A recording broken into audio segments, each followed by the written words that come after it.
for some more Phoenix Wright. December 26th, Detention Center, Visitor's Room. Maya. Hey, Dick, it's you. I'm glad Mr. Edgeworth made it through the day, okay? It's a relief. Hey, why'd you do that anyway? I don't know. You're facing a wall. I am facing a wall. It is true. But shh. It works. I knew I had to do something. I know I'm not the lawyer my sister was. I'm sorry. Actually, is there a way for me to... Would there be a way for me to... I don't think I can. I think I'd have to, like, flip it entirely, which is a whole nother thing. We'll do that later. Well, you did save the trial. Just behave for now, okay? Oh, okay. Have you been questioned yet? No, not yet. Red Gumshoe was here just now. He said, seeing as this is your first offense, we'll let you go out to your questioning. Ooh. And he wanted me to get bail money ready. You can pay me, okay? Huh? How much? I don't know. I guess they'll send you a bill or something.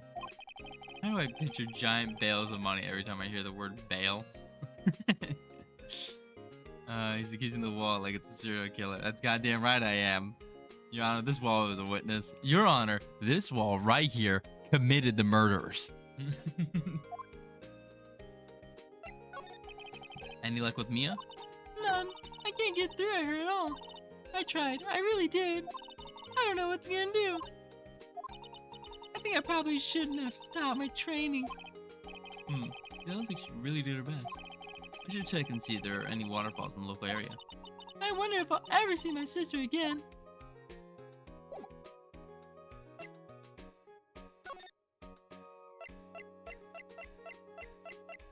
Ugh, I don't even know where to go. December 26th, Wright and Co. Law Offices. Tell a story? Okay. Yeah, I can definitely tell a story. Let me think of one really quickly. Okay, I have a story. This, oh my gosh, we got the hype train as well. I'm gonna open the hype train. It's a good one. Good one. Choo-choo. Choo-choo, good one. Anyway. All right, story time with Conrad. So the first time I had ever smoked a joint, I was with one of my friends who was my neighbor. He used to sell weed, and he took me to our high school. And this was on the weekends, and there was this play there. That's why we were going to the high school to meet up with some friends. Well, his friends, not me. They hated me, but we were all smoking. And this is my first time I had ever like smoking. Anything I had taken before was just edibles. So we had smoke, and because it's so hot in the desert in Nevada, in Vegas, we were walking back to my place, me and my neighbor, who's my friend, and we had to stop at a Starbucks, and I had to like just gulp like a cup of water because that's all I could get was one cup of water. And this is before they stopped doing free waters and stuff for kids. And then I was so dehydrated when I got home, and I was so fucking baked that instead of like, oh yeah, another glass of water or something that would hydrate me, I just started like chugging the like biggest glass of chocolate milk I could fucking get. And then I started making grilled cheese on the stove, but I couldn't get the butter on the bread correctly. I kept stabbing into the bread because I was like just so fucked up. And it ended up being my friend having to cook us the grilled cheeses while I sat in the corner laughing my ass off eating Carl's Jr. fries that were from the freezer. It was a good time. It's a good time. Don't you see? Everyone broke their necks on this wall from some sort of fall or slip. Well, fuck them. Sure, it's quiet here, and with nobody around. Right. I had to get Maya out for that detention center.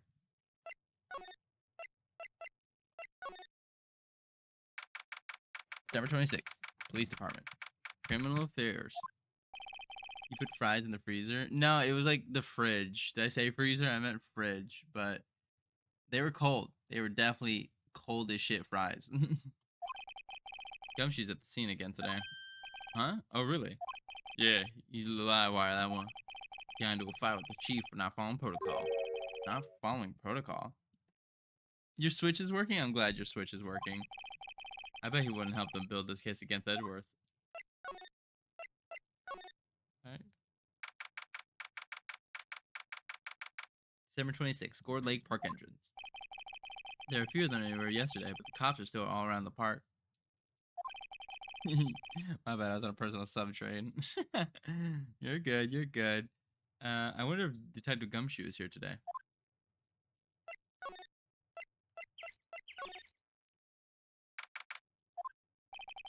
Haven't seen Larry around at all. Probably off paying through the nose on a date with the lovely Kyans.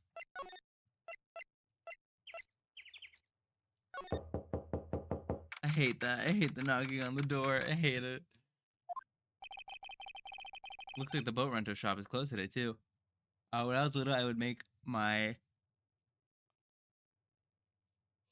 I don't know why I'm yawning there. Well, when I was little, I would take my pacifier and stick it in the dirt and put it in my mouth so you at least ate food. That's crazy.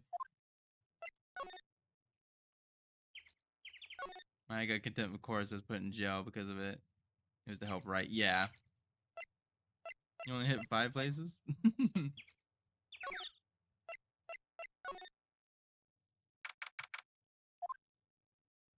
Oh, hey, Gumshoe. Hey, Detective Gumshoe. Hey, pal. The trial today at, Yeah? What about the trial? well, I was gonna say good show, but, really all that. Now, you did say Miss Edgeworth, I guess. I just wasn't sure how to thank you, you know. Thanks? Detective Gumshoe, any idea what strategy Von Karma is planning for tomorrow? Sounds like he's bringing in another witness. Another witness? Oh, right. He said something about that in the trial today. There were 2 witnesses. Anyway, I'm gonna go get something to eat. Be right back. Yeah, take your time. Take your time. I was wondering who that other witness was. Who was it? Sorry, pal. As much as I'd like to not be at liberty to divulge information. Right. Oh, right. I wanted to ask you something about Edgeworth. What's up? Is he afraid of earthquakes? I never heard anything about that before. Mr. Edgeworth doesn't talk about himself too much, see? But there was this thing that clear as day. Him hating crying the way he does. And him becoming a prosecutor. And him being scared of earthquakes. It all started with that incident. The DL6 incident? Yep, that's the one. 15 years ago when he saw his father shot before his very eyes. Crow looking sharp? Thank you! He still feels the pain now. You can see it in his eyes. I want to talk to you about Maya Fey. Huh? She's not out on bail yet? That's strange. I told him to let her go as soon as they had the report written up.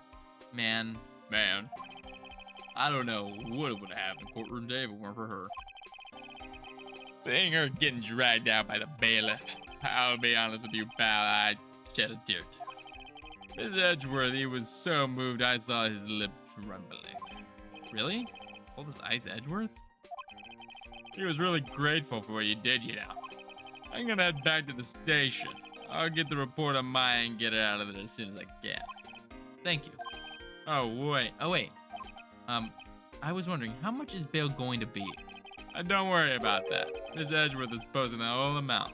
What? Edgeworth? Didn't I tell you? He's grateful to her for what she did. Alright, pal. Don't forget to pick her up, okay? Maybe I can get Edgeworth to pay this month's rent, too. Let's go pick her up, then.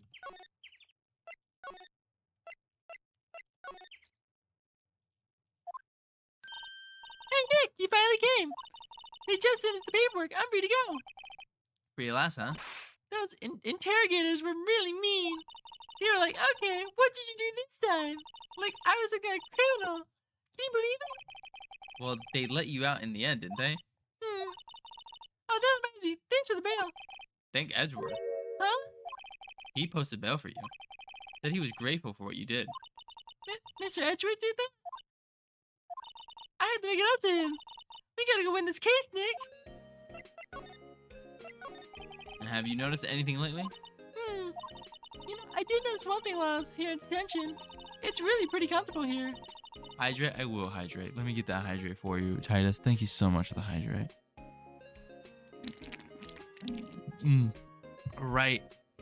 Right in the mic for you. We keep it very clean. I mean, have you noticed anything about the case? Well, not much more than no. She's probably still upset about Mia. I should leave her alone. I accidentally hit my volume knob.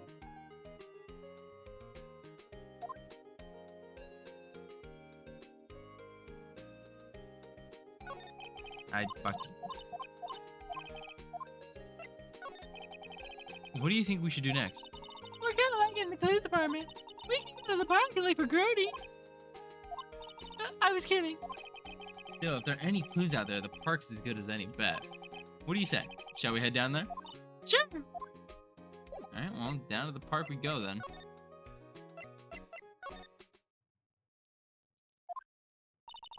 There aren't many cops around today, are there? They're probably back at the precinct working up a case against Edgeworth.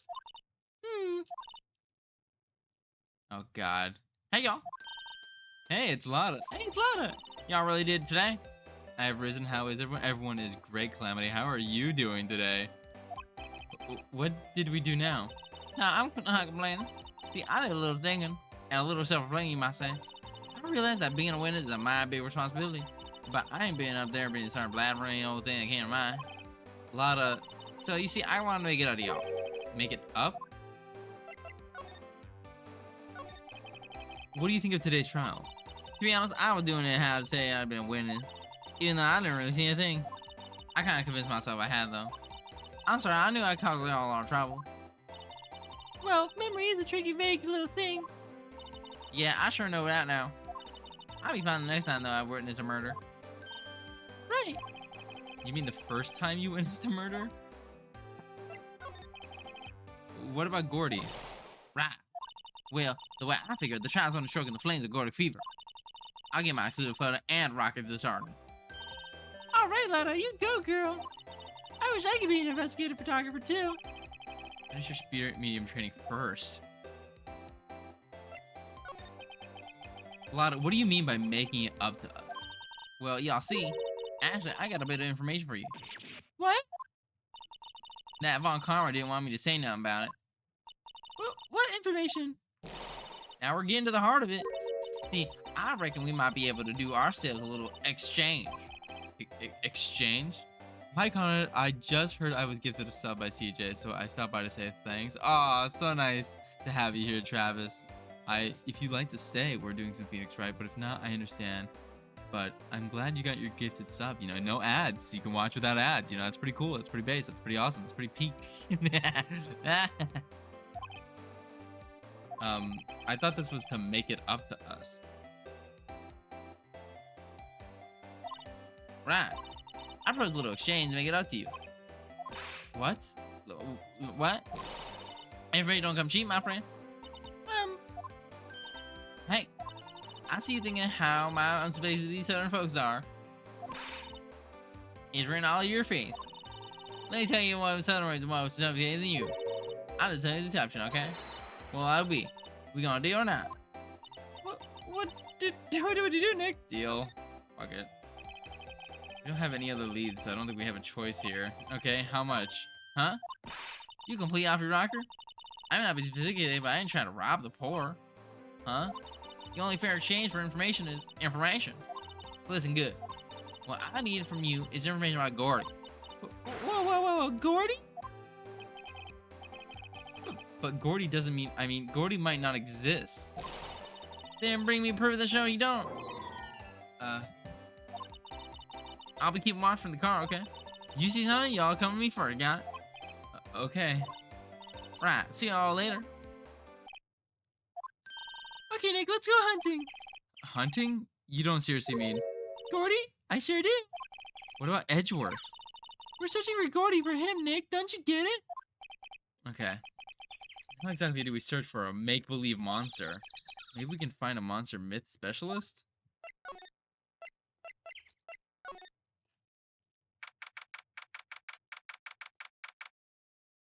Hi, sorry for being late. I did opening night for my play. Don't be sorry. You're all good. I understood. You said last night that you had to do the thing tonight. That's understandable. You're all good. You're all good. What's that? The Steel Samurai, Nick. Yo, Larry, what the heck is that? Oh, it's my girl Guyance's idea. She was like, if you like put it here, it'd be like really cool. Oh, you switched your thing. Yes, I got a new thing from our lovely artist Lucky Nothing. So we're gonna be looking like this anytime we play Phoenix right now. I love it. Oh, so yippee! Can you stop? My cat's on my lap. He's like clawing at my fucking sweatpants. Can you not, please? Hey, no, bad. Oh, it's because you're falling. That's why. Dude, she gave it to me along with a banner. Wow, that's really impressive. She could find this for you. Well, you know a lot of people. And that's the show finished now. She got them for free. Right. You just noticed, Calamity? Yo, Nick, what happened with Edgy? Well, we made it through the first day in court, all right. I don't know how good our prospects are from here on, though. Huh? Hey, Larry, did you know Mr. Edgewood's secret weakness? He's terrified of earthquakes. He acts like a little boy. Huh? That's weird. I don't think he was ever like that in school. No? Really? Well, we're the only ones in the same class for a little bit. He transferred schools pretty quickly. Transferred? Right, when the DL6 incident happened. Doesn't look like Larry knows about it, though. Hey, Larry, when did you get that big thing? Huh? Oh, the big guy? I had him for about a month, yeah. It's a big hit with the kid. Why wasn't it there yesterday? Huh? Oh, right. The compressor was busted. He put on a suit. He could also wear it to be fancy like Hitman or other things, maybe. This is true. Compressor? Yeah, it's like a little unit in my hot dog stand. That's what I used to put in the air on the Steel Samurai. It broke a little while ago, so I sent it in for repairs. Oh, and here I thought you'd inflated it by yourself.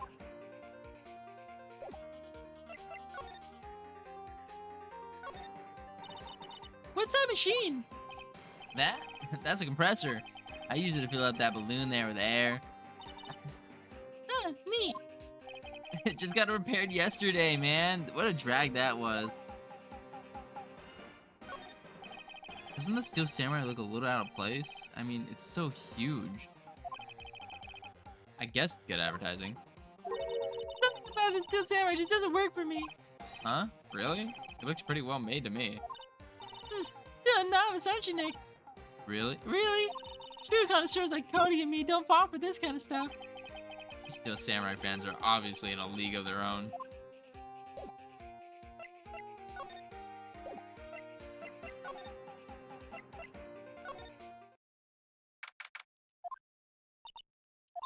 It's always so quiet here.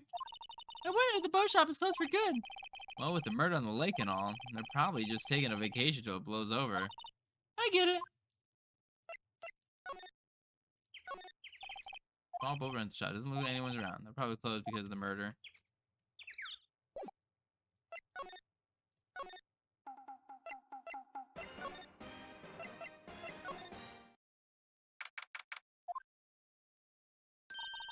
Hey, y'all. Well, y'all find anything about the Gordy? No, nothing. We'll keep moving. It got cold out here at nighttime. It's a little chilly. I think I have a sneeze. Well, no, you don't. No sneezing. Achoo!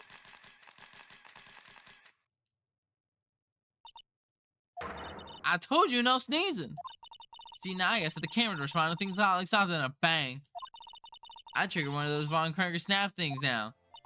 Oh, I'm sorry. Yeah, well, sorry you're nice about my film. Nick, pay the lady.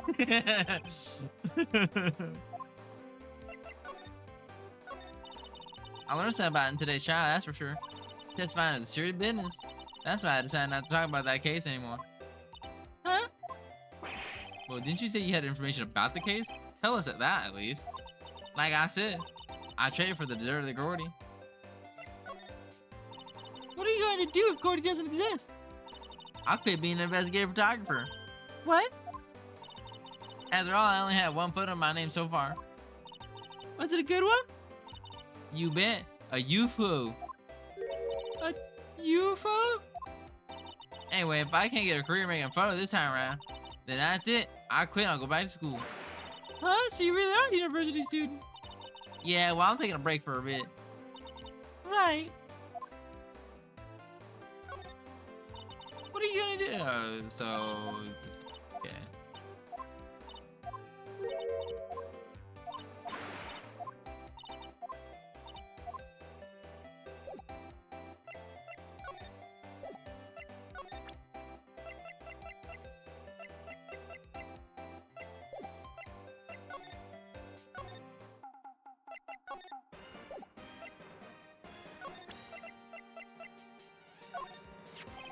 That's the guy that's on my dogs faster than I can cook them. Do you think Gordy really exists?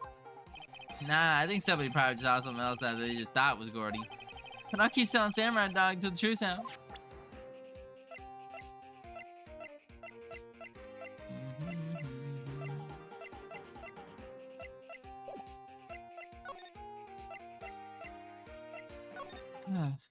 Really nothing here?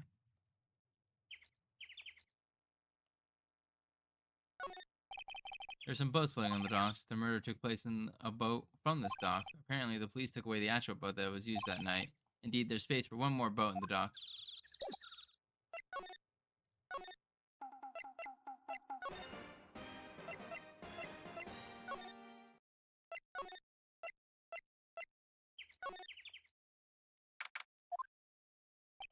Hey there, pal. What's up? You look out of sorts. Wait, you didn't go and do something that's gonna hurt me, Mr. Edgeworth's case again. What do you mean again? Whatever, have a seat, pal. I'm here for you if you need anything. Besides money, that is. How is the investigation proceeding? It's not really. We have another meeting coming up. We're supposed to talk about Miss Edgeworth's motive. His motive? Yeah, see, Miss Edgeworth's father died in the DL6 incident. And the guy who got in the lone suspect declared incident was the victim in the case, Robert Hammond. They're saying that's why he shot him. And Edgeworth never talks about his past. But they'll drag that out on him and hit him with it in court tomorrow, too. Poor Mr. Edgeworth. I gotta admit, it doesn't look good, pal. Say, Gumshoe, do you know Gordy? The monster in the gourd lake? Not personally, no. Well, we're looking for it. Huh? Are you out of your mind? You got time to go hunt around wild monsters? How about you take a little questioning from me then?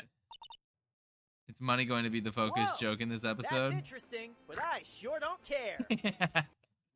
I care. I care, and yes, because Phoenix is poor. Detective Gumshoe is scaring me, Nick. I told Detective Gumshoe about the deal with Lada. Nick, try telling him sooner next time. Sorry.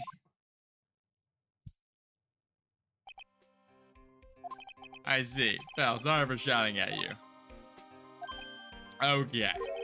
I Detective Gumshoe will aid you to search for Gordy. Huh? I'll loan you one of our newest secret weapons providing evidence. Really? Yeah, you can take the whichever one you like. Howdy, howdy, howdy, Connor. How are you doing? Welcome to the stream. I hope you enjoy your stay. Oh, so sorry for not responding, clown. I burnt myself. Oh. Okay, give us the goods.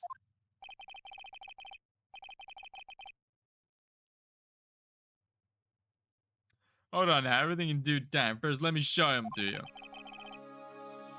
Oh my god, I love the Phoenix Wright PNG. Thank you.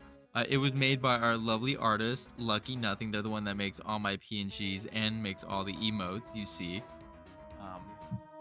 I love their artwork. They're so cool and based and awesome. I love Lucky Nothing in a platonic way.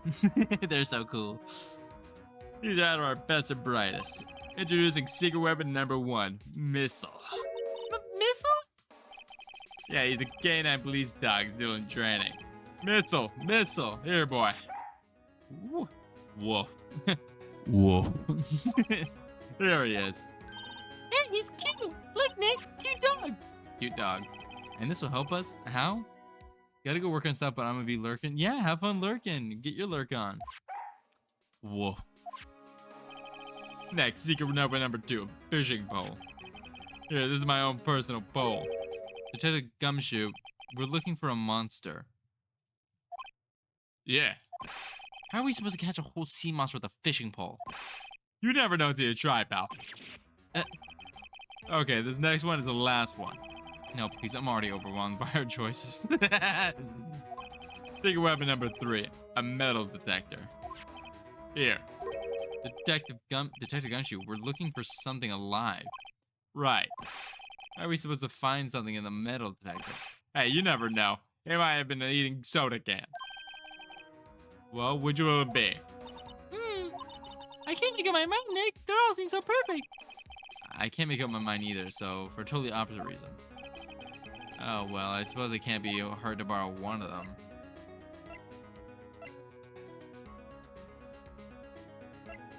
Yes, Chippy, that is a thing now. Nice vibes, by the way. We'll borrow the dog. Can we borrow a missile? Sure thing, pal. Be good to him. Woof. He's so cute. Oh, boy.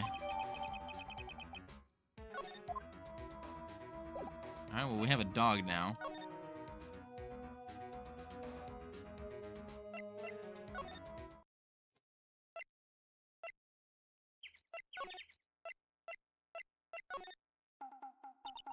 Hey, Nick. Huh? Missile's been acting strangely. Missile? Oh, right. That little creature of the detectives. Hey, I love little doggies. Good boy, good boy. What's wrong, Missile? Yep. Missile! Missile. Whoa, stop that thing. Cannibal, it's eating my samurai dogs.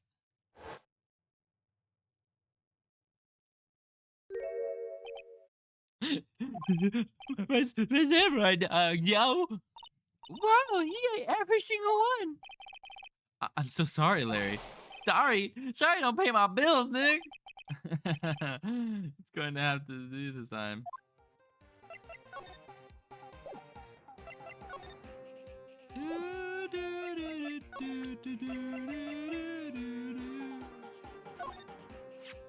Hey, Larry, look, it's Missile. Isn't he cute? Keep that mud away from me. What am I gonna tell the big boss? There's a big boss in charge of your hot dog stand? Nick, maybe the stand is the front for the money laundering scheme. Maya, I think you should probably try to look a little sorry about what happened. Oh, right. My poor dogs. Oh, nothing here.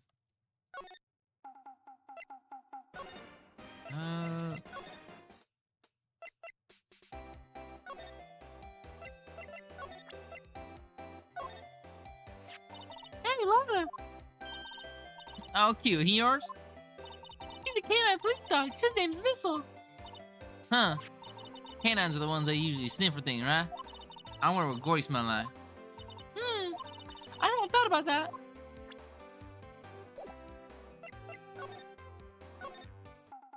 My baby. They took my baby.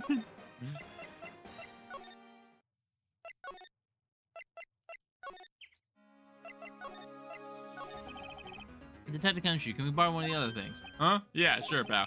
But I have to take back the last thing I lent you. Department policy. We'll take your pick. Where should it be? Let me get the metal detector. Can you borrow that metal detector? Sure thing, pal. I'm not sure where we're gonna find with this. Remember, you're hunting for a monster. Anything is possible. Anything.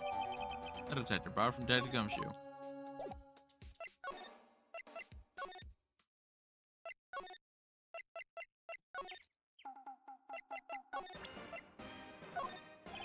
Sorry, Nick. I don't know much about, I'm a mere seller of hot dogs.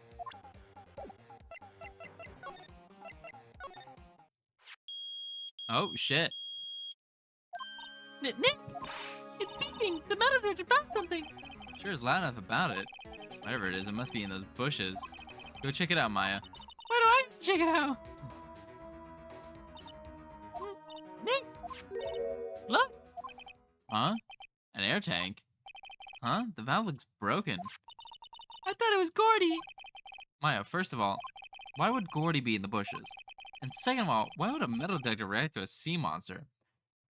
I actually hate having colored hair. Why? What's wrong? Oh! Huh?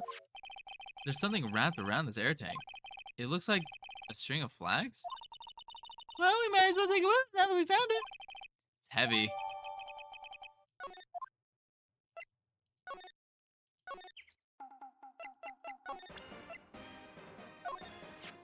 What? An air tank?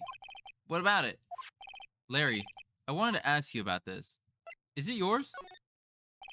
Stay. My hands are numb, so my back hurts because I had to tub wash it and because I have to use freezing water. Ooh, you're doing your hair right now. Oh. Say, is this your air tank? Yours? What would you think of a thing like that? Look, see how there's a string of flags around the tank valve? It's just like the strings of flags around your Steel Samurai there. It must be a coincidence, man. There's strings of flags everywhere these days. Like elementary schools and used car dealerships. Look, why do I need a tank anyway?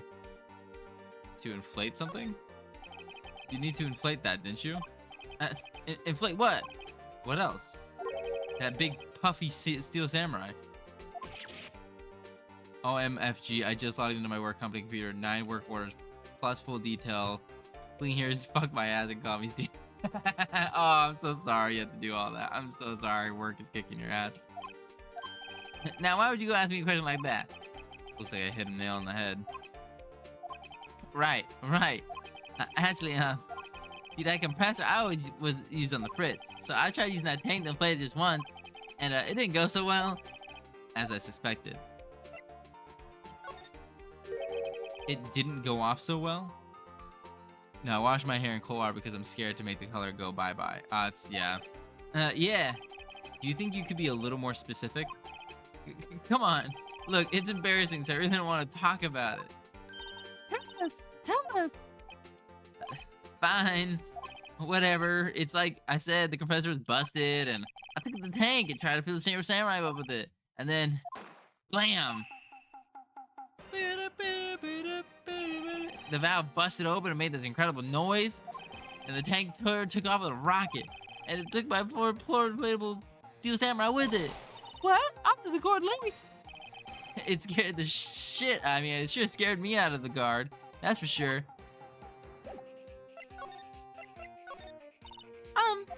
So the tank of the Steel Samurai you were trying to fill up flew away?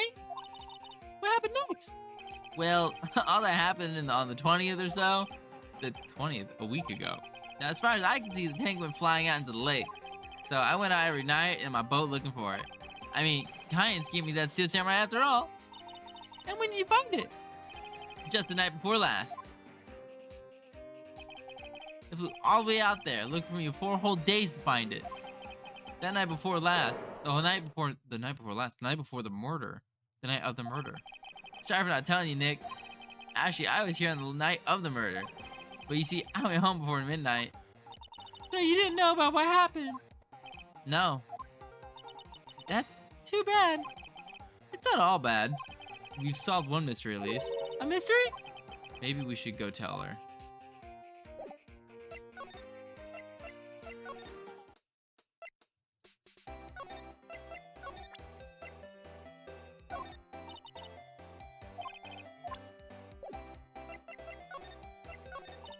Well, Mr. Lawyer, I got an info y'all need. Y'all got the scoop on the Gordy for me yet? Lotta, there is no such thing as Gordy. What? How can y'all be so sure? Really? Y'all got some proof Gordy only exists? The proof that Gordy doesn't exist is here. Of course that is proof. No lawyer would have his badge and make a claim without a proof to back it up. Here's the proof that Gordy doesn't exist. Larry's air tank? What y'all doing with the air tank? This is Gordy. Huh? Excuse me? What exactly are you trying to say, Nick? There's a stand near here, a hot dog stand. There's a giant inflatable samurai doll there. About a week ago, an idiot who happened to be my friend of mine tried to fill it. He used the air tank, and when the valve blew, the tank flew into the lake. Apparently, he made a pretty loud bang when it flew. A bang? The tank, along with the still deflated samurai, fell into the lake. At the same time, a couple was taking a photograph of the lake. This photo. Wait, so you're saying the Gordy is really the Steel Samurai? Well, that's a fine way of ruining a girl's dreams. I'm sorry, Lotta. Nah, it's okay. You win. I'll give you your info like I promised. Poor Lotta. So tell us this information you have. I promise is a promise, I guess. I overheard the cop around here saying something about the witness tomorrow. They said he's a caretaker with a boat rental place up the path there. Boat rental? There's someone there? I mean, it looks so deserted. That's the old guy living on by himself. Y'all should go check it out. Thanks, Lotta. We will. Let's get cracking, Nick. Hold on. Something else? Yeah, the night of the murder. My camera clicked twice, you know. Wait, so you have another photo?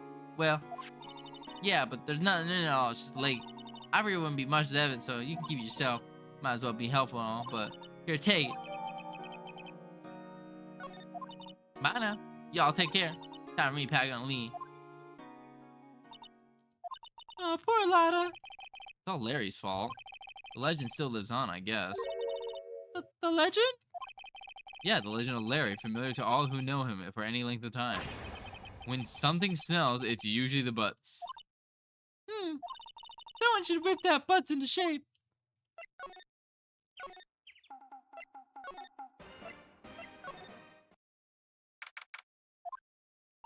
Hey, Nick! This is the butt shot that Lotta was talking about. You're right. Doesn't seem to be anyone around at all. Well, let's go check it out anyway.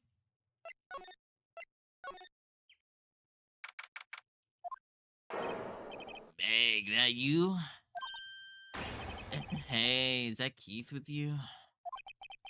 Where have you two been? I've been worried sick. Nick, you handle this. I think I'll leave this up to you, Maya.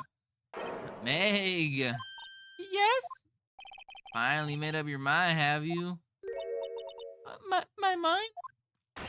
You'll run the pasta shop when I'm gone. Pasta? Glad to hear it, glad to hear it. You make your old man proud. When you kids left the house, I didn't know what to think. How was I supposed to keep this place running? Oh, man like me.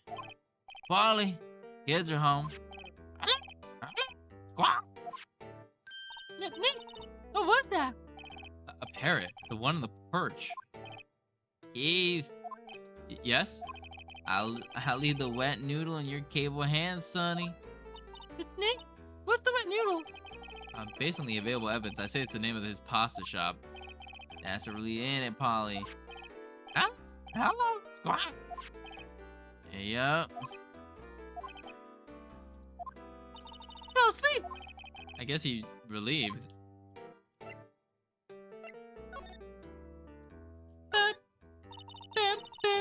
Look, Nick, he has an electric blanket on his table. Looks warm. That's a great idea. We should have one in the office. We can sit down with our clients, snug and warm, and drink hot cocoa. And what? Talk about murders?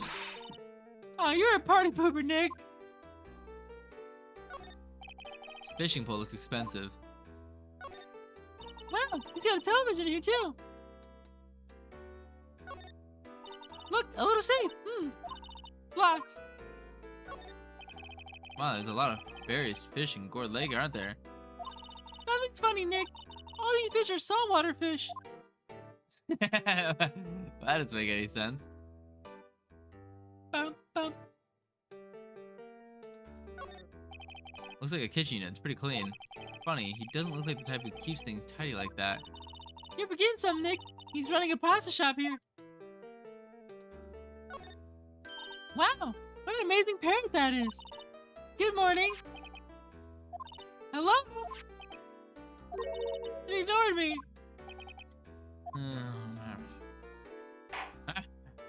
What? You forgot me? You gotta call her name first. Her name? Holly, how you been? Hello. Hello. What? See? Neat. So the parrot's name is Polly. Here, the court record. Too bad all she can say is hello. Oh, Polly can say a lot of things. You just gotta know what the secret words. The secret words? No clues here. No clues here.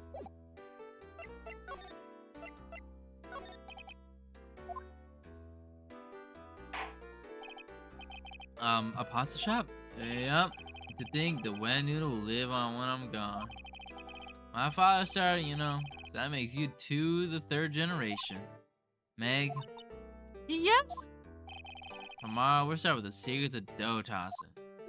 The dough tossing? You too, Keith. Yes? You'll be the best pasta wrangler this West has ever seen. Pasta wrangling? The what? Is it pasta from Italy? Meg, Yes. you know the best pasta's always been made west of the Rockies, don't you? Right, of course. Everybody knows that. I mean, yeah, right, of course, everybody knows that. Nick, Huh? how long do we have to keep up to playing the charade? Oh man, really to know something about the murder. We're not leaving until you find out what it is.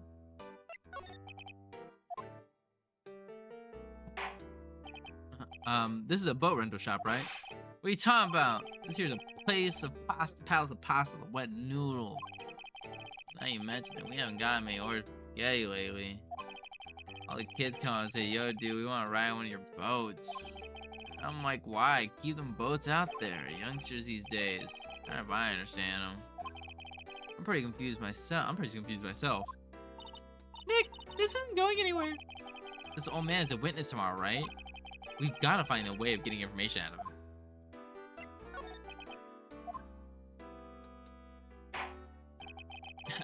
My memory's gotten worse of late.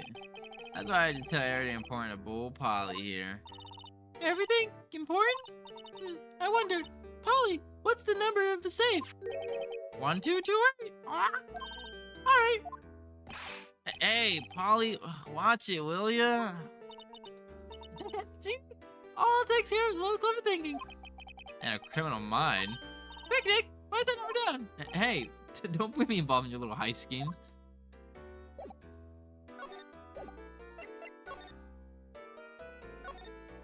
Look, it's what I say. It's locked. Yeah, we know this code though now.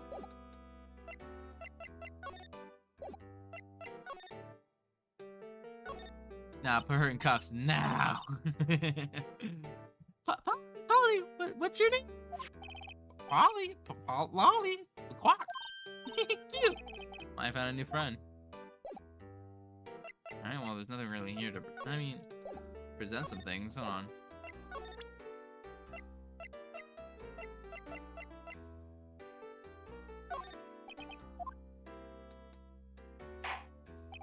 Now listen here, Keith. Remember that tricolor pause we were talking about?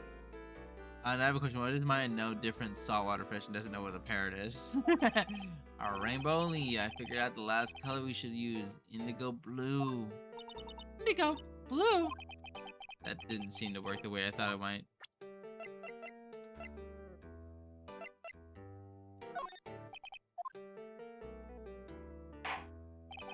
Now listen here, Keith. Oh yeah.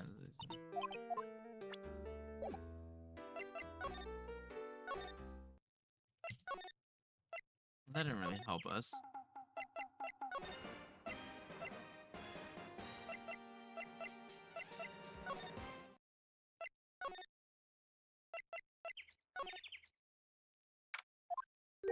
Huh? Detective Gumshoe's in here. Now that you mention it, didn't he say he had a meeting to go to? Ah, that's right. Let's come back later.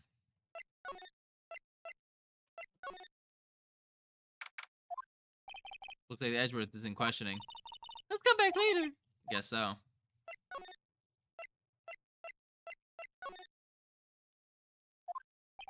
Apparently Mr. Grossberg is on vacation day. Well, I guess I came back tomorrow if I need anything.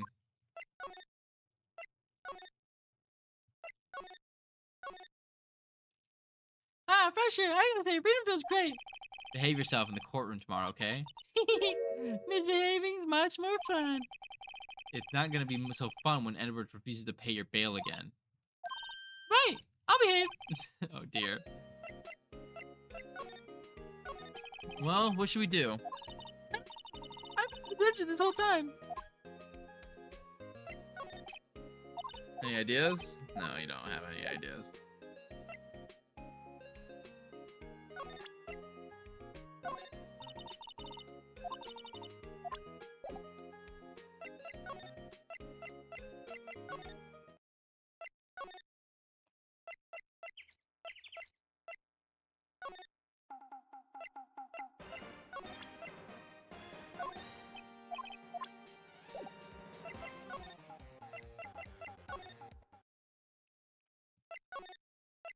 Gotta be something in here then. I need Edge Daddy. Then bam bam.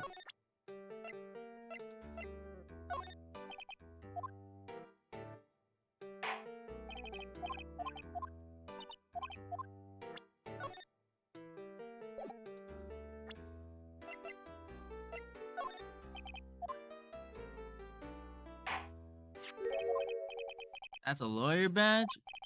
Yes, it is. I don't believe it. This old guy is the first person to recognize my badge. I get it. Huh? Yep, I got you figured out now. You're not Keith. Nick, now's a chance to clear things up. Sir. No, I'm not Keith. And I'm not Meg either. We're here to investigate a murder that took place on this lake the other night. Please help us. Huh? A lawyer, huh? Please, mister.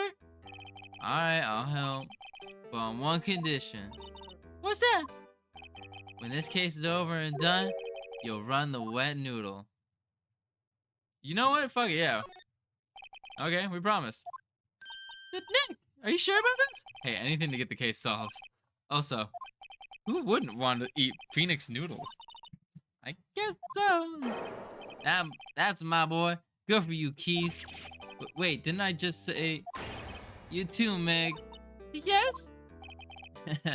You bring a tear to the old man's eye, you know? And what was that you want to know? Speak up, Polly. Hello. Hello. Squawk. Now he's talking to the bird again. How do we get him to talk to us?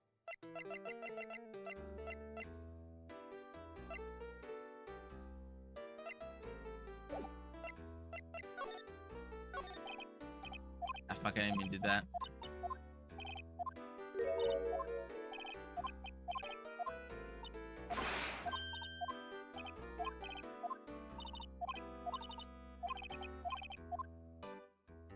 Bum, bum, Bum, bum, bum. He fell asleep. Hmm.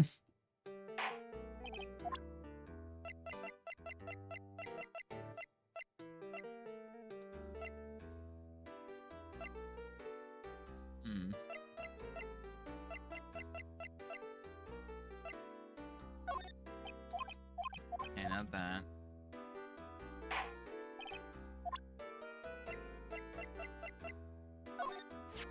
You know about Gordy? No.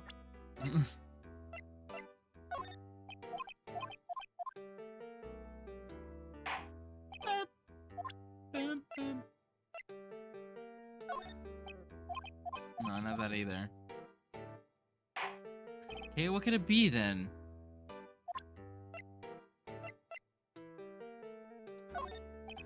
Polly here, my only friend in the world. Isn't that right, Polly?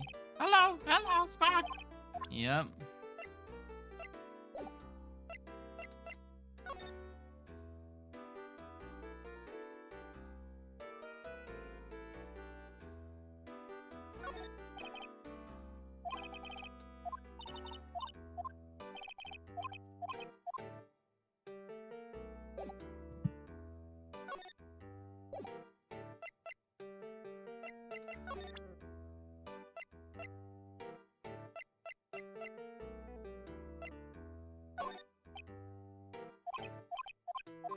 He falls asleep to that as well. He just wants a honk shoe, yeah, I know.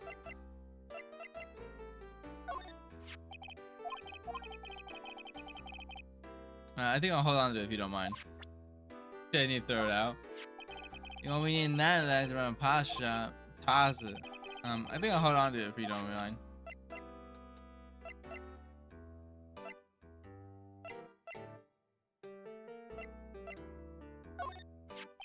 Yep, I've seen this. You know Sata, sir? Keith? Yes? Yeah, okay. You can call me Dad. Dad, do you know something about this? Yep. The other night out in Lay. Yes, yes? I know all about that.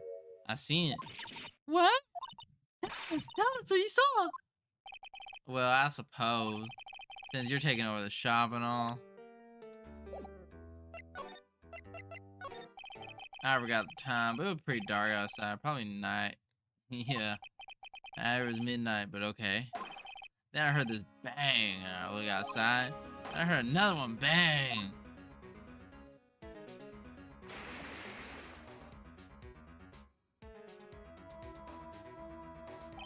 A little while later, this boat come back. A young man walked by my window here.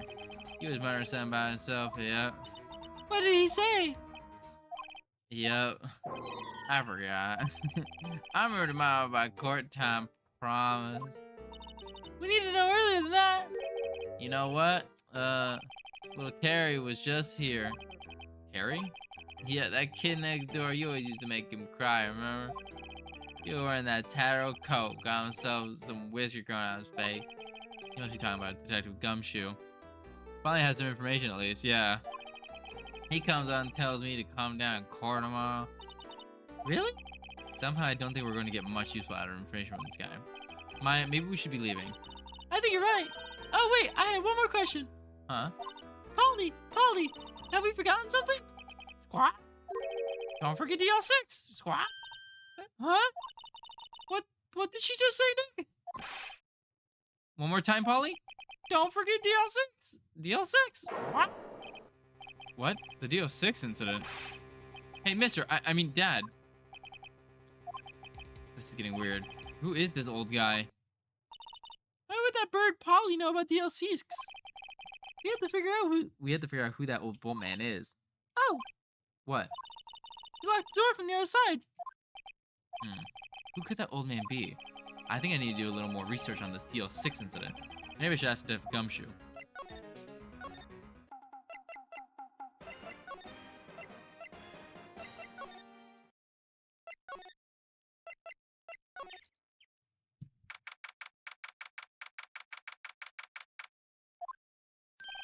Hey, pal, long time no see. You don't look so happy. What's wrong with that? Actually, I want to ask you something. Yeah? Yeah? You know the boat rental shop down by the Gourd Lake? Oh, yeah. The old man who runs it apparently has a witness at court tomorrow. The old man who runs it is appearing as a witness in the court tomorrow, right? That was supposed to be top secret. Do you know who that old man is, Detective? Actually, I don't. He's a bit of an odd bird. I haven't been able to get a straight answer out of him. I decided first that he wasn't persuasive enough to stand and testify as a witness. That's why we called Miss Lotta Hart yesterday. As for who he is, we have absolutely no idea. Sounds suspicious. Detective Gumshoe, please help us. Huh? We need to know about the DO6 incident.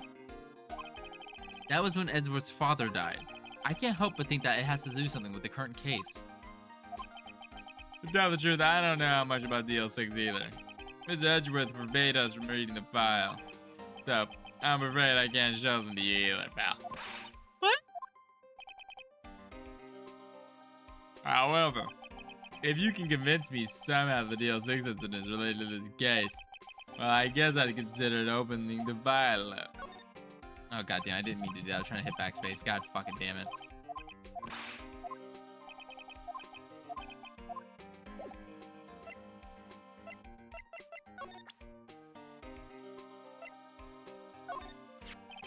What's that? A parrot? The old man at the boat rental shop parrot. The parrot knew about the incident. What? That incident? DL6. What? Polly, Polly, have we forgotten something? Squawk. Don't forget DL6. Squawk. Huh? I'm pretty sure that old man must have taught her that word. Yeah, but how would that old man know about the DL6 incident? Wait, what if that old man was connected to DL6? Nick, you think he might be? I get ya. Sounds like you need information on the DL6 incident. So, there's the station's record room. I'll give you a special mission to go in and find what you need. All right, way to go, Detective Gumshoe. Okay, Nick, to the records room. I guess it's time we face Edgeworth's past.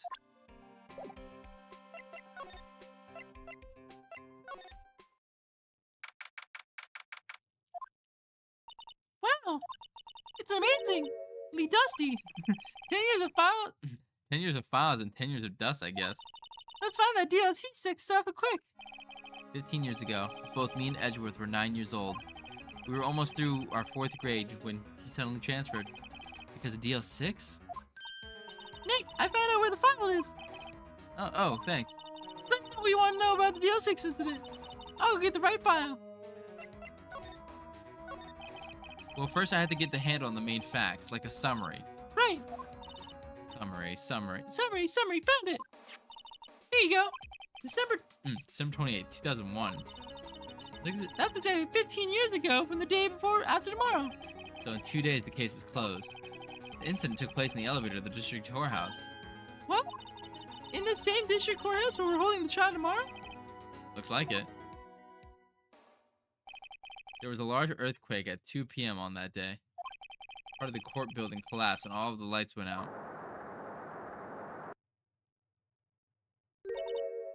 Wow, that was some earthquake. At the time, 3 people were trapped in the elevator. It took 5 hours for them to be rescued. 5 hours. That would be scary like that in the dark. There was a lack of oxygen in the elevator, and the survivors were unconscious. The survivors? One of the 3 in the elevator had been shot in the heart. That was Mr. Edgeworth's father, wasn't it? That was Mr. Edward's father, wasn't it? He said that his father was shot before his very eyes. So Miles Edgeworth was one of the other passengers in that elevator. Do you have the data on the victim? Edgeworth's father. Yeah, hold on. Victim, here, found it. Gregory Edgeworth, 35, defense attorney. If he were still alive, he'd be 50. He had lost that day case in court and got in the elevator with his son Miles. Miles? Miles Edgeworth, of course. So he was in the elevator with his father. From the angle of the bullet and the other evidence, it could not have been suicide. The murder weapon, a pistol, was found in the elevator. The pistol had been fired 2 times. Where have I heard that before? Huh? It sounds just like this current case. What's going on here? Got any data on the suspect in there? That would be this guy that my mom got arrested. Hold on. This is it. The man arrested is suspect of the DL6 incident was. You made it. Welcome, Lucky. I'm glad you made it. The man arrested in the suspect in DL6 was Yanni Yogai? He was a clerk in the court, apparently. So he must have been the 3rd person in the elevator. Well, they had to have done it. But he was found innocent, thanks to his defense lawyer, Robert Hammond. Hammond, the victim in our case. Right. The suspect, Mr. Yogai, was oxygen deprived, so much he had brain damage. He lost all memory of being in the elevator. After he was declared innocent, he disappeared. Where could the old guy had gone to, I wonder? Maybe closer than we think. Hydrate? I will hydrate, don't you worry. I guess I know genuinely what happened to DLC 6 now. I keep saying DLC, it's DL6, DL6. Ugh. All right, let me get that stretch in. Good stretch, good stretch. Still don't know what sort of impact this whole thing had on Edgeworth. Nick, are we gonna take the whole file? There's too much. We'll never get out. You're right. How about we just take what we think we'll need? DOC 6 case file out of the court records. Oh my god, 125 stream streak? Jesus, Lucky. Holy shit. The old man is the other guy in the elevator. Yeah, I already know that. I remember this one a lot. This is the one of the trials I do remember. To be continued.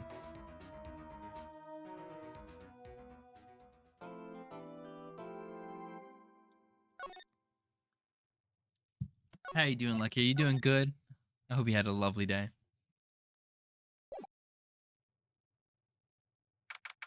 December 27th, 10 a.m., District Court, courtroom number 3. Voice acting time to the max. Now, the court is in session for the trial of Mr. Edgeworth, Miles Edgeworth. The defense is ready, Your Honor. Very well. Apparently the prosecution is up already. Who is the judge here, anyway? I had great soup? That's awesome. Mr. Von Kammer, your opening statement. How's it been being a fancy big shot lawyer? It's been good. I am a big fancy shot lawyer. Very well, very well. No opening statement, so. Not so fast, Judge. I was thinking a meaningful pause before speaking. Right, of course. A prediction. Today's trial will end 3 minutes from now. Order. Mr. Von Kammer, what's the meaning of the statement just now? Bah, you must question everything. It will be over in 3 minutes. We have no time to waste. I call my witness now. Right. I call my witness, my decisive witness to the stand. It's that mysterious boat shop owner. Witness, state your profession. I'm the proprietor of the restaurant The Wet Noodle at Gore Lake. I also ran boats. The night of the incident, you were in the boat rental shop, correct? Yep, I was.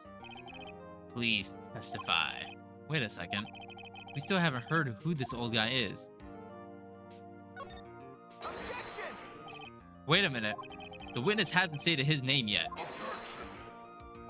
Because I did not ask him, Mr. Wright. Bah. I have predicted this trial will end in 3 minutes. Stop asking trivial questions and cooperate. Yeah, right. The witness will state his name.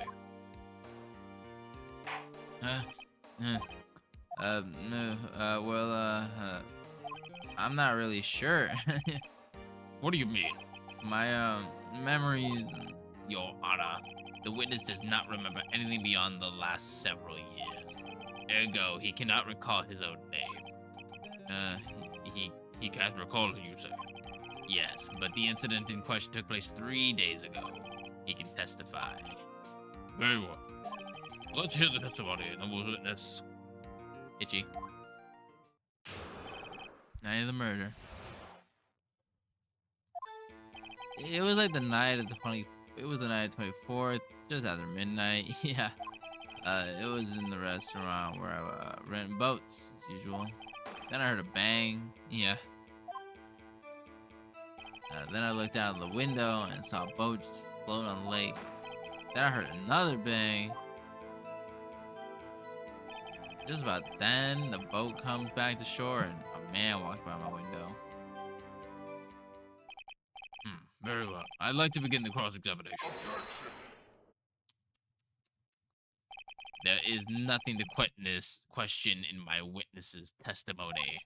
Ergo, no need for cross-examination. Besides, there are only 10 seconds left before our 3 minutes are up. Judge, your verdict now. Yes.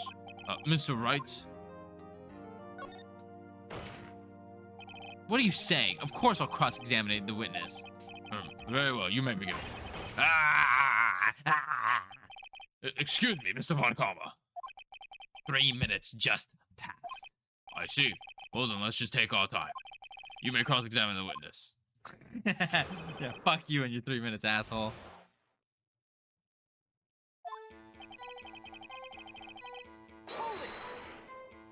Just after midnight, you say? Yeah, just around then. Are you sure?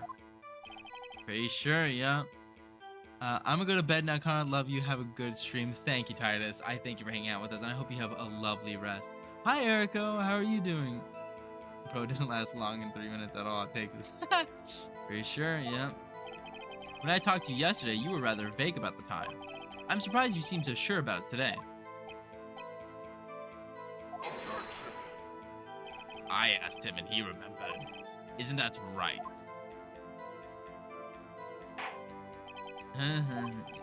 Don't glare at me like that. I remember it clearly. I did. Yep.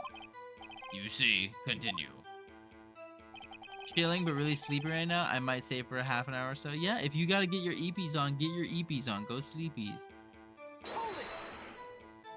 Is there anyone who can verify that? Well, I guess Polly could. That's not good enough for a court of law. Mr. Wright, exactly what is not good? Your Honor, this Polly's a parrot. A parrot? Don't be so hard on the girl, Keithy boy. Keith? The prosecution concedes that we cannot prove the witness was in the shop. Can't break my watching streak, though. That's so real, though. That's so real, though. Witness, please continue.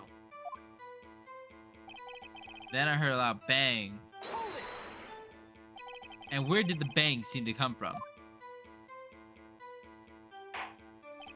From the lake, I figure. Are you certain? Yep. Good. Continue.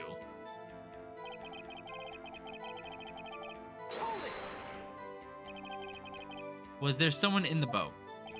It was pretty far out there. I couldn't see clearly. But I figured there was 2 men out there, yep. But you couldn't see them clearly.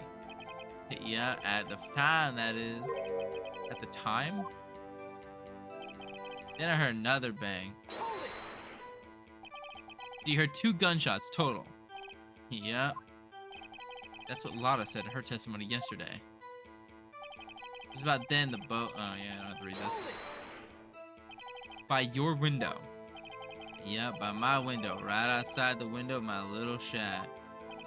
And could you see the man's face?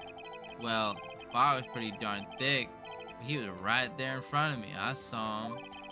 This is rather important detail. Please add it to your testimony. I have a bad feeling about this.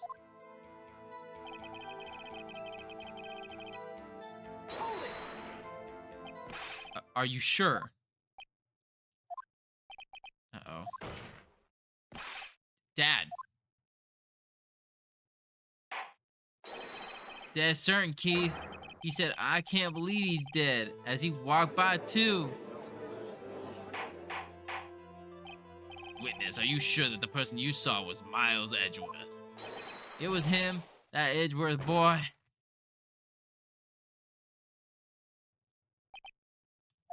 This sounds like decisive evidence, indeed. I see no room for doubt. Come on, Karma. He lured me into cross-examining so he could set me up for a fall. Tisk, tisk, tisk. Nick, I don't like the way things are going here. Everyone in the courtroom is glaring at us. Better act quick or this trial is gonna be over. Objection! Your Honor, we proved in yesterday's trial that it could not have been Edgeworth who fired that gun.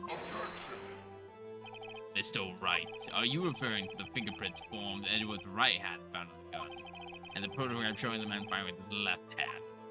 Exactly. That is easily explainable. He could have wiped his prints after he fired. Are you ignoring the truth of the matter here? Everything in this witness's testimony is true. There's lost in thought. What should I do? Objection! Your Honor, this witness claims that Edgeworth said, I can't believe he's dead. But his words is all we have. If he were telling a lie, Mr. Wright, in a court of law, the evidence tells all. Apparently, you have not yet to realize even this basic fact. If you say his testimony is a lie, show us proof. Nick, do we have evidence? It's no good. There's nothing I can do. Are you sure? To be honest, I don't know what to do anymore. Please? Can you hear me, sis? Please? We need your help. Nick needs you. Disc. 3 minutes was perhaps too high an exception. However, 15 minutes isn't bad. This must be a new record. Enough. The witness may leave, my son. This court sees no reason to prolong the trial, nor is there any need for more time to decide the case against the defendant. This case is extremely clear. I see no room for misinterpretation of the facts. What? No. This court finds the defendant, Mr. Miles Edgeworth. No, what the fuck? The accused was surrendered to the court immediately. The helpers in trial, the whole that's all. That's all. This court is adjourned. Wait! Huh? Who you said that now? Huh? What? Larry? Holy shit, Larry's gonna save my ass. What are you doing here? Listen, yo, you gotta listen to me. I was there in the park the night of the murder. I wasn't sure about it until just yesterday. But today I remembered it. Remembered what? The gunshot. I heard it too. Order! What is the meaning of this? The verdict has been decided. It called for a joint verdict. One moment, Mr. Von Karma. You say you heard a gunshot. Yeah, I did. A gunshot that night. I was sitting here in the audience listening to the testimony. Then I realized something. He said it was different from what I remember. Anyhow, I just can't sit here and let you call Edgy a murderer. It's just not right. I'll testify. Let me testify. Larry for the rescue! Order! Well, this is just first time something has happened like this in my court. I'm not quite sure how to proceed. Judge, you've already given your decision. The trial is over. This is it. Larry's giving us one final chance at this. She's right. If only it wasn't Larry, he could make things even worse. Mr. Edgeworth was just declared guilty, Nick. It doesn't get much worse. You're right. Okay. Your Honor, if there's another witness in this duty to hear him to speak, if there is another witness, it is our duty to hear him speak. Right here, right now. Tarot card reading? We will do a tarot card reading. Give me 1 minute. Who are we doing it for? For blank? Alrighty. A waste of time. The verdict cannot be overturned. Allow me to speak my opinion. In all court proceedings, it is our duty to bring an incorrect verdict. In order to make sure no mistakes have been made, every witness should be heard. What is this? I withdraw my previous verdict of guilty. Oh my god, he can do that? He can do that? Oh my gosh, he can... Mr. Von Karma, I order you to call this new witness to testify. Now. What? Why are you guys still fighting this war of tarot readings? The court will adjourn in 5 minutes recess. After that, we will hear the new witness. Court is adjourned.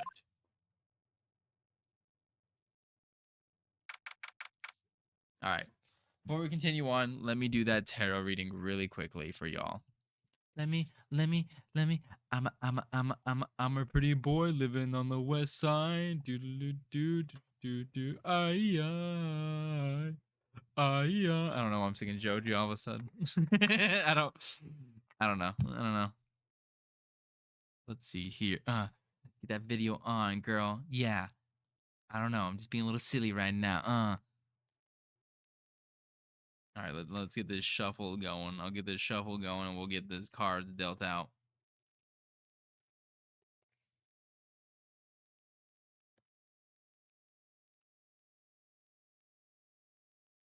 Alrighty, and then we'll do one of these.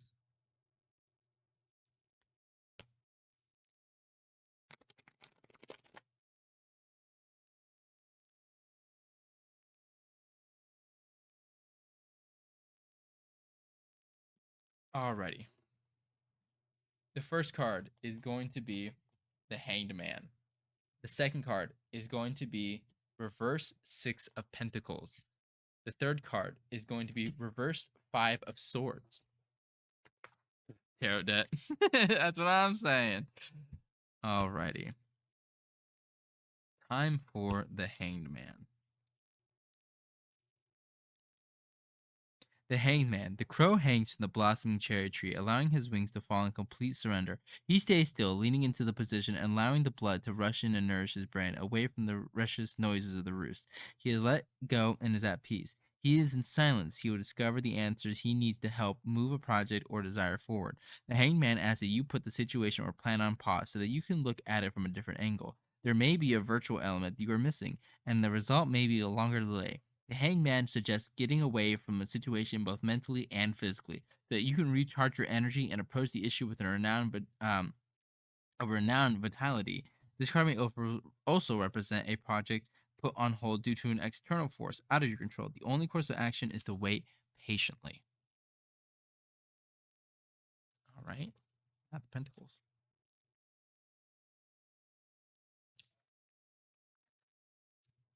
When reversed, the experience of lack and financial turmoil is ending.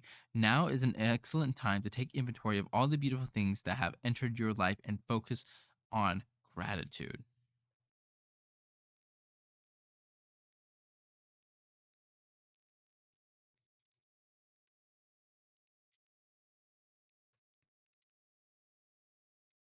The Five of Swords reverse indicates that you are tired of fighting and you have accepted that some gains are not worth the battle. Very interesting reading today. I hope you enjoyed it.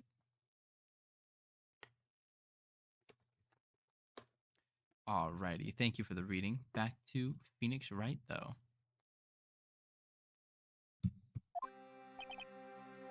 Whew. That was too close. Sorry to keep you on the edge of your seat like that, Edgeworth. I've seen worse. Yeah, right, Edgeworth. You're sweating bullets. I just wonder what Larry plans to say in there. Larry was at the lake that night. Yes. He said he went looking for the sealed samurai balloon that flew into the lake. Oh, right. And he found the balloon and the air tank that night. And even the balloon and the air tank that night. Yeah.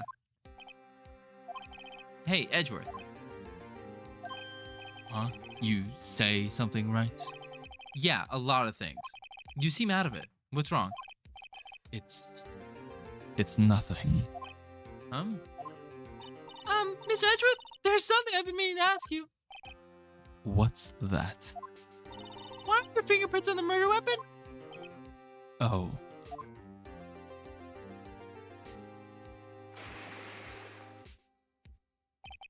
When he fell into the lake, I went into a daze. I couldn't understand what had happened. I couldn't think straight. Then I saw the pistol lying on the floor of the boat in front of me. I picked it up without thinking. I didn't have a reason, really. I see. Right. Yeah? This might be our chance. Our chance? He comes in closer, grabs him by the waist. Von Karma has only ever run perfect trials. Perfect trials? Perfectly prepared witnesses. Perfectly completed evidence. That's the secret to his success. This is the first time he's ever had to deal with something unexpected. It's to let someone he hasn't even talked to testify before the court. And that someone is Larry. What are you getting at? It's likely his testimony will be full of holes, right? That's right, Nick. No, 10-minute trials this time. We'll make this one for all it's worth. Hey, it was 15 minutes. 15! Everything's on Larry now. December 27th, 10:35 a.m. District Court, courtroom number 3.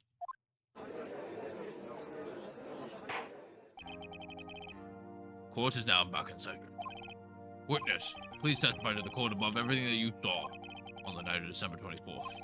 Right, leave it to me. Please, Larry, don't mess this one up. I hate to admit it, but you're our last chance. Come on, Conrad didn't even have time to prep his witness. I just hope Edgeworth is right about him being our big break.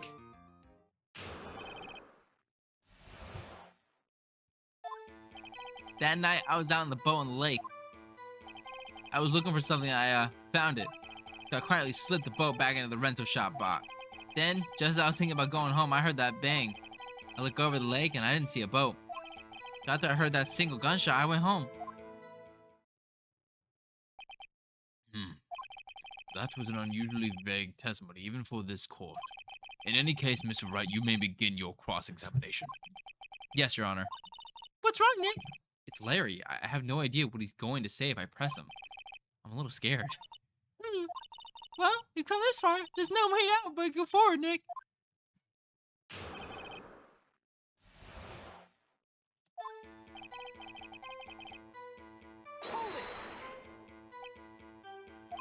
Something wrong, Mr. Wright.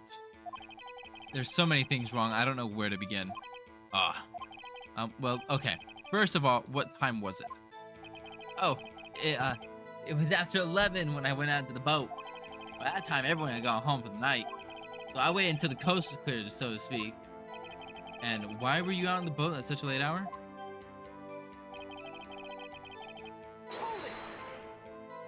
Looking for something? Yeah. Mr. Butts, what was it you were looking for? What the witness was searching for was irrelevant. Most likely he was hunting for his Goldie. That's surprisingly close to the truth in sense. This is all irrelevant. Let's get it over with.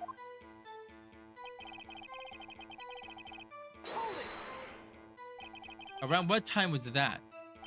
Well, let's see. I figure I was out searching for about an hour. I guess around 12, yeah. You're not sure.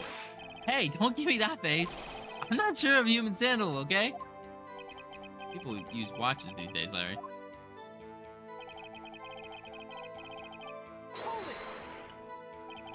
Where did this sound come from? Yeah, well, I wasn't too sure about that. I look around, you know. Did you look at the lake? Yeah, I looked.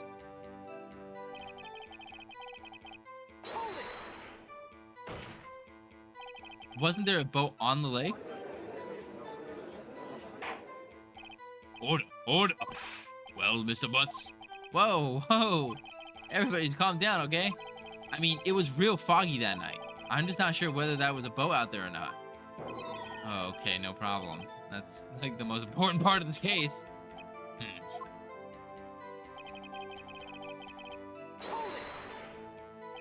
So you only heard one bang, correct? Yeah. Huh. Well, Nick? It was a pretty washy-washy testimony, wasn't it? I guess I should just start working on the contradictions. Sorry, I wish you could be more helpful. I wish I could call my sister.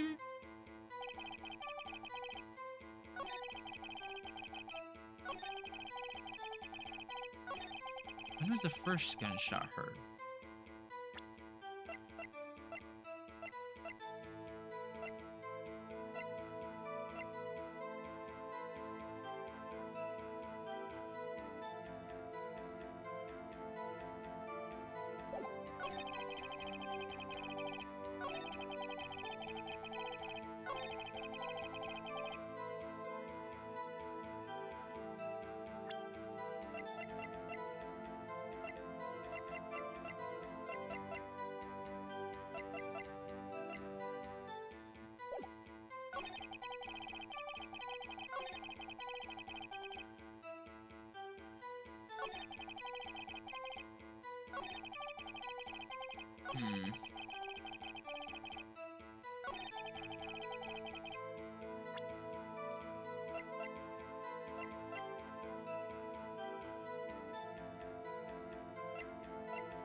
He's not wrong.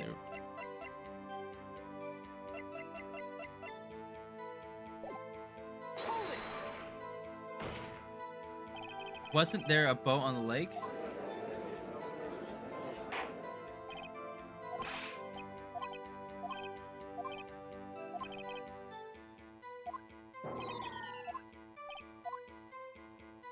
Has to be that part.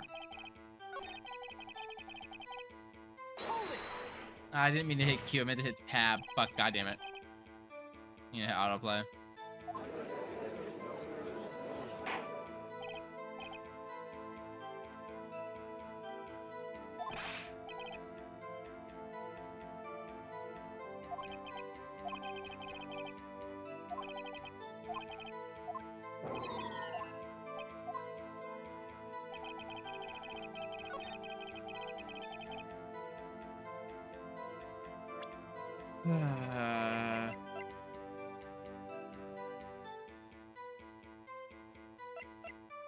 Objection! Your Honor, this statement contradicts his evidence. It does? I don't say anything. Ah, fuck, goddamn it. Yeah. Fine, it's fine, it's fine. It isn't it the single gunshot? Well, that's the thing. Is my evidence showing that the gunshots were 2? Hold on. This is shot from approximately 1 meter away.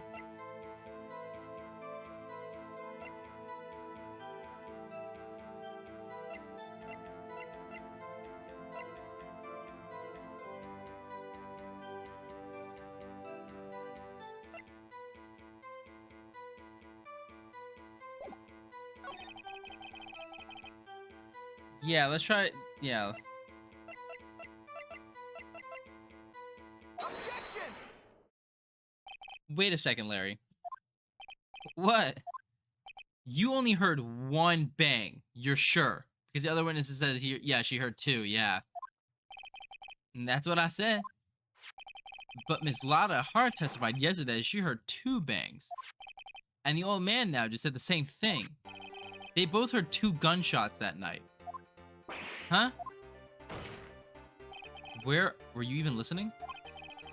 Were you paying attention to all what was they said? Yo, Nick, please. Huh? You know something been bothering me. I'm a witness, see? I'm like a customer here. You gotta treat me nice and stuff, okay? Mr. Butts, What? you only heard 1 gunshot. Are you sure? Well, to tell you the truth, I'm not sure. Huh? Not sure? How could you not be sure?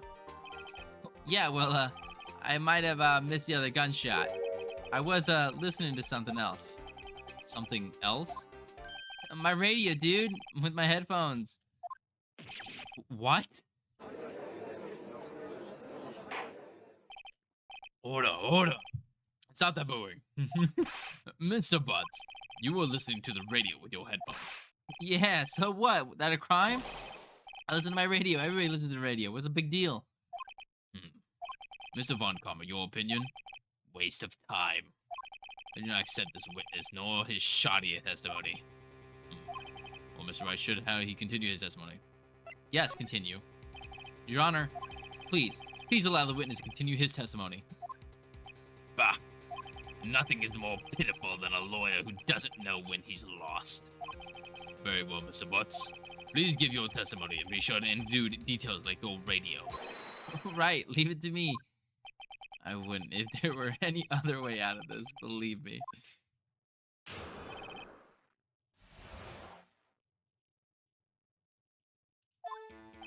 It's lonely being alone on Christmas Eve.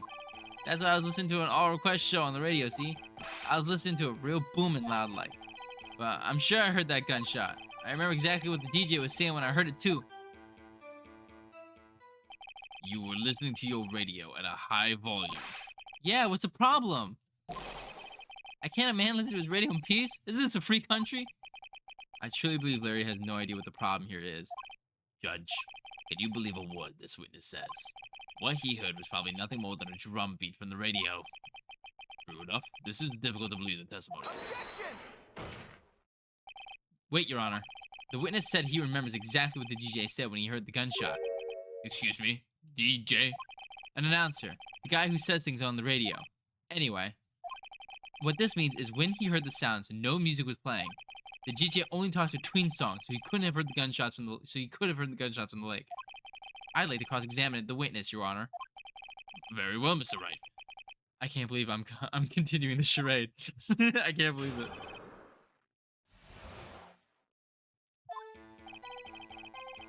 Hold it! So you turn on your radio. Right.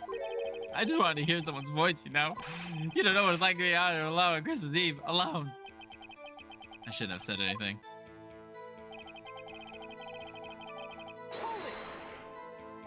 Do you by chance remember the name of the program you were listening to? Details, Larry, details. Has nothing to do with the case, Your Honor. Objection sustained. The witness was listening to the radio. This is all we need to know. Tell us, Mr. Butts, how loud was your radio set to that night?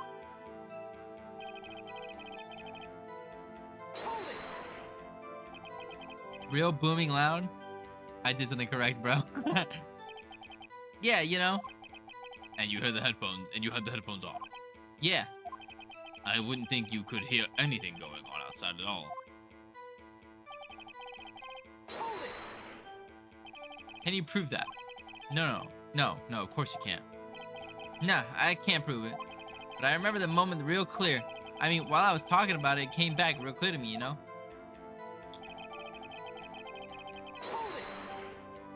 What did she say? Mr. Wright, please cease these pointless questions. What possibility good could knowing from the radio DJ said to us? Indeed, Mr. Von Karma has a point. It's all the questions, only if you need a reason to know why you care. We should care. We should care, Your Honor. Of course we should. Why? Well, how do you know if we don't ask, huh? Very well, very well. Mr. Butts, please testify in the court. What was the radio announcer saying when you heard the gunshot? Just when you said it's almost Christmas, I heard the gunshot. Almost Christmas? Almost Christmas? Objection! Larry, are you absolutely sure what you're saying is correct? Huh? Yeah, what's with the face? You look scary, dude. Hey, if you're trying to scare me, you better know I don't scare that easy. Is something the matter, Mr. Wright? Your Honor, did you hear what the witness just said? The DJ said, hey, it's almost Christmas when he heard the gunshot. Indeed, and? Almost Christmas means it wasn't Christmas. Do you realize what this means? When he heard the gunshot, it was still Christmas Eve. So it seemed to be the case, yes. But he should have heard the gunshots after midnight. This photograph is irrefutable proof of that fact. Let's see what the time was on the photo taken the gun triggered Mrs. Hart's camera. December 25th, 15 o'clock, 1500. 15 minutes after the midnight of Christmas Day. This is a clear contradiction, Your Honor. Order. What does this mean? The two prior witnesses heard gunshots after midnight. However, this witness says he heard the gunshot before midnight. Judge, the answer is simple. The current witness is plainly mistaken. Just look at him. Suspicious. What? Well, Mr. Wright, what do you think about the Mr. Buzz claim? Larry's right. Larry's not mistaken, Your Honor. He heard that gunshot before midnight. Intriguing. I'm assuming you have evidence for this wild claim. Show me evidence there was a gunshot before midnight.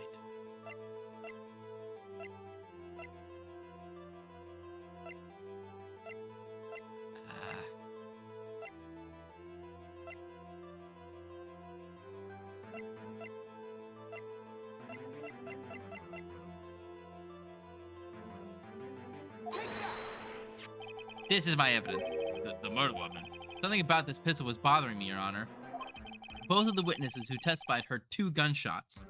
However, the murder weapon was fired 3 times. And then was the last shot fired. Only now have I realized the truth. That 3rd shot was the shot Larry heard just before midnight. Hi, Skunk. Hi. Hello. Hello, Skunk. Hello.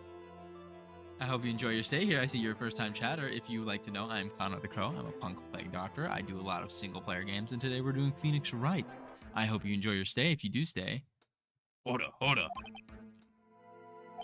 I guess that would make sense out of yesterday's testimonies. Bah!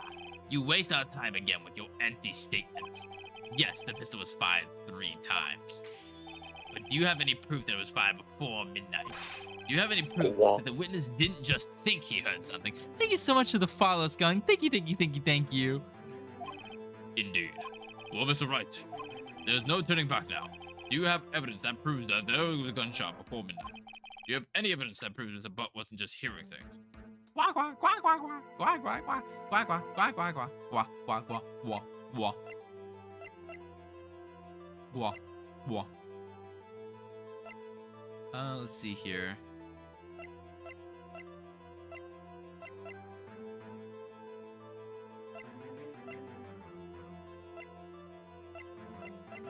I can smell you. No, you can't. You cannot smell me. You cannot smell me.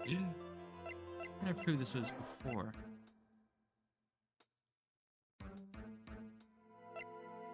Oh god, you're gonna make me do Carl Weezer as well? I want to say pirate, but at the same time, I don't want to just like throw in parrot at the time. Oh god. What are we thinking, y'all? How would we prove that it was before midnight? Skunk must surely call the Weezer. Oh. Oh god.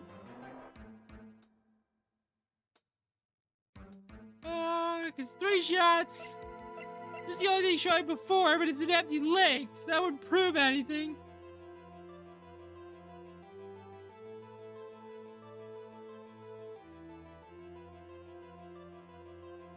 Ah.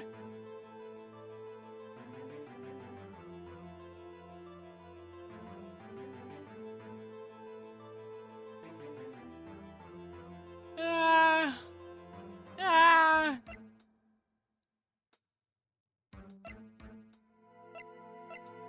Yeah, you can do the second lake, but I mean the only thing.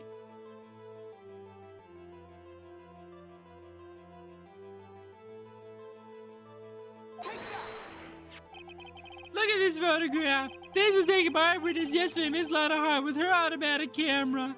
Because that proves the shot wasn't on the lake, yeah. This timestamp on the photo reads December 24th, 11:50 p.m. Oh yeah?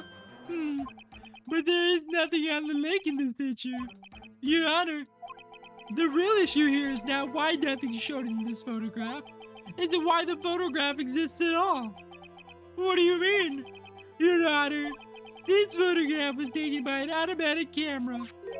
The camera was set to go off in response to loud noises. Ah! Correct. There was a loud noise on the lake at 11:50. That is why this photograph was taken.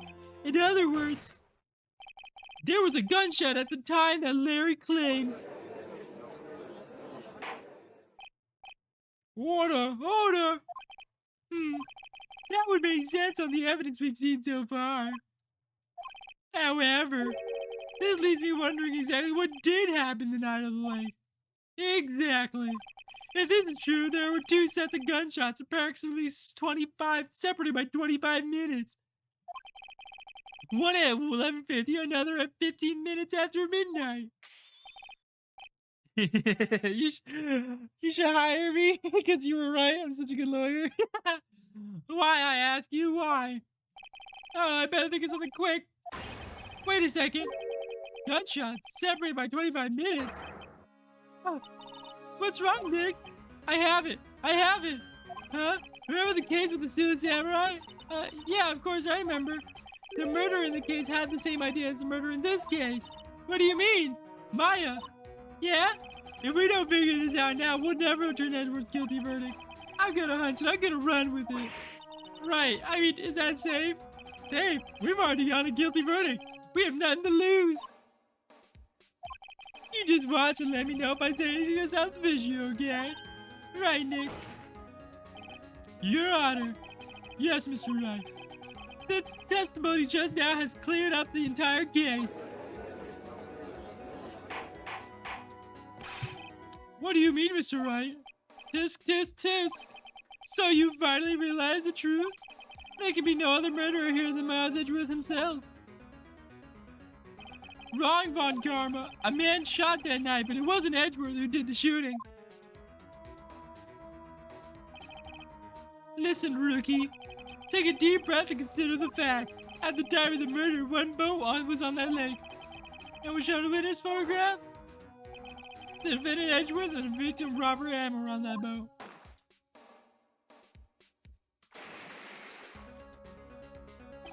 There was a gunshot fired on the boat and Robert Hammond fell into the lake. The distance of the shooting was 1 meter. It could have been suicide. Well, the guilty party has to be the other man on the boat.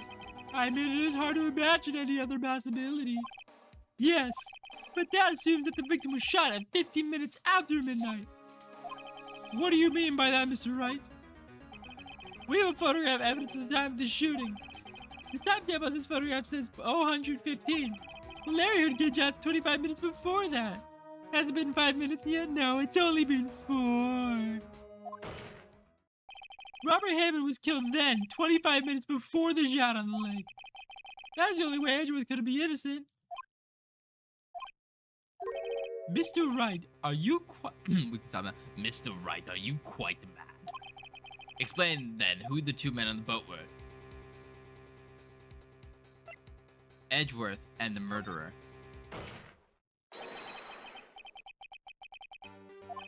After the murderer killed Robert Hammond at 11:50, he assumed the gaze of Mr. Hammond and met Edgeworth. What? Are you serious? Yes, Edgeworth won't tell us why he went to that lake that night. However, I have a hunch. That night, Robert Hammond called Edgeworth to the lake. Now, Edgeworth didn't know Robert Hammond's fate that well. That's why he didn't suspect anything when the murderer took Robert Hammond's place. I'm not sure what to make of this all. Ludicrous. Mr. Wright, Tell us the name of the murderer then. The murderer's name? Right, it's... I don't know. Actually, I don't know the murderer's name. You don't know? Bah, again, you waste my time. I don't know because he never told us. The murderer is the caretaker of the boat shop, that old man. At 11:50, he was the one who killed Robert Hammond. The caretaker of the boat shop. The caretaker of the boat shop? Where did he do this? There weren't any boats on the lake then. Why would he have to go all the way out to the lake just to shoot someone? May I suggest that the real scene of the crime was not on a boat? What? Well then, where did the murder take place? Show the judge where the murder really took place.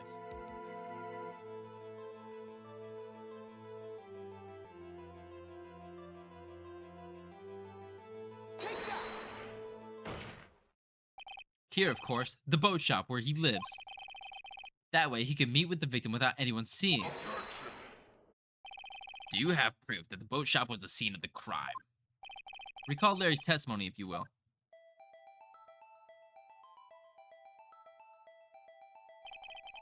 That night, he was out on the lake on the boat searching for something. He finds it and returns the boat. Then, just as he's starting to head home, he hears a shot. He heard a gunshot, Your Honor, even though he was wearing headphones at the time. In other words, the gunshot was very, very close by. And he would have been just in to return the boat. The boat shop. Mr. Wright, what happened that night at Gold Lake? Please tell the court from the beginning. Yes, Your Honor. Nick, are you sure about this? Not really. But I think if I start from the very beginning, and I take it slow, I might just be able to figure this out. That night, the caretaker of the boat shop called Robert Hammond to his shop.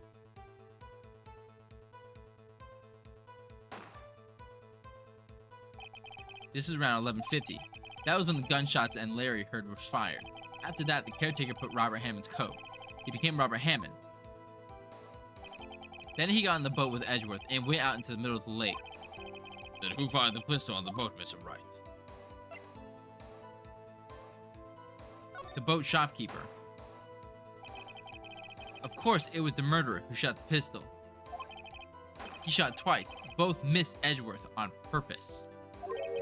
Wait a minute. Yes? Why would he shoot twice if he didn't mean to hit anyone? Details. You know this, Mr. Wright. The moment you run out of explanations is the moment you lose. Tell us why the murderer had to fire twice. I believe he shot twice to create a witness, your sir. Create a witness. The murderer lifts his pistol and fires one shot. That ensures that anyone who heard the shot will look at the lake. Indeed, Mrs. Hart did exactly after hearing the first gunshot. Next, the murderer waits a bit and he fires again. Then, the murderer jumps from the boat himself, leaving the pistol in the boat behind him. I see. There's someone looking from the edge of the lake. It would appear that one of the men in the boat was shot than the other. The murderer didn't know about the automatic camera, of course. That's why he shot twice to draw attention to the boat. Once he realized that everything else falls into place, the boat shop caretaker swam back to his shop. Then he put Mr. Hammond's wet coat back on the body, and threw the body into the lake. This is what happened, Your Honor. There are the events that transpired that night on Gourd Lake.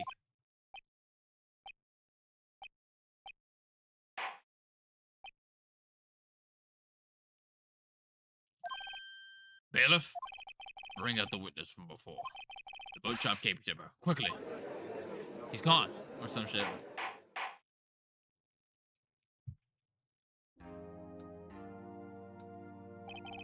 Very well. While we are waiting for the caretaker, I would like to ask the defendant, Miles Edgeworth, a few questions. Miss Edgeworth, please take the stand. Miss Edgeworth, you heard what was defense had just said? Yes. Well, why did you go to the lake that night? What Wright has said was mostly correct. Astonishingly so, actually. Yes. Several days ago, I received a letter. The letter was signed Robert Hammond. He asked me to come to the boat shop by the lake at midnight on Christmas Eve. He said he had something very important to discuss with me. Something important. I'm sorry, I can't say what it was. Your Honor, sir. Bailiff, we are conducting a trial here. I ask you remain quiet. The witness has disappeared. He isn't at the boat shop either. What? What should I do? Find him, quickly. We can't allow him to get away.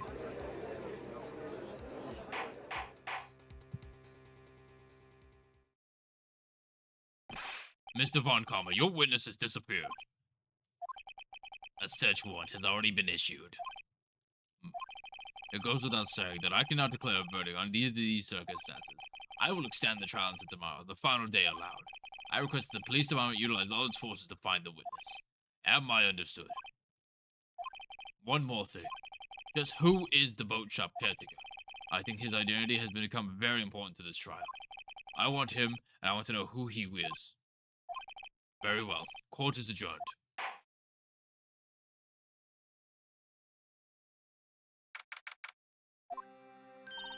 Yeah, Nick, you did it! Yeah. Well, at least we got out from under that guilty verdict. And what about Larry? That was something else. Even Von Carr didn't know what to do with his testimony. That really helped us out. Sure, once I sifted through his unique testimony. Still, he did save us. I just wish our cases weren't so down to the wire all the time. I know what you mean. Sometimes I feel like this is just us on trial instead of our clients. Hey, Edgeworth. Mr. Edgeworth? Did you say something? Don't look so pained. I mean, it looks like you're probably going to get off the hook. You can try to smile just a little, right? Wah, wah, wah. Wah, wah, wah. That's what you fucking sound like. I'm sorry, but I fear it's not over for me yet. What do you mean? Right. There's something that's been troubling me for a long time now. And I don't know whether or not to tell you. Edgeworth? No, there's so little time left. I want to tell you to get it off my chest, but I can't make up my mind. What is this about, Edgeworth? It's a nightmare I've had. A memory of a crime that I committed. Crime you committed? A memory of a murder. I know, just right? Like it's so like just have crazy sex already. Just stop being so gay. That's what you fucking sound like. I'm sorry. Before we continue, I have to play that audio for anyone who doesn't know what the fuck we're talking about. Hold on.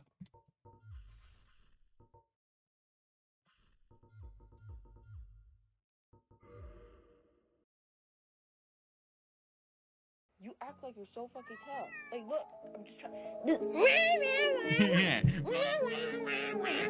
That's what you literally fucking sound like. Oh, you act like you're so fucking tough. Like, look.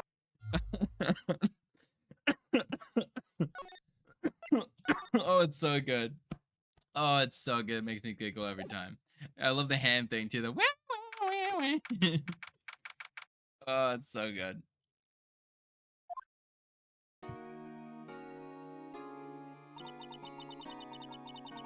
What was Mr. Edgewood talking about? Memory of a crime that I committed. A memory of murder. Do you really think Mr. Edgewood killed? I don't believe it. Not Edgeworth. Some painful memories have been troubling him lately. But I've never seen someone's life. But he'd never take someone's life. Never. Nick! Yo, how's everyone doing? What do you think of my performance today? I had him swoon in the aisles, huh, Maya? Swooning? Me? Oh yes, I do remember feeling pain. Right on, tell me the truth. It was like love at first sight, right? Right, Nick? Huh, me? Maybe my heart skipped a beat or two. I think you do better than that. Come on, I say Edgeworth. This is a dude, Edgy. You guys should bow before me. Yeah, bow before your hero. Larry, you really helped in the trial today. You did. If you weren't there, Larry, I'm sure Mr. Edgeworth would have been found guilty. But seriously, Nick, I know mine from a creator named Will, and he said it from another creator's video. Ah, okay. That boat shop character you guys, pretty suspicious. Edgy ain't off the hook yet. Way to spoil the mood, Larry. Hey, I'm just a guy sitting in the audience, you know? But from where I'm sitting, Edgy seemed pretty edgy. I mean, can you really know what he's telling the truth about that night? Nick? I don't know. But what I do know is I'm going to believe in the two of you until the end. Us two? Edgeworth and who else? You mean me, right? Gua gua. Gua gua gua. Gua gua gua. Gua gua gua gua gua. Gua. He means me, right, Nick? Yeah, you, Larry. Not me? But why are you here, Larry? Huh? Oh, actually, yeah. Why me, Nick? Enough with the silent treatment. Nick, why do you trust Mr. Edgeworth so much? I mean, he's changed recently, true. But when we first met him, he was kind of a jerk, don't you think? You didn't know him back then. Back when he wanted to become a defense attorney. Wait, was that when you two were classmates? Yeah, in grade school. They saved me. Miles and Larry. They saved me and I'll never forget it. That's why I became a defense attorney, you know. What? Hey, Larry, what's he talking about? Huh? I'm sorry, I kind of forgot. Okay, Nick, out with it. I'm gonna hear the story today, and that's final. Okay. I'm just watching your model point proudly in gua. Gua! Instead of like objection, it's just gua! It's kind of a long story, so hang in there. It was the very end of 3rd grade. I was on trial. A class trial. A class trial?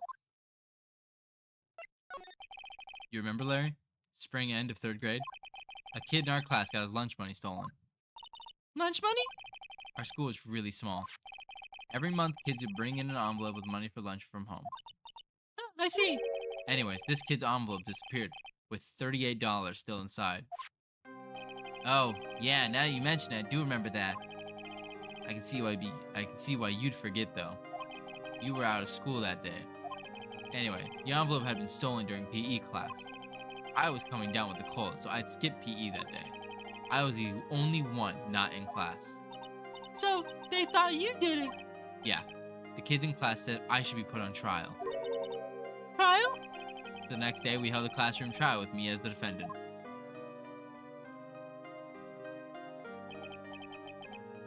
I didn't do it. Guilty. He did it. Guilty. It was you. Thief, give me money. Blah, blah, blah, blah, blah, blah, blah. You're a fucking loser. You get no bitches. Your pockets are not fat. Now, Phoenix, you know you shouldn't steal people's money. It's not right. In the end, even the teacher thought I'd done it. Go over and apologize, Phoenix. I didn't know what I didn't know what happened. What was happening? I was so sad I couldn't stop crying. Everyone was staring at me like I'd done it.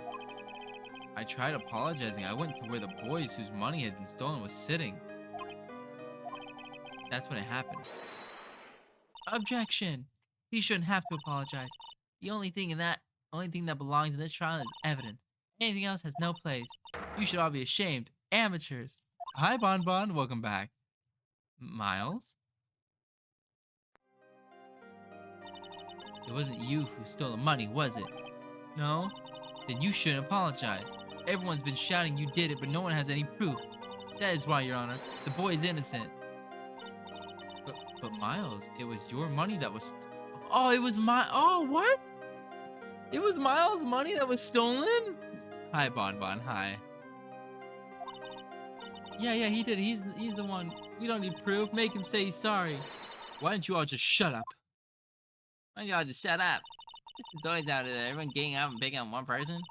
Just think how he feels. He said you didn't do it, so you didn't do it.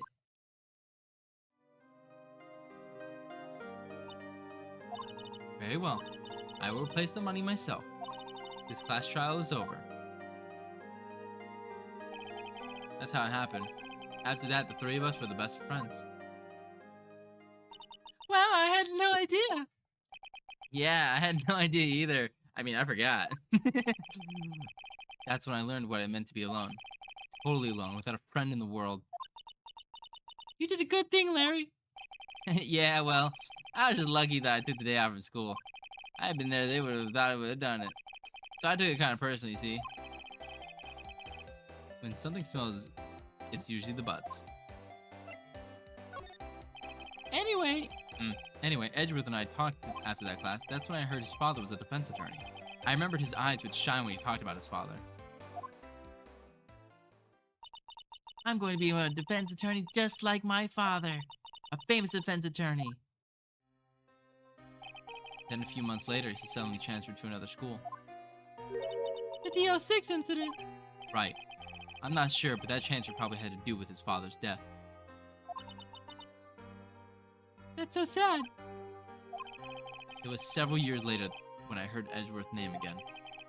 There was an article about him in the newspaper. The headline was something like Dark Suspicions of a Demon Attorney. Fabricating evidence, manipulating testimonies, covering up facts. The article said he'd do anything to get a guilty verdict. Anything. But why? What happened? I mean, that's something edgy I used to know at all. That's what I thought too. I tried to get in touch with him. I didn't know how many times. He never replied. I guess he didn't want to see his old friends. I couldn't just drop it though. I wanted to meet him, to learn why he had become who he'd become. That's when I decided. Wait, you didn't mean... That's why? That's why you became a defense attorney? To meet Edward? If I was a defense attorney, I knew he'd have to meet me, whether he wanted to or not. In court. Edgeworth believed in me, and I believe in him. He's in pain, and no one is on his side. I'm the only one who knows the real Edgeworth. I'm the only one who can help him. Whoa, Nick. So is that why you helped me out for free? Yeah. I helped you because I believed in you. Except I don't remember saying I'd do it for free. Oh, a simp as his attorney. Yeah. Oh. Aw, Nick. Nick, we have to save Mr. Edgeworth. It's the least thing we can do, okay? Right. Very well, maybe. First, there's that rental boat shop caretaker. We need to find out who or what he is. I'd settle for who. I guess I can clean out some of this evidence I no longer need.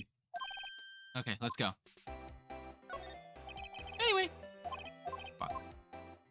Oh, fuck. I didn't mean to hit enter again. I didn't mean to hit enter again. God damn it, bro. Fucking damn it. Fun fact, my friend Polar, hopefully he's supposed to be working. He's going through a lot of financial troubles right now, and he's actually talking about selling his PC, which I'm very sad about. I just hit it again. God fucking damn it, because I wasn't paying attention. He's supposed to be making me an emote that's just like that.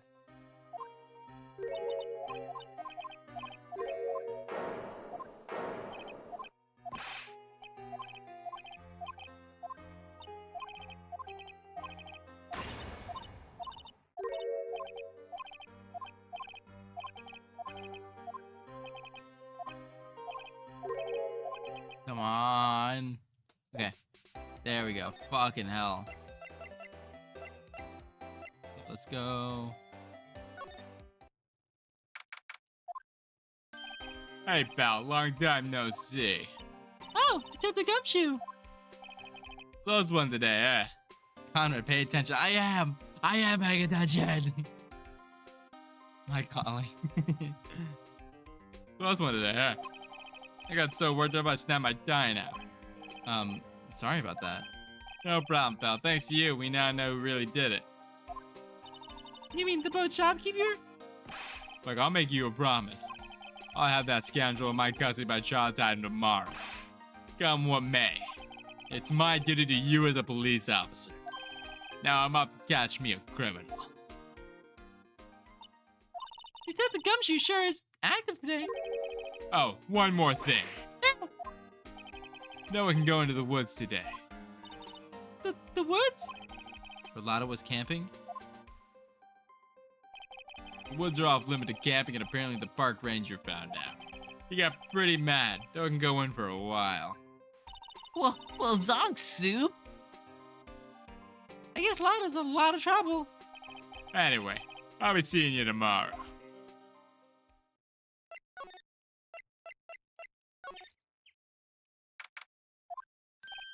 Huh? The steel eyesore is missing. Eyesore? Look, like the hot dog stand is closed too. I guess Larry's too busy worried about Mr. Edgeworth to show up for work. Zonks? I think it's Zoinks.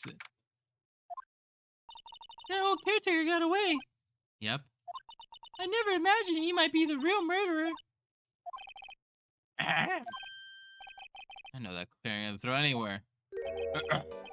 Oh, hello. What about you be doing? Out for a walk, the days of my youth, like the scent of fresh lemon, you see. Mr. Grossberg, this is no time for idle reminiscing. Mr. Edgeworth's trial ends tomorrow. This is true, yes. But from what I saw, the day's trial should be fine, right? Well, I'm not so sure about that. Oh, what do you mean by that? Well, I'm not sure. Look, if you find anything, come by my office at once. I may be able to offer you some assistance. I said zonks though? Oh, whatever. Whatever. What do you think Mr. Grossberg was doing here anyway? Who knows?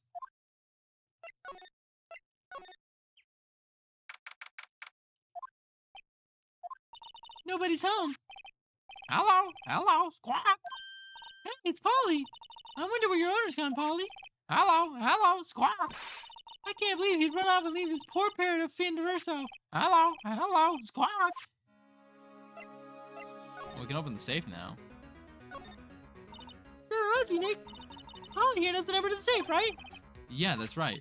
Polly, what's the number to the safe? 1228, squawk. Let's open it, Nick. Come on. I'm sure there isn't any money in there. Aw, but hey, he keeps it locked, right? There must be something valuable in there. I'm not so sure. Okay, Nick, let's see what's in there. I guess there might be a clue or two. There's only one thing here, a letter. A letter? Aw, boring. There's no name or signature on this thing. It's handwritten in very precise, clear letters. Get your revenge on Miles Edgeworth. Edgeworth? Nick, why would Mr. Edgeworth's name be on here? How should I know? I'm gonna read the whole thing. Get your revenge on Miles Edgeworth. It also says this is your last chance. Now is the time to get your revenge on the two men who ruined your life. The rest of the letter goes to describe the murder plot in detail. How to kill Robert Hammond and famed Edward. Calling Edgeworth out on a lake. Getting on a boat, firing twice. This is exactly what I figured out today in court. This is all here, in perfect detail. What do you think it means, Nick? I don't know, but it looks like these are instructions for that caretaker. When he killed Robert Hammond and called out Edgeworth, he was following instructions. Who would have written that letter? And what does that mean, to get revenge on Miles Edgeworth? Look, I don't know, okay? But one thing's for certain. This letter is an amazing clue.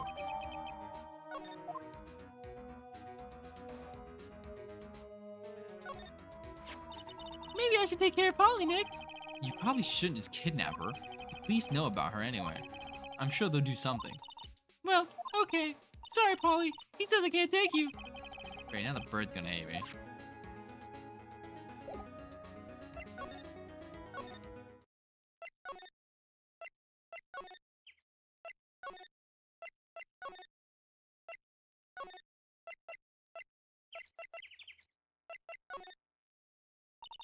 One day left, Nick. Yeah, I know. Well, no time to wait, so let's get going.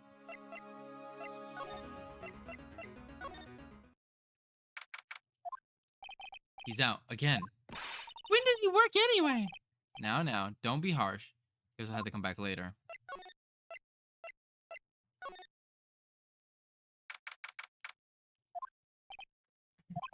You look as grim as always. Miss Edgeworth, I heard the story about the class trial. Class trial? What do you mean? You don't remember? No, I don't. Your lunch money was stolen, wasn't it, in 3rd grade? Lunch money? Oh, right, yes, I seem to remember something like that. Nick, I think you're the only one who really remembers. Well, it probably only really mattered to me anyway. Miss Edgeworth didn't, do you know? That trial was the reason Nick became a defense attorney. Ridiculous. Hey, thanks. That said, it does sound like the kind of thing you do. You haven't changed a bit, haven't you, Wright? So simple, even to a fault, even. Well, maybe yeah, but I think you changed too, Edgeworth. Perhaps. I don't know why, but I like when I voice Edgeworth, I get goosebumps like down my back. Hey, Edgeworth, why did you become a prosecutor anyway? You used to look up to your dad. You said you wanted to become a defense attorney, right? Phoenix is 100% Edgeworth simp. Oh yeah, I'm sure. I couldn't let myself deny reality like you. What do you mean? My father was taken from me, and you want me to defend criminals? I'm sorry, Wright, but I'm not that good of a person. One suspect was already apprehended in your father's murder, right? Yes, that man trapped in the elevator with my father. His name was Yanni Yogi. He had to be the shooter, and the way you look, any way you look at it. Yet he was found innocent. The defense attorney got him off the hook. That would be Robert Hammond. Poor Edgeworth, I know. Oh, so why do you hate Peeps? They're delicious.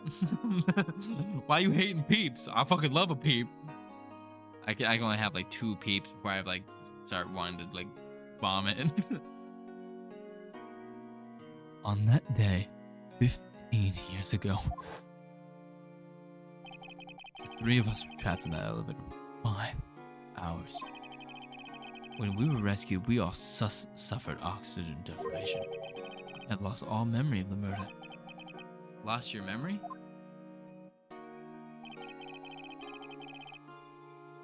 Big yawn. Even now, I can't recall what happened in that elevator.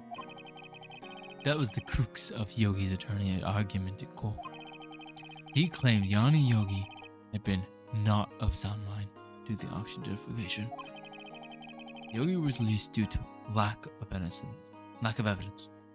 Innocent. That's when I changed my mind. I started defense attorneys. What's your relationship with Von Karma? He's my teacher, and a man who deserves respect. I learned everything I know of courtroom techniques from him. So he's like my sister was to you, Nick. He is a perfectionist in all things. In court, in his personal life, he is obsessed with doing everything. Perfectly, huh? In all cases he has taken on, none were left unsolved. And not one suspect was declared innocent. Ever. But that's... I know. It's possible some of the suspects were indeed innocent. However, it is impossible for us to accurately determine that in every case. Wait, doesn't that game show a scene with a bullet hole in the elevator window? Yeah, it does. It does. All Von Karma does in his job is to find the suspect guilty perfectly. In any case, it's nigh will impossible for a weakness in him. Should a weakness appear, he would do everything in his power to make it go away. Edgeworth?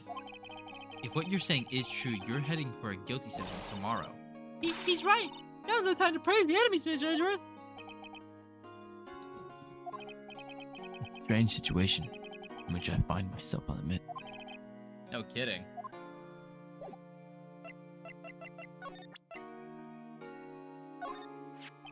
Edgeworth, see this letter? This came out of the safe in the shack where the boat rental caretaker lives. I see. Revenge? On me? Better fuck before it's too late. No suspicion of an outside source or anything? Who is the old guy anyway? I don't know. He beat innocent defendant? You got declared guilty or something? Nice, right? But I don't remember that old man. Not at all. So he was following this letter then.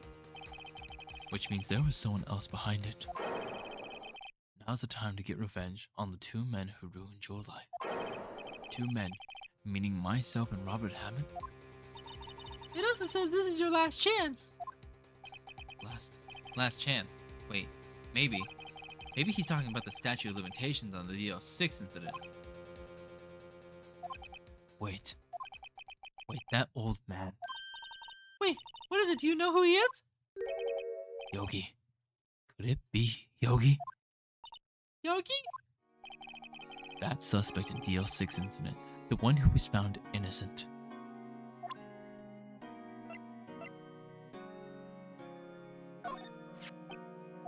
It was that case that changed my life. And tomorrow on December 28th, its statute of limitations runs out. Tomorrow. Could that be a coincidence? But even if that case is finally closed on paper, it will never be erased from my memory. Never.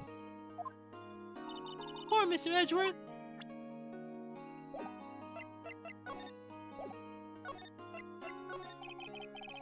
Yanni Yogi was a court bailiff at the time. We just happened to be in the elevator together 15 years ago.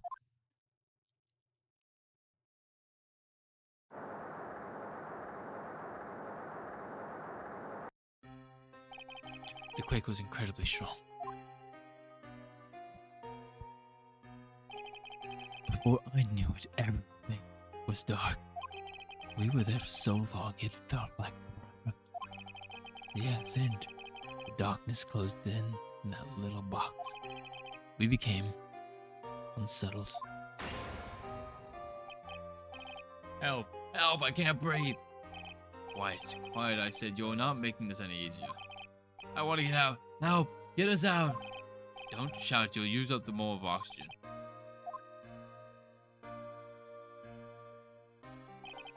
That's all I remember. When I came to, I was in a hospital bed, staring up at a ceiling. In court, Yanni Yogai's mental condition was called into question. They claimed the oxygen deprivation and stress has caused temporary insanity. In the end, claim passed. What? The court and Yogi was found innocent.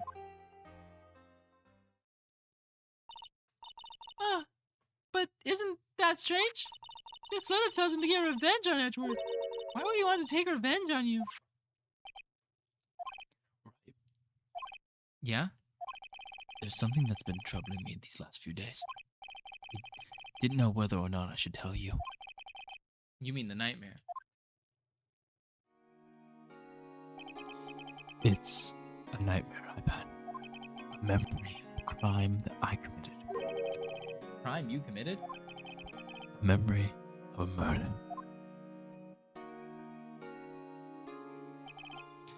I think the time has come to tell all. The last 15 years, I've had the same dream almost every night. I wake up in a fearful sweat every time. What kind of dream? It's a dream about my father's killing. Help, I can't breathe. Quiet. I said quiet. You're not making this any easier. I want to get out. Help. Get us out. Don't shout. You use up more oxygen. I can't breathe. You're using up my... What? Stop breathing my air. I'll stop you. What? What are you? Stop breathing my air. No, father. He's attacking father. Then I see the pistol lying by my feet. I don't know if it was evidence from that day in court or the bailiff. In a daze, I pick up the pistol. Get away. Get away from my father. Ah. And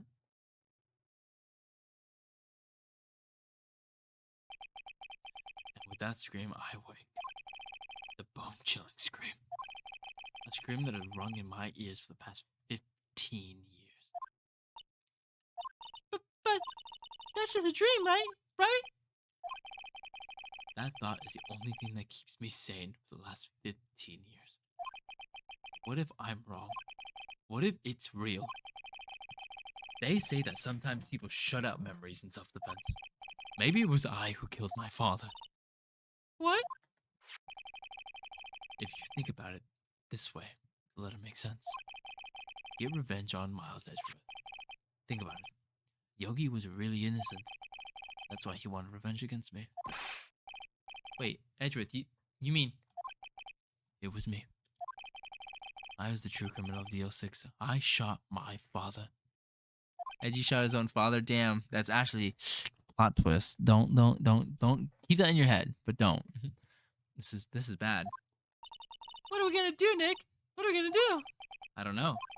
I don't think there is anything we can do, like it or not. If there's someone else who knows a lot about the DL6 incident, maybe. There is, Nick. There is someone else who knows about the DL6 incident.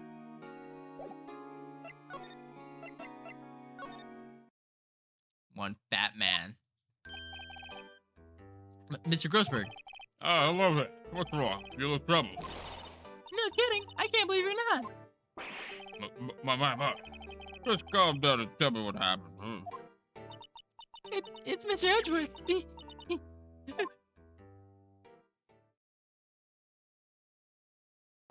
see. So Edgeworth dreamt he shot his own father.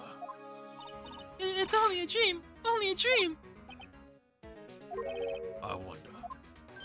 What? If that's the case, then why do you two look so troubled? Well, Also, considering this, Yogi quite clearly holds a deep grudge against Miles Edgeworth.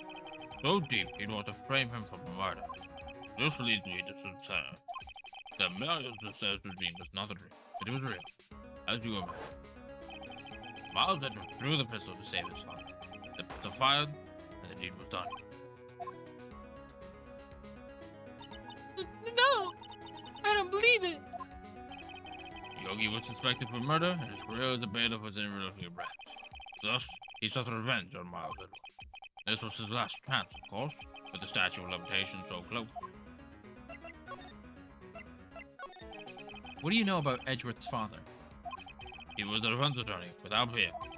It sounds trite, but it's true. Well, he may have had one fear now that I think about it. Your mentor, Mia Fey. My sister? Gregory Edgeworth was very disapproving of Mr. Von Karma's techniques. That's no surprise. Von Karma's extreme mad, forged testimonies evidence are nothing to him. The result, he has a perfect win record in court. To beat him, Gregory Edgeworth tried to call attention to all his methods. And He lost. He died in despair, as it were. I see.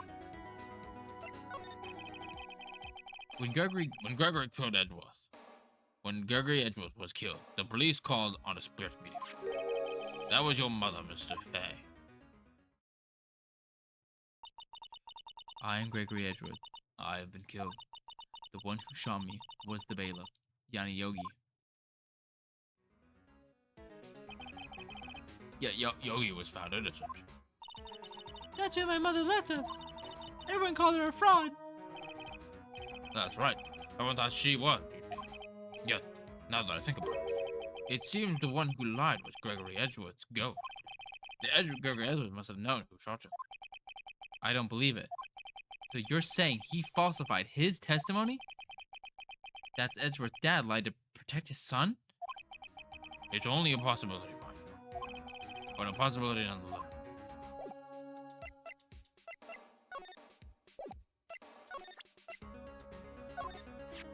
Oh, so this was the letter. It does seem that Yogi was following this letter when he killed Hammond. But why kill Robert Hammond? Hammond was a skilled defense attorney, but before he defended clients, not for their sake, but for his own, Huh? His own sake? he never trusted his clients, that one. The only thing he trusted was his own ability. But he got his clients found innocent, so why should it matter? Actually, my dear, it's quite different. Don't who? Don't what? Don't why? Don't how? He won the innocent runner, but not one but himself. Yogi was a free man, but socially, he was ruined. Huh? You'll understand soon enough. Wait, What is it? this letter. I've seen this handwriting before somewhere a long time ago. Whose handwriting was this? Do you have any idea who wrote this letter? Manfred von Karma? Could it be Manfred von Karma? Von Karma. Why would he do something to do with it? Well, I'm not sure. Von Karma. Von Karma. Oh, wait, you're right, my boy. This is Von Karma's handwriting, I'm sure of it. I used to see it all the time on Cobra Call. What? But that means that the one who told Mr. Yogi to kill was... Correct. Manfred von Karma himself. What does this mean then? Why would von Karma want to frame Edgeworth?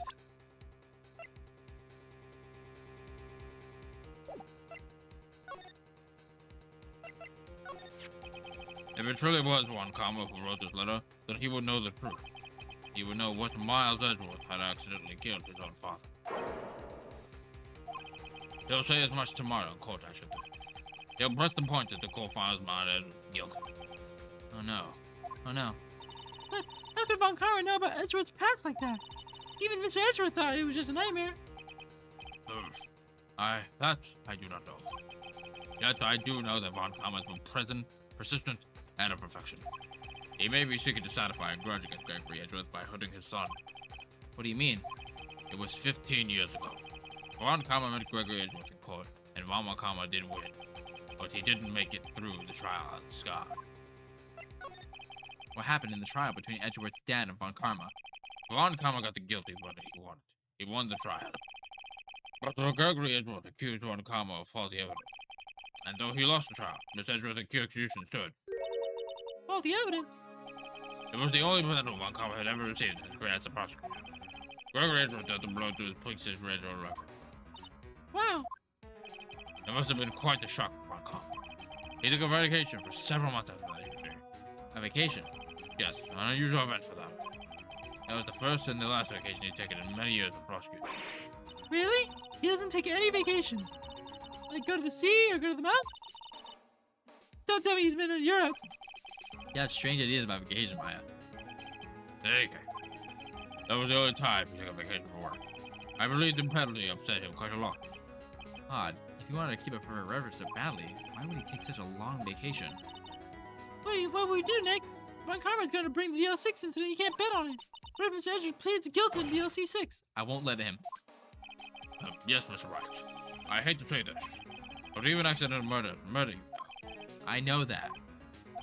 I just believe in Edgeworth's innocence. I can't believe he'd kill someone.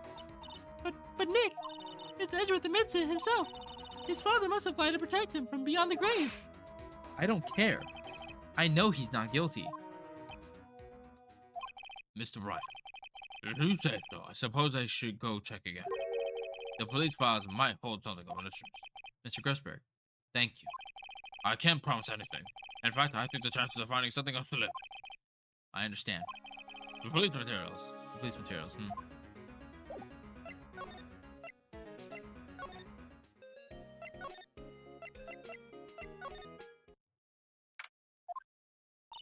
There's hardly anyone in here. Everyone must be out looking for the old guy. You guy. Oh dear. I don't think Gumshoe will come back today. He's staying late looking for someone. Now the old Gumshoe is pounding the pavement for real. We're wondering if we could check out the records room again. Well, now I can't have just anyone wandering around in there. But I guess Mr. Von Karma's in there now anyway. You can go as long as he's in there. But Von Karma. Yeah, he just arrived actually. Von Karma's in the records room? Nick, let's hurry.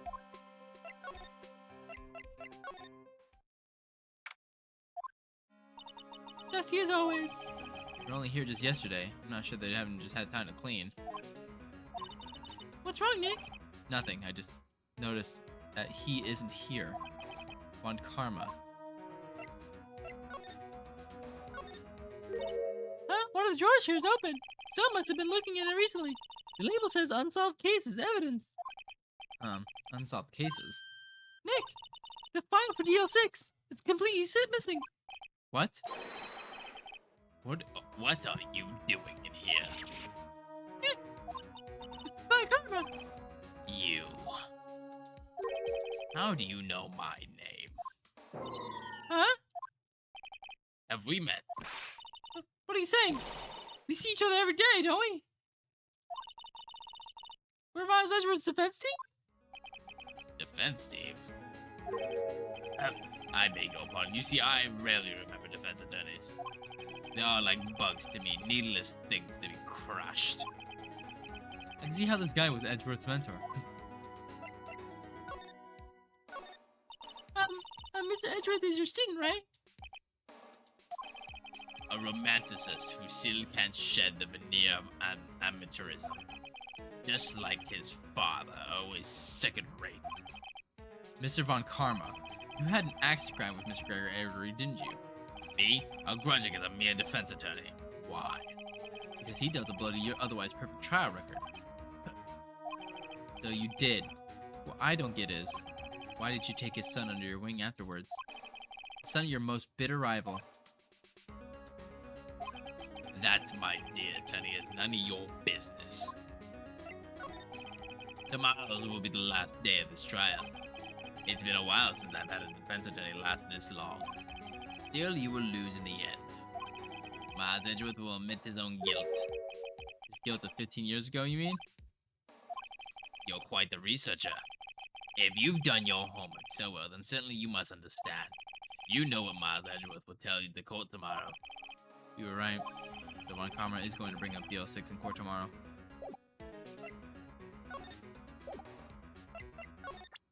This would be crazy, but... Mr. Von Karma, have a look at this. This was you, wasn't it? You instructed Yami Yoga to commit murder. Yanni Yogi. How many years has it been since I've heard him called by that name? He's a fool. I told him to burn it after he read it. So you admit it? You wrote Mr. Yogi this letter? Yes, my dear defense attorney. Thank you for taking the trouble of bringing it to me. You've saved me a lot of needless hassle. What? Dick, what is that thing? A stun gun for self-defense, usually. Indeed. 600,000 volts will course through your body like a dog touching an electric fence. 600,000? Oh, don't worry. People don't die from it. Usually. Now give me that letter. No. Whoa, what are you? Nick, run! Maya, Out of my way. Ah!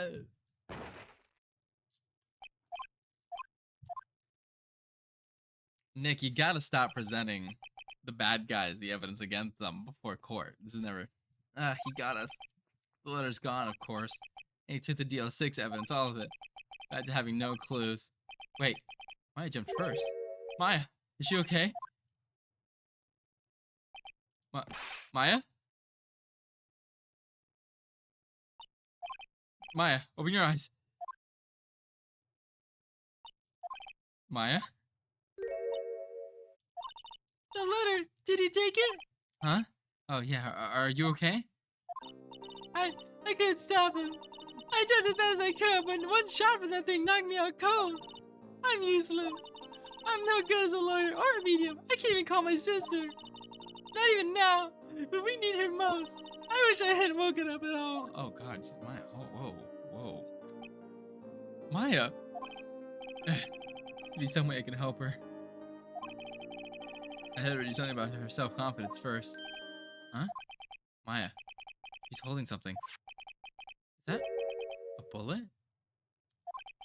DL6 is the evidence number 7 taken from the heart of Gregory Edgeworth. The way they don't shy away from these topics. It's crazy. It is crazy. I remember. Von Karma was holding this when Maya jumped him. I'll prove it to you, Maya. You're most definitely not useless. I'll prove it to you in court tomorrow.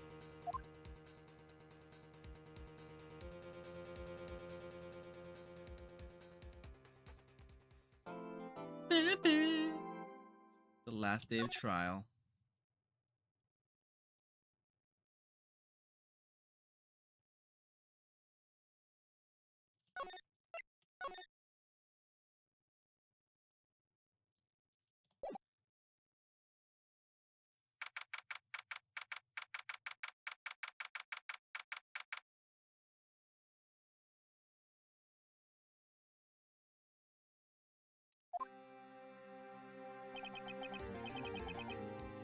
This is it, Judgment Day.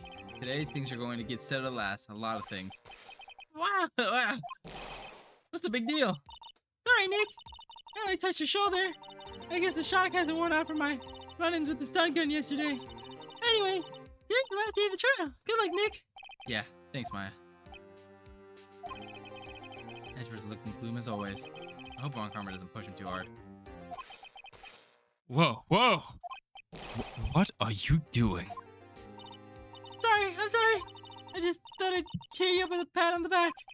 Maya, maybe you shouldn't go outside and discharge. Maybe you should go outside and discharge. Right, good idea. Trying to electrocute anyone on your way out.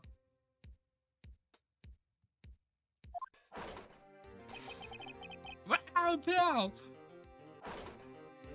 Wow, pal. What's gotten into that girl? Detective Gumshoe. Morning, Mr. Edgeworth. Good morning. How'd it go, Detective? How'd it go, Detective? Have no fear. As promised, I've captured our runaway caretaker.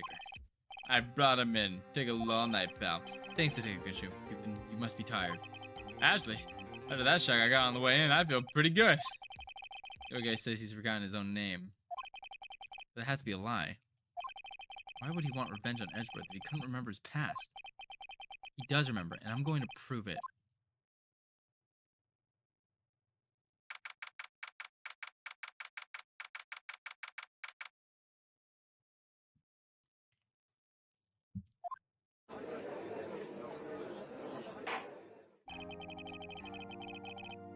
Court is now in session for the trial of Miles Edgeworth. The defense is ready, Your Honor. The prosecution is ready. Right, very well. We have reached the final day of our proceedings in this trial. I ask the prosecution submit defense evidence to cite vengeance. Understood. Come on, don't be awed and silence every time a little thing he says. Very well, Mr. Von Karma, your opening statement. Right. Thanks to Detective Gumshoes having to boot. Off to work I go. Aw, have fun at work. Hope it goes easy and fast. The boat rental shop caretaker has been arrested. In yesterday's trial, the defense asserted that the caretaker was the murderer. However, the caretaker has yet to confirm this.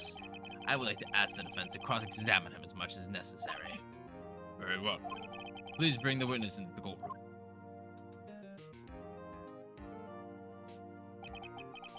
I'm gonna eat this nutter butter while we're doing this.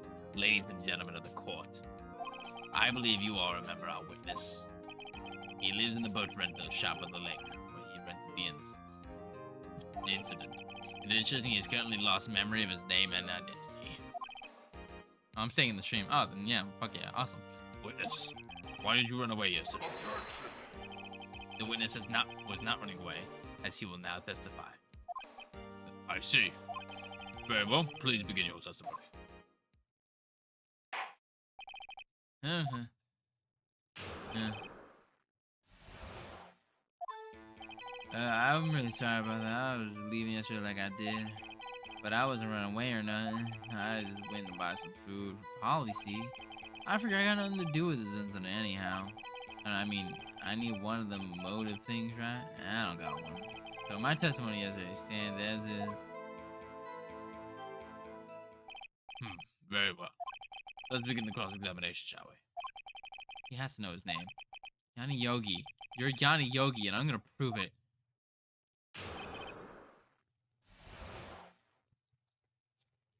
Enjoying the nutter butter? I will in a second when I'm able to open the goddamn thing. Yeah, I'm enjoying it.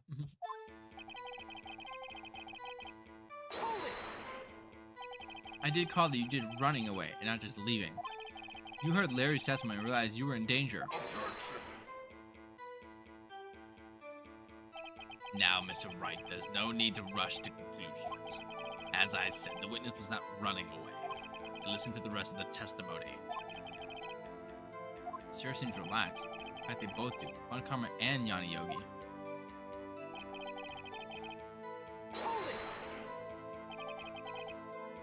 Then why did you leave? He's just about to say why. Is it so hard for you to just quietly listen when someone is talking? If I sat quietly, Edgeworth would be guilty in 3 minutes.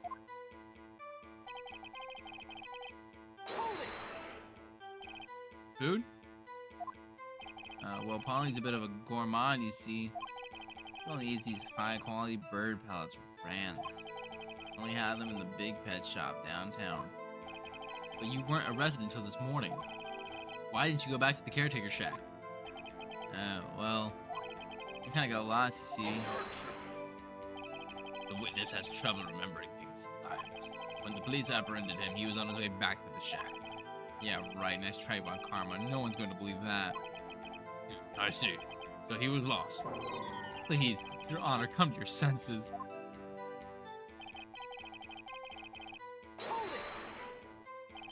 You've lost much of your memory, is that correct?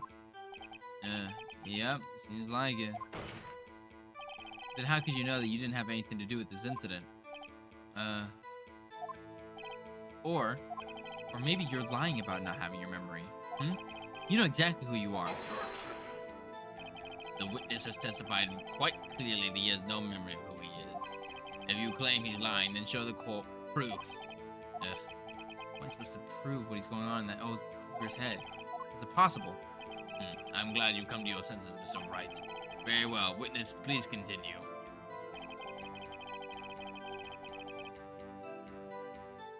"5 minutes. 5 minutes is all Von Karma wants to spare." How can you say you had no motive? I say you do. You had a grudge against Edgeworth and the victim, Robert Hammond. That's why you took revenge on them, right?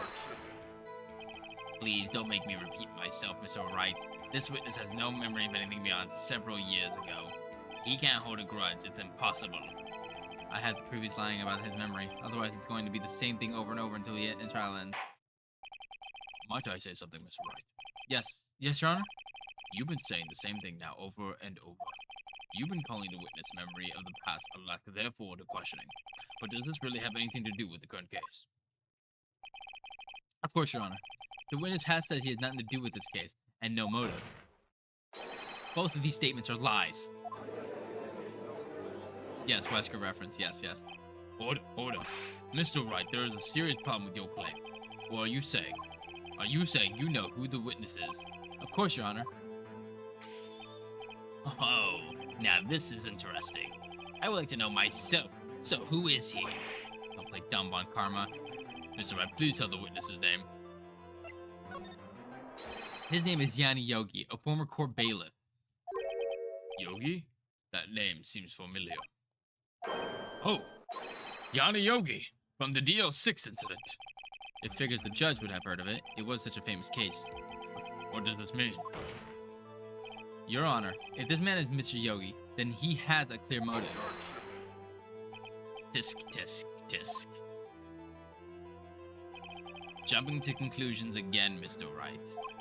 This witness, is Yanni Yogi? Fascinating. However, how do you propose to prove this in court? This is a court of law, as you may recall. You need proof. And allow me to repeat once more that witness has lost his memory. This is it. I have to do this now. If I can't prove Yogi right here, right now, then I've got nowhere else to go. Nick, how are you going to prove it? How can you prove that he's Yanni Yogi? It's okay. It's actually quite simple. Your Honor, please take this man's fingerprints. Then we'll compare them to the fingerprints on file in Yogi Yogi 15 years ago. I see. This makes sense. Tisk. Huh? I'm so very, very sorry, Mr. Wright. Why? The witness has no fingerprints. What? What? No fingerprints? You see, before I worked at a caretaker, I worked at a chemical plant. I burned my fingers working with that stuff, and yep. What? Yogi, you sneak. You burned your fingerprints to hide off your past. Well, if the witness has no fingerprints, I guess we will not be able to prove his identity. No. Tisk. Very well. What will you do, Mr. Wright? It seems that the case has been decided, no? No. I know what happened. I know everything. You made it to work? Lovely. I just can't prove it. No, I can't let it end like this. I can't lose. There has to be another way. There is no one who can testify as who this is witnesses. No one. Nick, what are you gonna do? I didn't even consider that he might have erased his fingerprints. What do I do now? Tisk. Well, Mr. Wright, perhaps you'd like to cross-examine his parrot for a little comic relief? Yeah, very funny. There's a sore winter one. Wait a second. Cross-examine his parrot? Wait, what is it, Nick? No, you're not going to! Your Honor, the defense would like to take Von Karma up on his proposal. Take Mr. Von Karma? Oh, my proposal? Exactly, Your Honor. I would like to cross-examine the witness's pet parrot. Phoenix, you've gone fucking crazy. Order. What do you think of Mr. Von Karma? Need you even ask? This is farce. I object. Objection. Wait a second. You were the one who suggested I cross-examine the parrot, Von Karma. I have a right to do so, as you suggested. Well, if you're so desperate, then please be my guest. Of course, should you go through with this, and nothing comes of it, I hope you're ready for the consequences. Nick, this is crazy. Well, still want to go through with your little game? Yeah. Let the parrot take the stand, and I will cross-examine her, Your Honor. This is the most ridiculous thing I've ever heard. Von Karma, regularly every person taking away every piece of evidence, except the parrot. She's my last chance. At least, I think so. Bailiff, bring in the parrot.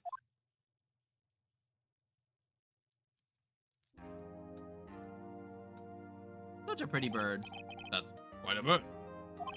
Please tell us your name. Name. The witness is ignoring me. It must hurt to be ignored by a bird. Very well, witness. Who is your owner? Please testify for us.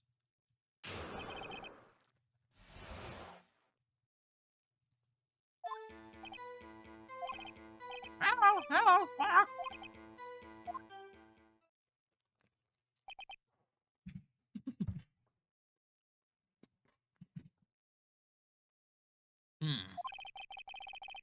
Certainly the most consistent testimony I've heard so far.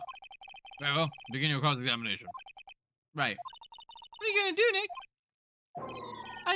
I don't know. What do we do, Maya?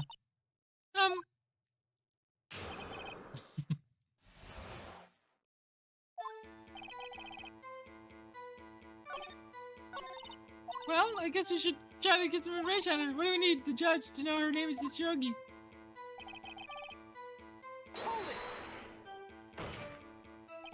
Witness, you can't just say hello and expect us to get anywhere.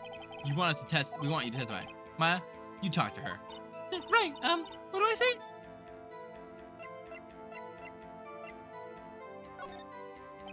Maybe I should get her to say her name. Polly, what's your name? Polly, what? Mr. Wright, I think we've established that the pair's name is Polly. Does this have anything to do with our owner's identity? Of course. Yes, it does. Fascinating. You claim the parrot's name will prove our owner's identity. Then show us proof. Nick, don't you think you're taking this bluff a little too far? Listen, we're not here to answers of questions of who is the caretaker. We're here to prove that he is Yanni Yogi. All we have to do is tie the name Polly to Yogi. Your Honor, the proof that the parrot's name reveals the caretaker's identity is...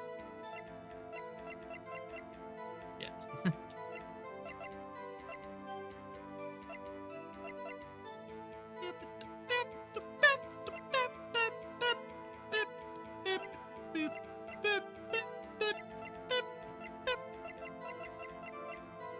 mean, it'd be the DL6 case, right? DO6 case file. That is quite a large file you have there. Which page is this proof on, then? Show us, or stop wasting our time. Very well. Mr. Wright, please show us the page. When this file is information can...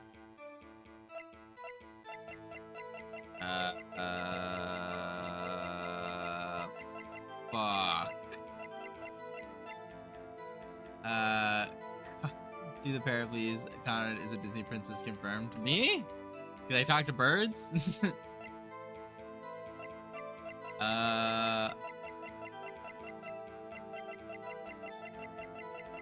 Yeah, that's what I'm thinking. Suspect, because suspect is the thing.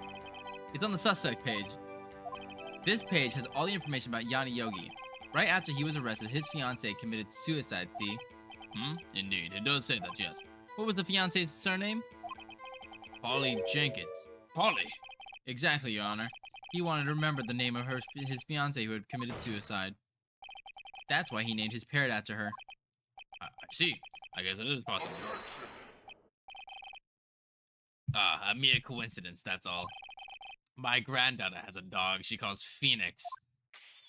Well, Mr. Phoenix, Wright? Does this make you my granddaughter's fiancé? He's only 7 years old. Indeed. Our owner is a little weak of evidence in a murder trial. We would need some other corroborating evidence. Where am I gonna find that? Nick, we're getting closer. One more, if we just get one more piece of evidence. Right, but what? Very well, witness, you may continue.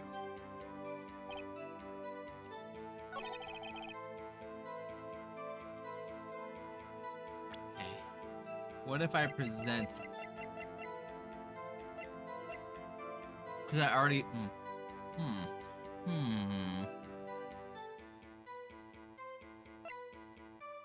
Objection! Your Honor, this statement contradicts... Oh, no, this is fucked. No, I fucked up. Oops, that didn't go so well. What's the face? The face is... Oh! You think so? The face of the mom?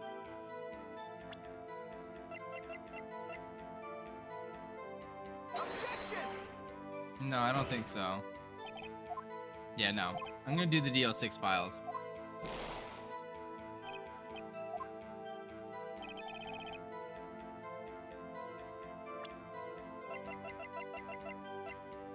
Objection!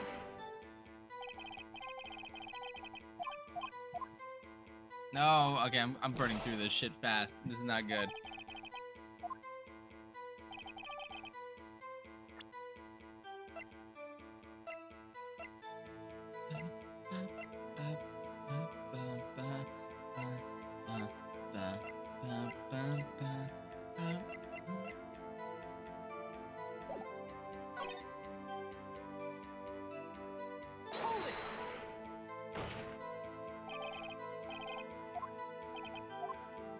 Frankly, I can't believe that you speak to a parrot.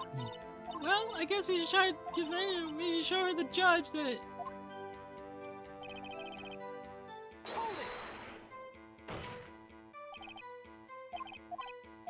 My favorite stupid theory headcanon is that the player is a yokai who possesses the spirit of people who work illegal and pushes them to do rash decisions in court. Is that really a theory? Holy shit. Oh wait, have we forgotten something?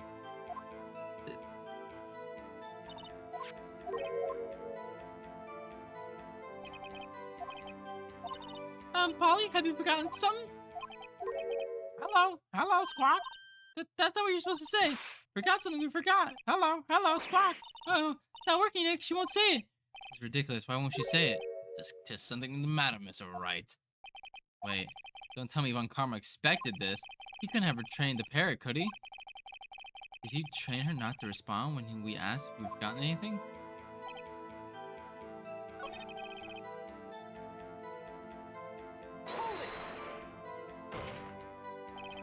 The gun?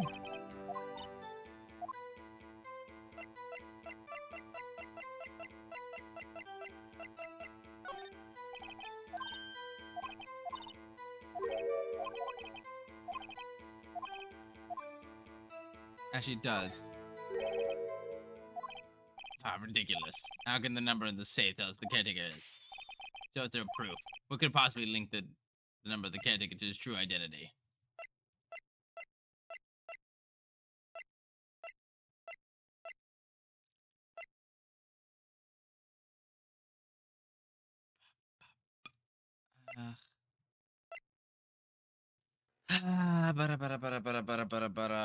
DL6 could be.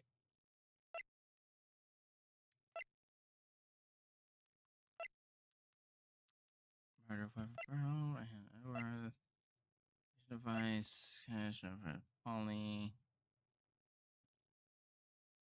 Let's see here. Could it be related to the Fanasi again? The case again?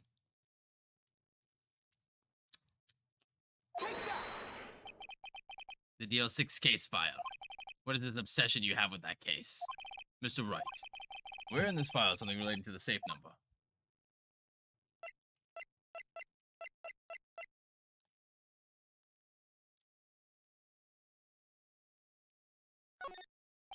It's on the suspect data page, Mr. Wright. This file is from a case from 15 years ago. I don't see anything about a safe in here at all. I believe it's one of Mr. Wright's bluff. Very well, let's continue that. Okay, no, we are. Yeah, maybe not that. It's not the fiance.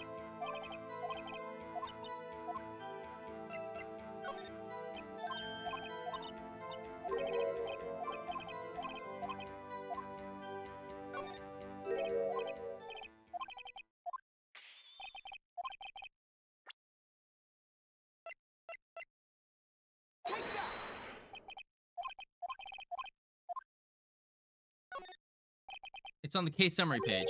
The case summary. Specifically, the date at which the DLC-6 incident occurred. Date of the incident, December 28th. Why, that's today's date. 15 years ago.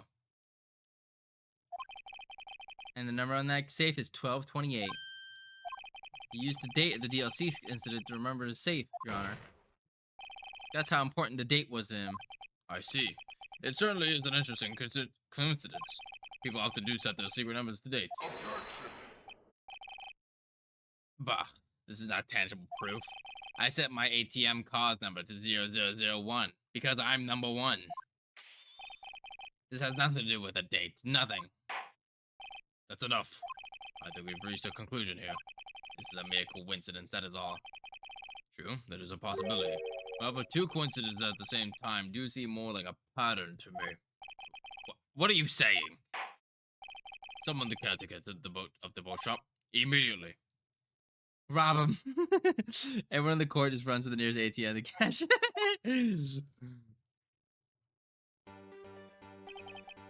Witness, tell us your name. Wait. This witness, he doesn't remember. No, it's okay. No, it's okay. I've accomplished what I wanted to do. I'm done. Nick, he looks totally different. This is the real Yogi. I think, finally. He's been acting feeble to hide his true identity. Acting for 15 years. Well, Let me ask you again. Please state your name with the court. My name is Yanni Yogi. 15 years ago, I served as a bailiff in this very court. Order, order. Order, Yanni Yogi. So you killed Robert Hammond and tried to frame Miles Edgeworth for his death? Yes, it was me. I did it. They put me on the witness stand 15 years ago. Robert Hammond, he said I was mentally unsound. He told me it would make me innocent, get me off the hook. So, I pretended to have brain damage. I was innocent, really. But he didn't believe me. We won the trial, but I lost everything. I lost my job, my fiancé, my social standing. Then this year, 15 years later, a package arrived. It was a letter and a pistol. The plan was written out in careful detail. It was a plan for me to take my revenge on the people who ruined my life. I didn't care who sent it. I thought this was my chance. After 15 years, this was it. Finally, a chance to have my revenge on Robert Hammond and Miles Edgeworth. I have no regrets. Wait a minute. Revenge? Against Miles Edgeworth? What do you mean? I am not at liberty to speak on that matter. Why don't you ask Mr. Edgeworth yourself? Anyway, I admit it. I was the one who killed Robert Hammond.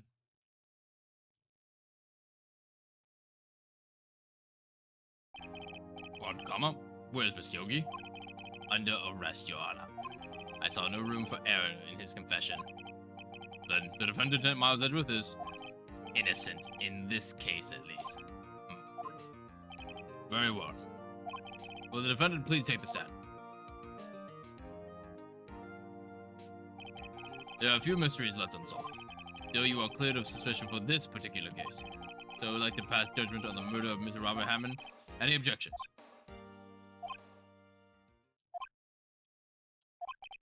I don't believe it. Why isn't Von Karma saying anything? Very well.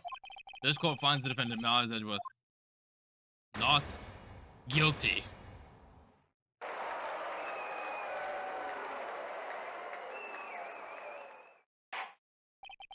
That is all. This court is adjourned. Objection! Did someone just say objection? It wasn't Von Karma. Wait, but that means... No. Edgeworth? Your Honor, I object to your judgment.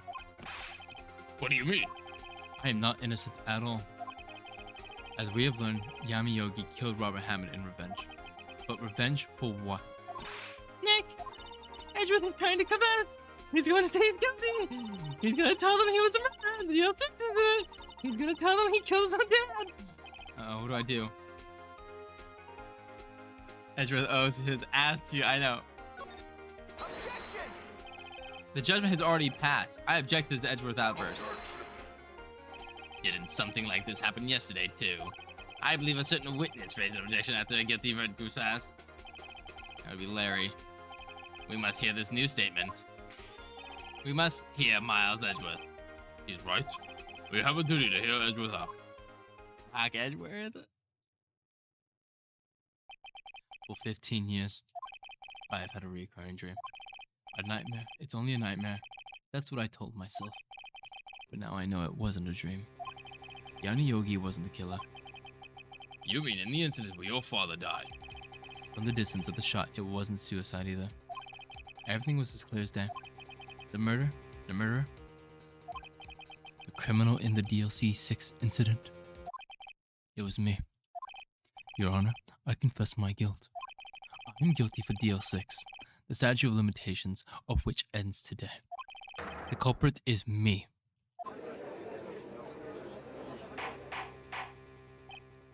Order! Order! This is certainly unexpected. The defendant declared innocent in confessing for a different crime. A crime for which the statute of limitation runs out today. I'm not really sure how I should deal with this. Bah. It's obvious. We hold a trial, right here, right now. We try this man for his crime of 15 years ago.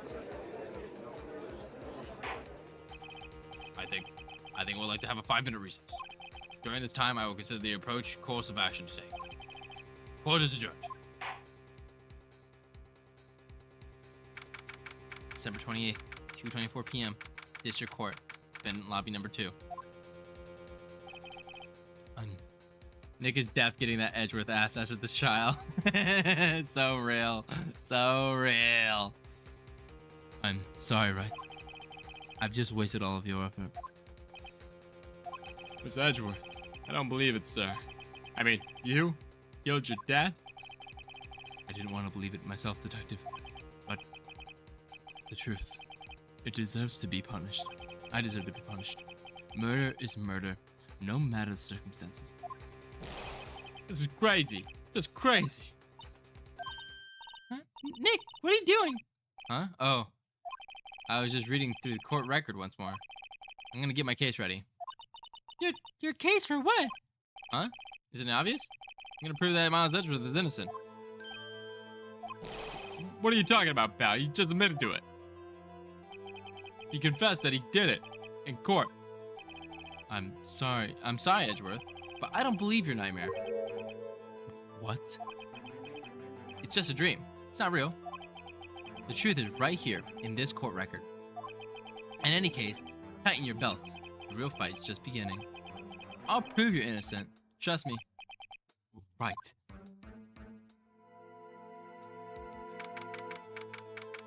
I love how everyone's like, it's over, GG, guys, oh god. And Wright's like, yeah, he's got this testimony here. He's actually right here. Oh, yeah, this is okay. Now then, I would like to resume our trial. Judge, Miles Edgeworth has admitted to his own guilt. He has confessed his crime. Let us begin by hearing his testimony. Then, through pointless, let the defendant do their cross-examining. The statute of limitations of the L6 incident runs out today. Though it's unconventional for me, I like to run this one by the books. I see. Does the defense have any objection? No, Your Honor. On Karma, you knew this was going to happen from the very beginning, didn't you? Nick Frib like, I don't hear no bell, bitch. Very well. Will Miles Edgeworth take the stand? Will the witness state his name and profession? Miles Edgeworth, I'm a prosecuting attorney. Mr. Edgeworth, 15 years ago, you mistakenly killed your father, Gregory Edgeworth. Is this correct? It is correct. Then testify about this matter to the court. When Edgeworth was telling me about this dream yesterday, I noticed something. One detail didn't quite fit. What will be the key, but only if I can get it to work. Please, please, please. She's like crossing her fingers and shit. Like, please, please, please. That day, I had gone to the courtroom to observe one of my father's trials. As we went to leave, an earthquake struck, trapping us in the elevator. My father and Mr. Yogi lost their composure and began to argue. Just then, something heavy fell at my feet. I picked it up and threw it at Mr. Yogi. I wanted them to stop fighting. A moment later, there was a single gunshot, then a scream. It was a terrible scream. I remember it to this day. That's all. And until now, you thought this memory was a dream. A dream. We were stuck in that elevator for 5 hours. The oxygen in the elevator ran out, and I lost my memory of the events.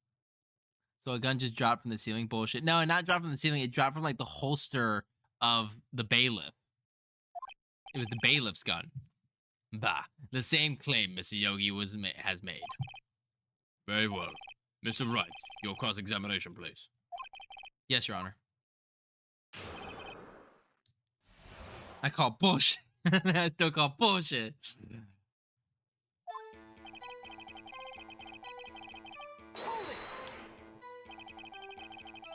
Wait, was the trial your father was involved in on that day? I don't remember things very clearly. Only 2 things. I know my father lost, and Mr. Von Karma was the prosecuting attorney. Mr. Von Karma, You were handling the case. it was 15 years ago. I don't remember the details. That was when Edgeworth pointed out the problem in Von Karma's evidence.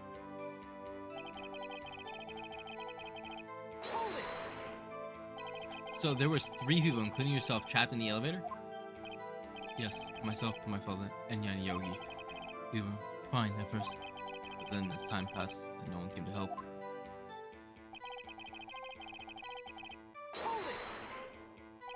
What did you do then? I was a 9-year-old boy at the time. What could I do? I was scared, trembling in the corner. But then,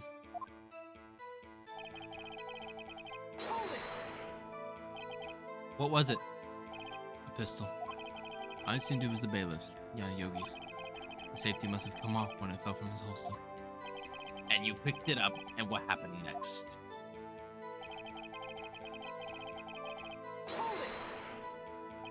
Did you know it was a pistol when you threw it? I think I knew. I knew it was dangerous. But the air was getting so thick, I panicked.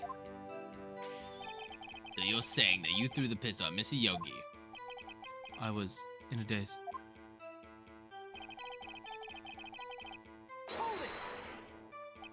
That gun fired once? Yes. I think after I threw it, I lost consciousness. Since then, they've echoed in my head every day. That gunshot and that horrible scream. That scream.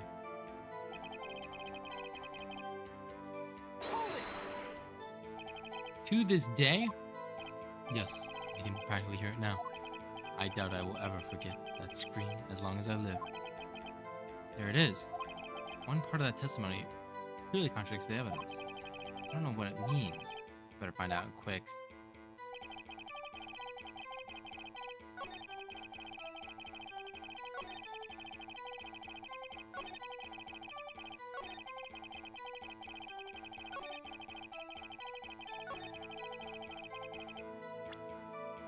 Let's see here.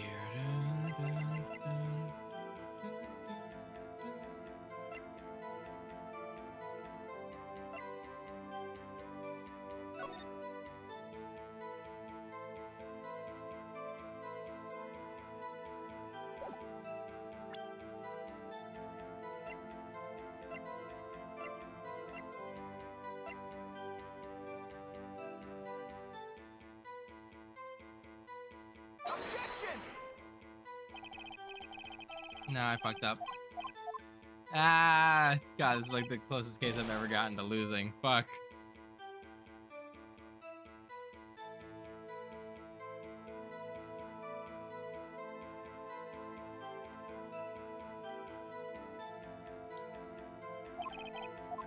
Fuck.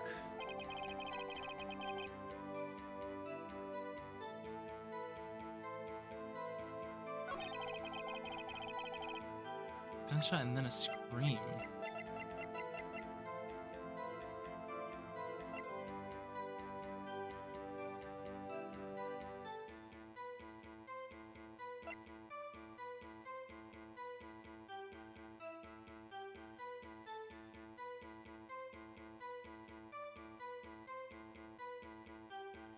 Hmm.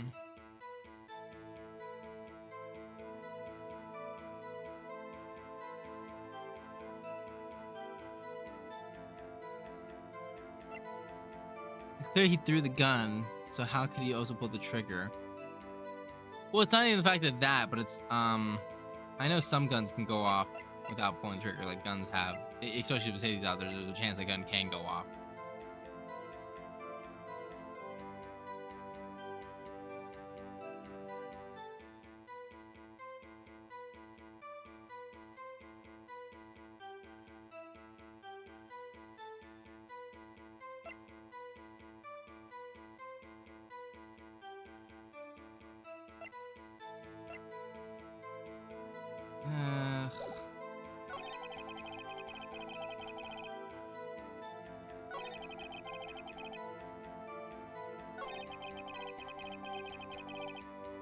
Hold on. Single gunshot and then there's a scream. Let me. No, that's the newer gun. This is the one that was fired recently. That's the newer gun. I'm gonna hold on. I know there's a risk and I only have one life, but fuck it. Objection! Yes. Are you sure you only heard one gunshot? Yeah, because in the files it said it was 2 different gunshots, right? Yes, I'm sure of that. I heard the shot and the scream. Then everything faded. I was unconscious until the rescuers came. I see. No, Your Honor. Unfortunately, you don't. Look at this file once more time. It plainly contradicts the witness's testimony. You do enjoy dragging out that file, don't you? I don't accept this evidence unless you can tell us what page it's on. Which date page contradicts Miles Edgeworth's testimony? The victim data. Look at the victim data on this file. It says it quite plainly. The murder weapon was fired twice.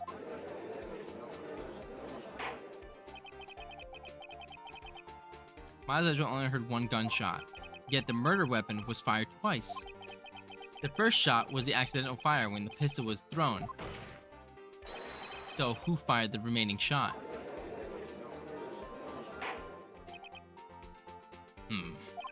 Was there perhaps another shooter who fired the second shot?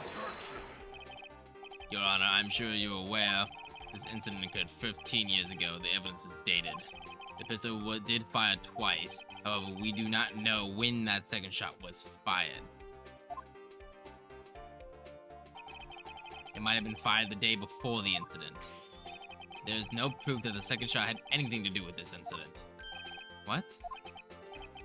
I see. Do you have a point, Mr. Wright? The murder weapon was fired twice, as we've heard. One of those shots was fired by the defendant at a boy at the time. Do you have any proof that the other shot was fired had something to do with this case? Yes.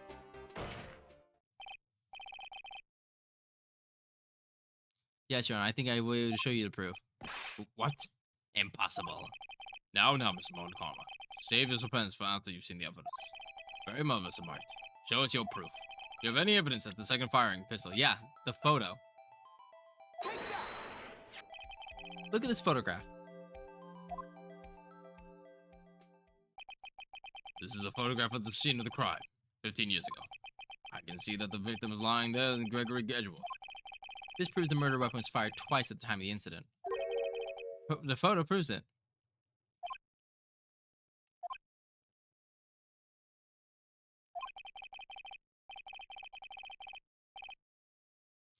So let me get this straight. The photo proves 2 shots were fired? Where? Your Honor, please get a clue.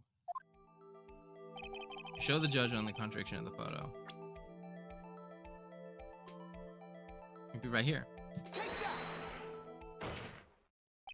As should be obvious, the contradiction is here. I see. A bullet hole in the door. Bullet hole in the door.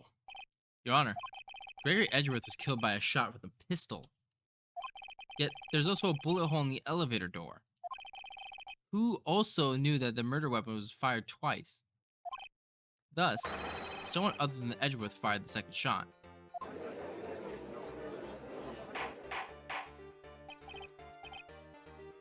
Order. Mr. Wright, what are you driving at? It's simple, Your Honor. At the time of the incident, 2 shots were fired. One went into Gregory Edgeworth's heart. The other hit the elevator door. Remember the defendant lost consciousness after the shot he fired rang out? In conclusion, we must agree that the second shot was fired by someone else. Mr. Wright, but who could someone else be? The murderer, of course. I knew I should have stepped in before your wild fantasy got out of hand. I swear this judge is dumb as fuck.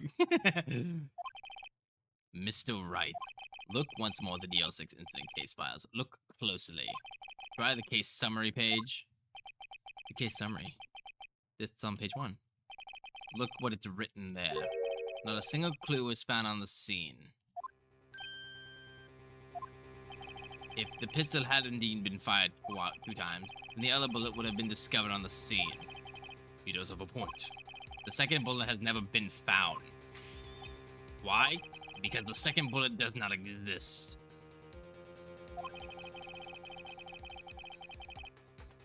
The bullet that claimed Gregory Edgeworth's life was on the one who fired on his own son.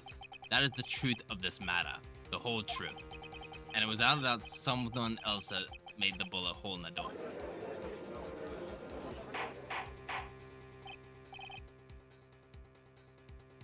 Order. I will have order.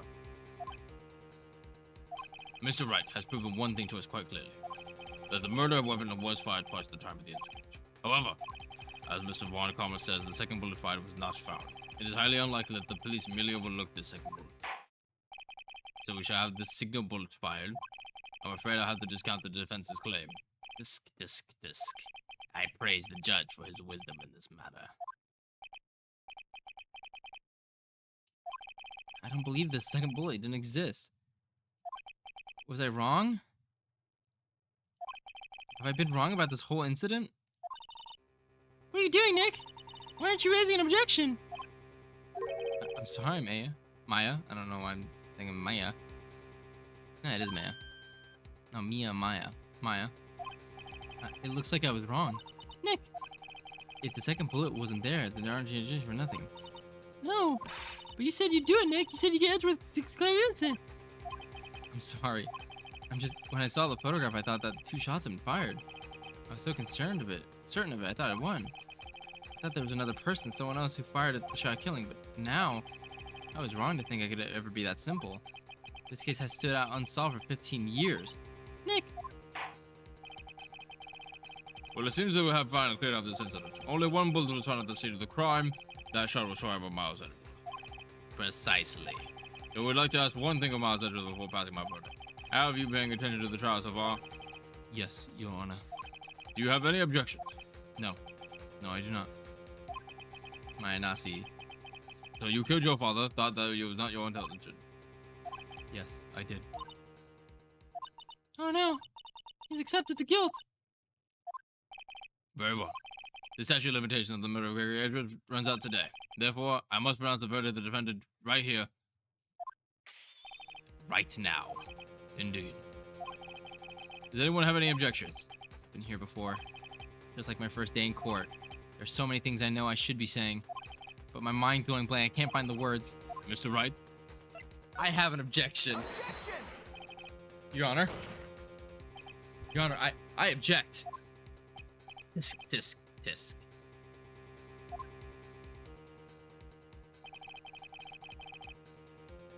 Mr. Wright, on what grounds do you object? Nick! I don't know. His case is perfect. Oh no! It must exist. The second bullet. What? What did you say? Nothing! The second bullet must exist? But where? Someone took it. It seems waiting is not going to produce us any answers from Mr. Wright. Wait, Your Honor.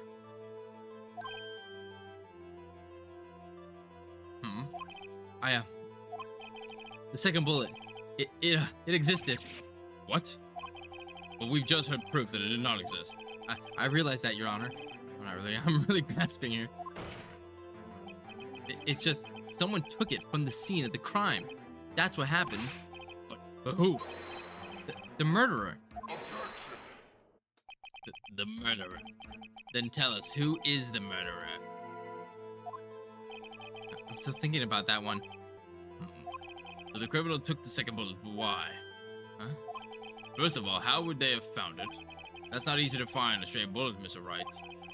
Was there some pressing need for the murderer to search for it? The murderer didn't need it. Why would the murderer have to think of the time of it was a stray bullet? I haven't got a clue. What's wrong, Mr. Wright? Bah! The murderer had no reason to take the bullets. You don't want to admit it, but it's true. Had to take it. Had to take it. Murderer, what does that mean? You're thinking too normal. Think crazy. Don't think why the bullet was taken. Think why the bullet had to be taken. Plot armor comes to save the day, yeah. Mr. Wright. Yes, Your Honor. I have no idea what I'm doing. Well, the murderer had no intention of taking the bullet from the scene. But the murderer had to take the bullet. Had to, Mr. Wright. What do you mean? Well, for instance what? Maybe the bullet, hit the murderer? The bullet hit the murderer. Hit the murderer. Just saying, for instance. I mean, if it hit you, you would have to take it with you, wouldn't you? It's not like you could just perform surgery right there. You know?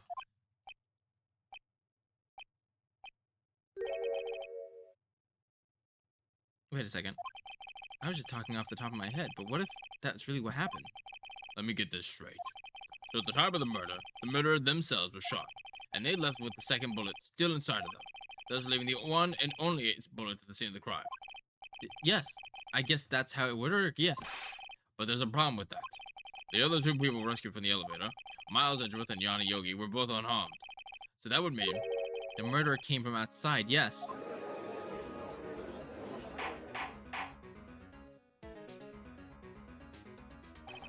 The two men fought inside the elevator. Trying to stop them, the boy picks up the pistol at his feet and throws it. The pistol discharges in the bullet. The bullet goes through the elevator door, hits the murderer outside. The boy loses consciousness.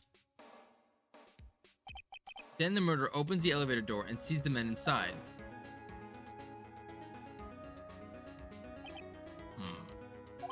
Mr. Wright, you are truly the most unpredictable defense attorney I've ever known.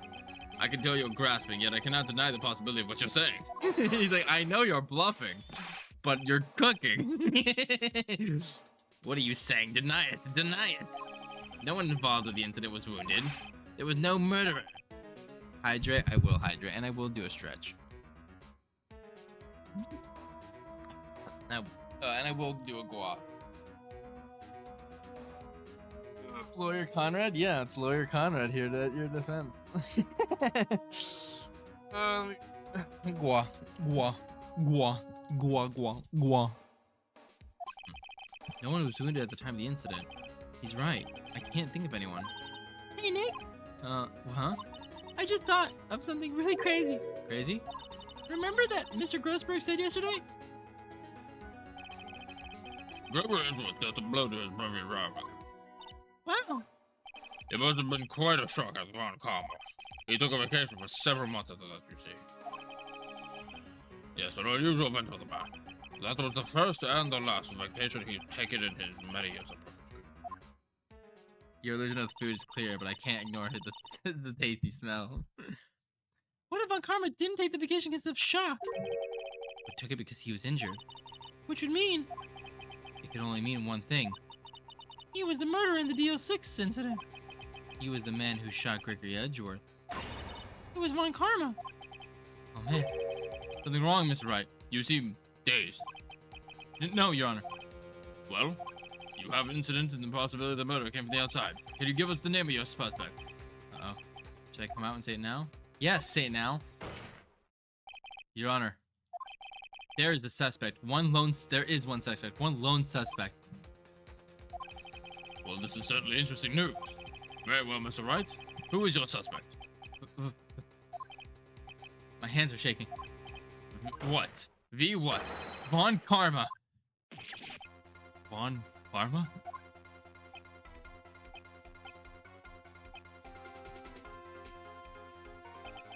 You mean V Von Karma, the prosecutor, the one standing right over there. You don't object. I see no need, Your Honor. This is a ridiculous outburst. With my objection?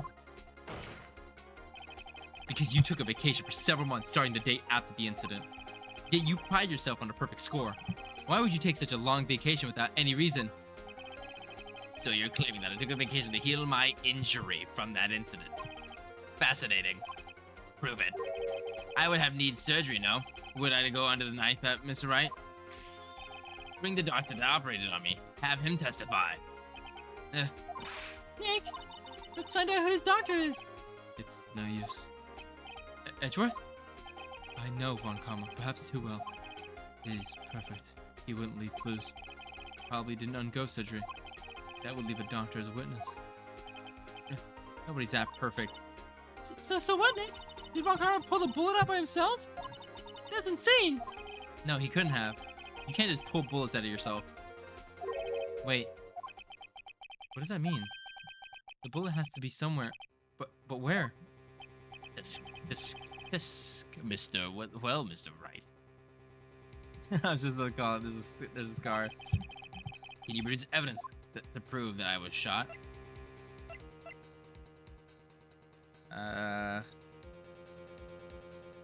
Yeah, I can. Alright, Von Karma, I'll prove it. And I'll even use evidence. I know how much you like it so much. I can smell No, you can't. You can't smell me. You can't smell me, Pofu. What? The evidence that proves Von Karma was shot is a metal detector. Because think about it. I know this is crazy. bring out a metal detector in the courtroom. But if he still has the bullet in him, it'll beep. If I'm wrong, we lose. If I'm right, I'm about to win like the biggest fucking lottery in the world. Von Karma is perfect. That's interesting, but I sure don't care. I'm like fucking looking at like, you know, the Sunny like Pepe Sylvia like board. I'm like fucking Pepe Sylvia. It's like I'm talking about. He's like, this guy's out of his fucking mind, right? He wouldn't risk surgery leaving an evidence trail. Yes, hi. So then I ask, where's that bullet now? I think it's unlikely that Von Karma performed surgery on himself. You don't mean? I do. There's a possibility that the bullet is still inside Von Karma.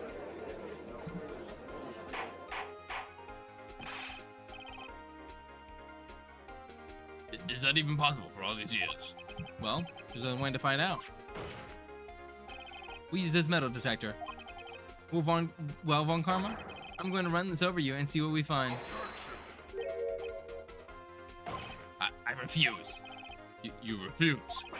But refusing this means you acknowledge that the bullet is still inside you.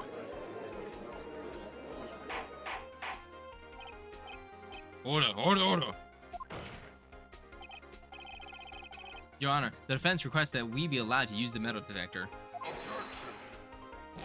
Judge, I call for suspension of this trial. This is an invasion of privacy. Objection!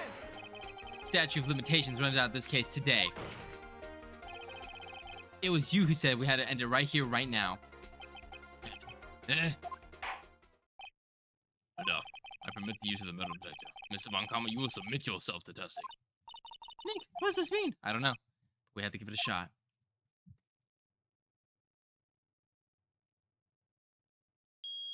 He reacted. Something's inside of his right shoulder. The bullet.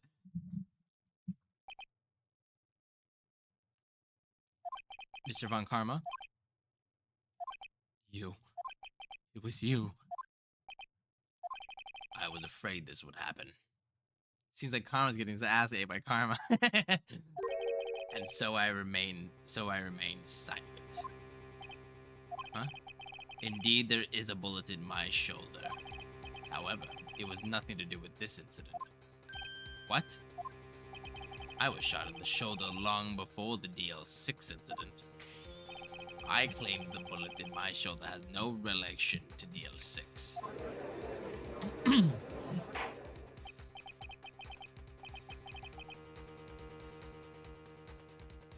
But Mr. Von Karma, can you prove that? Ooh. I have no obligation to prove anything. It is Mr. Wright who must prove something here, not I. Mr. Wright? Well, can you prove it? Can you prove that the bullet in Von Karma's shoulder is from DL6? Of course he can't. You don't have any DL6 evidence. That's because you took it all out of the records room yesterday.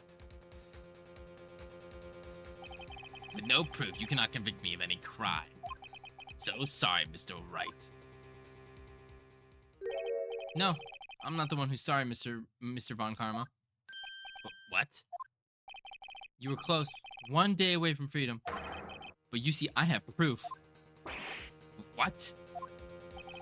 Who would have thought you would dig your own grave trying to convict Edgeworth? I can link that bullet in your shoulder to the DL6 incident. And here's my final proof. The same bullet that was used in Gregory's heart. That's a bullet. Where did you get that? This is a bullet used in the DL6 incident. This was taken from the heart of the victim, Mr. Gregory Edgeworth. The bullet is preserved quite nicely with all the ballistic markings intact. Ballistic markings. You may recall the term. It came up in the first trial 2 days ago. Ballistic markings are the fingerprints of the weapon. All bullets fired from a gun are marked with the weapon's unique pattern. By examining the markings, you can tell which weapon fired the bullets. It's quite accurate. We have 2 bullets in our possession. One bullet removed from Gregory Edgeworth's heart. The other Mr. Von Karma's bullet buried in your shoulder. We could analyze both bullets. Then if markings matched, we would know that both bullets had been fired from the same gun. The very same pistol. In other words, the murder weapon that killed Gregory Edgeworth. Mr. Von Karma, you will let us remove the bullet from your shoulder. Then we'll compare the ballistic markings to those on the bullet and solve this case once and for all. Well, Mr. Von Karma? That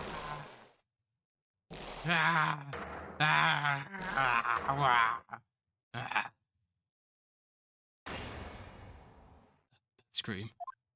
I've heard that scream before. Wait, I know. Help, I can't breathe. I can't breathe. Quiet, I said quiet. You're not making this any easier. Stop breathing my air. I'll stop you. Stop breathing my air. Get away. Get away. Get away from my father. Bang. Ah.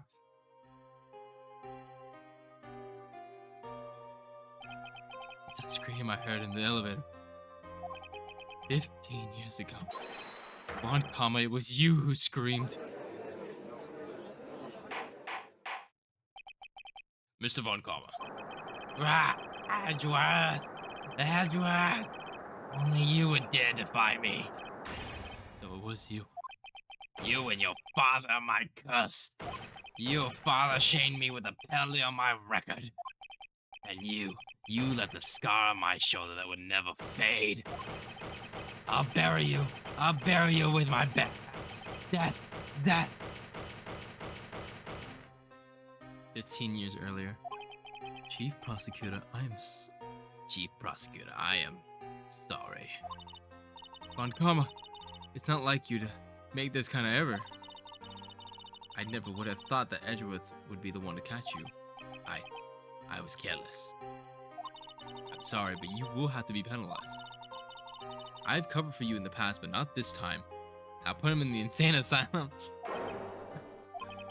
Edgeworth?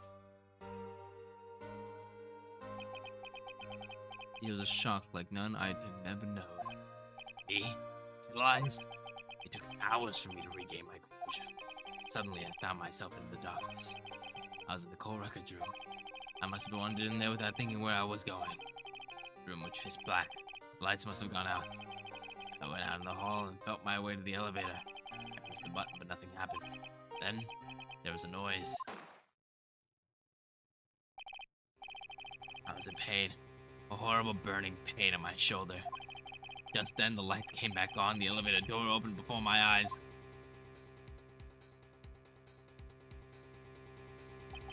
I saw 3 people inside, all lying unconscious from oxygen deprivation. Much to my surprise, a pistol lay at my feet. I knew then it was destiny.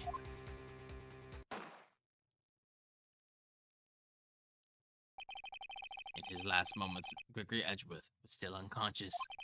He died never knowing who had shot him. Later, he spoke through a medium, blaming Mr. Yogi. He was fooled.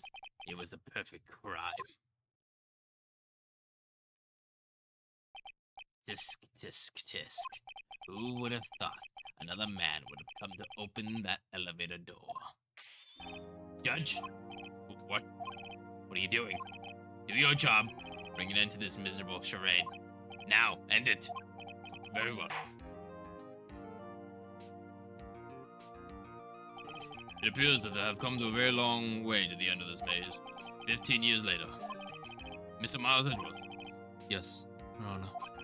You were innocent. You are innocent. As you said, it's all a nightmare. Yes, Your Honor. This court finds the defendant Miles Edgeworth not guilty.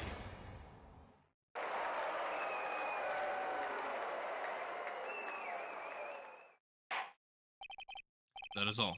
The court is adjourned.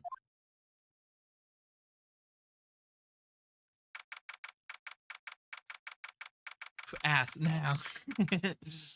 December 28th, 5:38 p.m. District Court Defendant Lobby number 2. No, we did it. Did you see his face? Von Karma looked even paler than usual. He pretended to be all cool, but inside he crushed him, Nick. Crushed. I gotta say, I'm impressed. It was pretty close, though. I was sure we'd had it. I know, I was on the verge of tears the whole time myself. But now it's all just a good memory. So it's finally over, Edgeworth. Right. Yeah? I'm not sure how I can say this. I know. Say, try thank you. And see. Thank you, right. You're welcome. I think you could have it done better than that. Sorry, I'm not good at these sort of things. You got a lot to learn, Edgeworth. She's got you there. Woo! Mason, pal, you pulled through like I thought you would.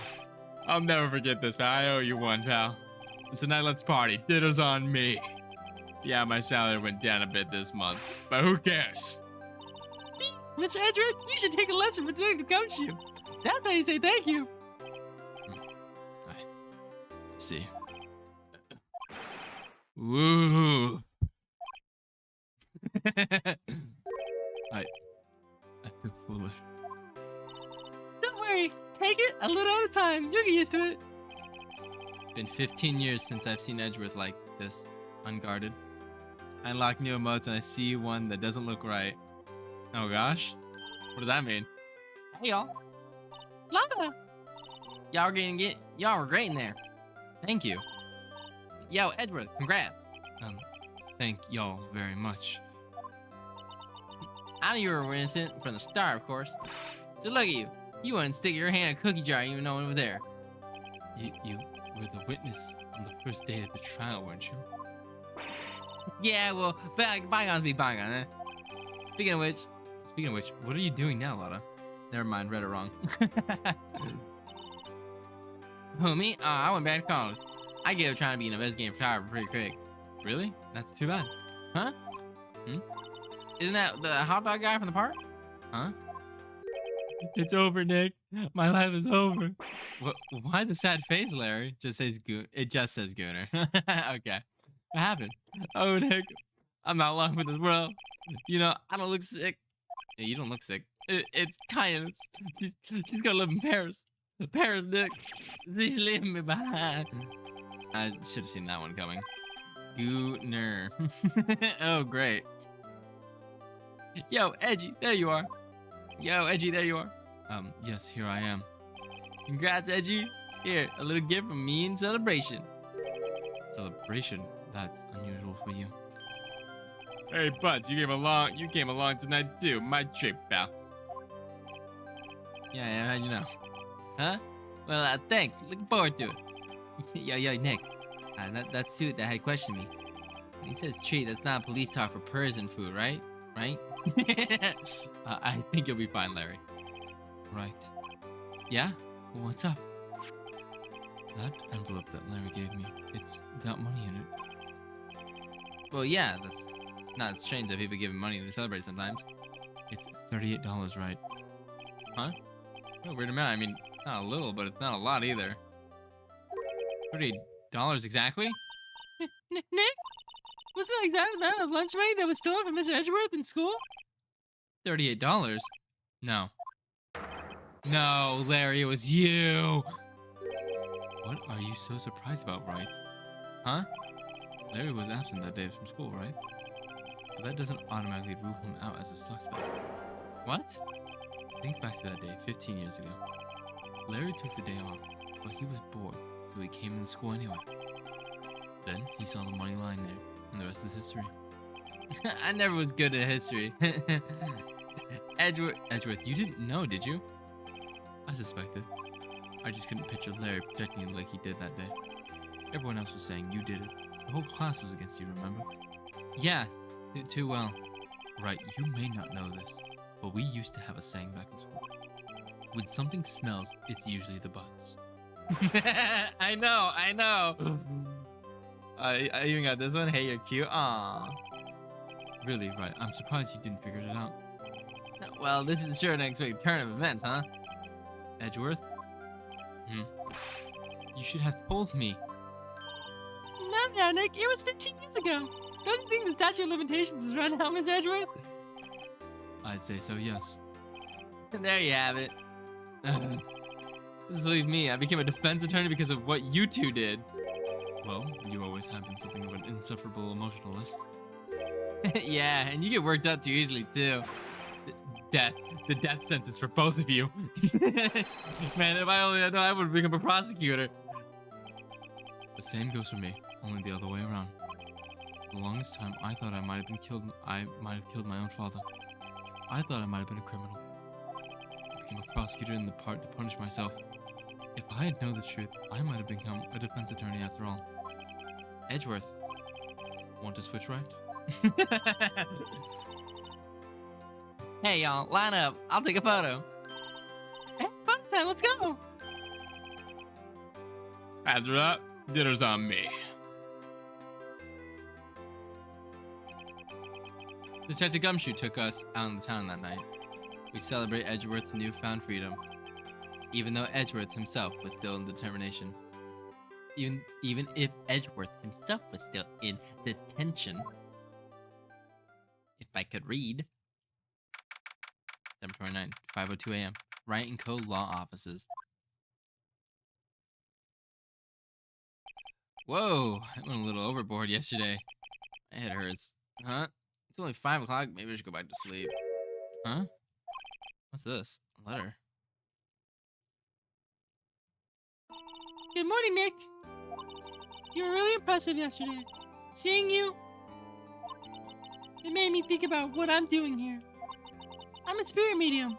I'm training, of course. I want to help Mr. Edgeworth, too. I want to help you. But I couldn't. I was useless.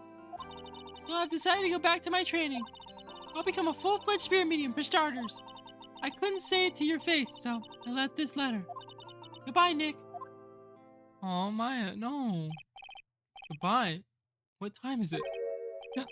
The first trains for the mountains have already left to the stations.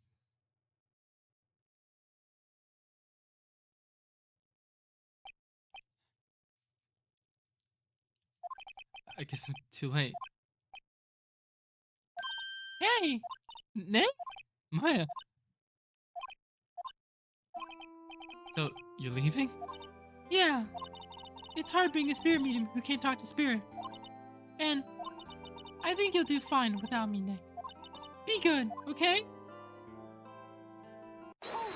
Hold it! Wait! What? I never could have saved Edgeworth without your help. Huh? On that last day of the trial, I heard her. I heard Mia's voice. You heard my sister? Yes, only her voice, but still. It was at that very end when I thought we lost everything. Well, that's my sister for you. Detective Gumshoes helped, and Mr. Grossberg, and even Larry. I'm the only one who couldn't help. I was useless, Nick. You were the one who stopped Von Karma, Maya. Huh? I didn't do anything. All I did was wander around in a daze. Sorry, but I have evidence that you helped. Evidence?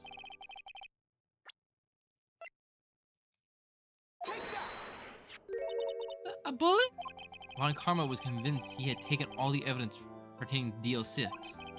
You were the one who rescued the last piece of evidence we needed.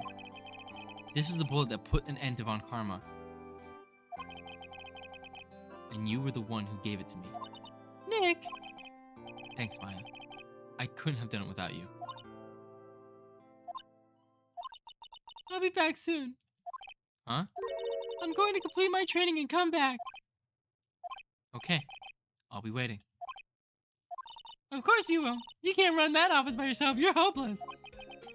I don't know about that. So, this is it. See you soon. Oh, see you soon, Maya.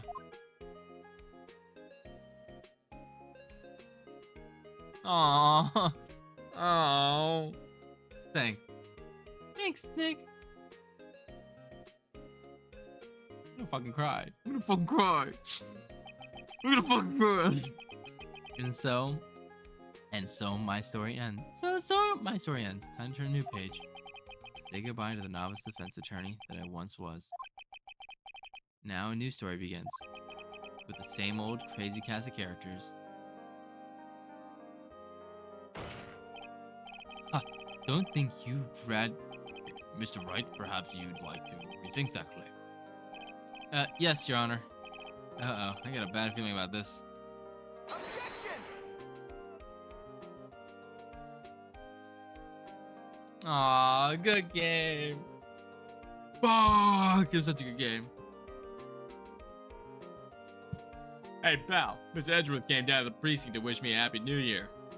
Talk about a pleasant surprise. Woo, Detective Gumshoe.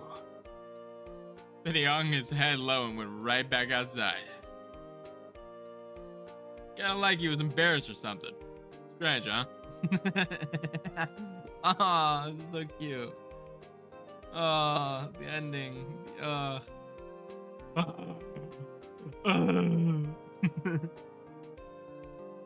Nick? Yeah, haven't seen him lately. Who, me?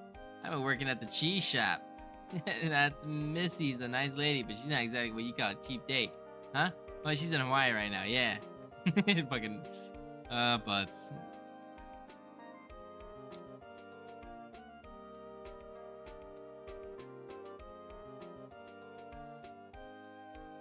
Who? Right? Yeah, I remember him. I hear he's been busy lately. You know, not to ring my own bell, but I sort of taught him everything he knows. I'm sure he's grateful. Brother, I completely forgot you existed. I'm gonna be really honest with you, man. I completely forgot you were a fucking character.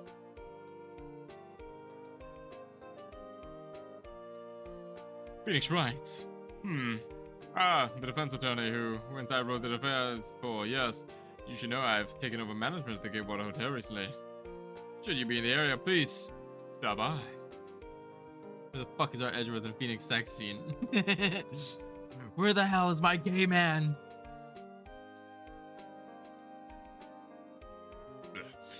Oh, it's you. Phoenix Wright, huh? Yes, meet us understudy. Was it not?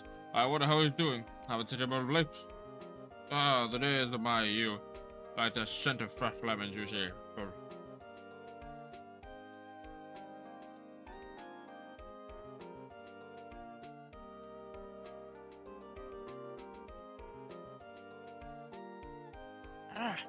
Phoenix Wright? He's an actor? Is he an actor? I'm not buying it. You can't be a star with a name like Phoenix. Did you know that?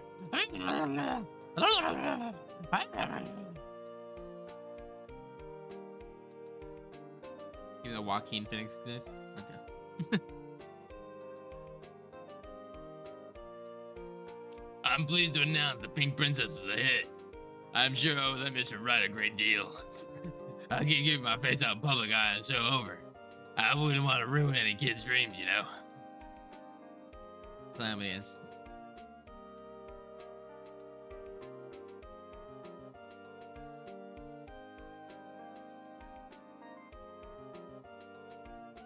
Oh, I got a letter from Maya the other day.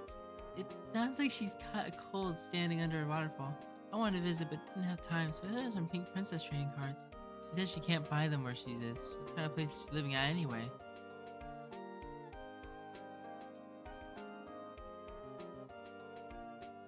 Oh, it's gonna be stressed to do all these voices. You right?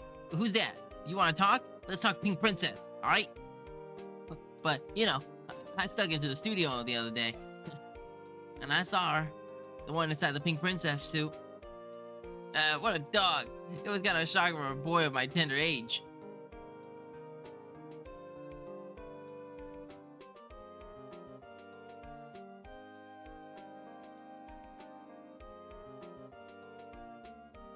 Yeah, I remember, right?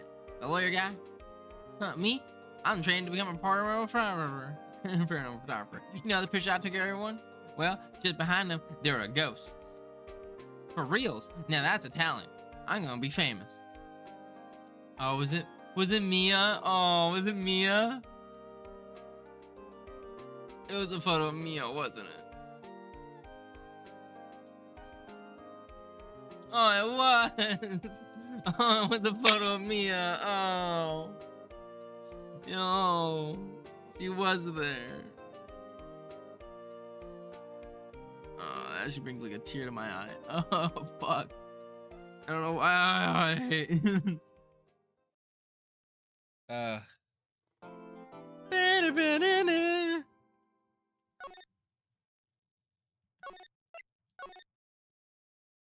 Tarot reading? I will do a tarot reading. But first, the beginning to the next episode.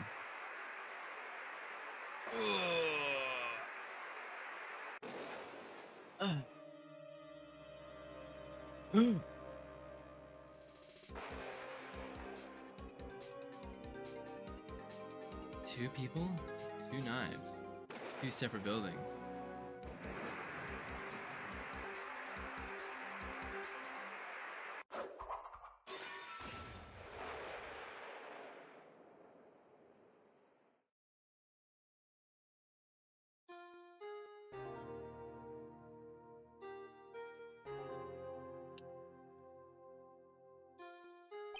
It's been 2 months since Maya left the office. 2 months without a single trial. I've had offers, but none I took. That is, until the day that girl showed up. February 22nd, 10:02 a.m. Rancola office. How do I come here to the office every day? It's not like I want to work.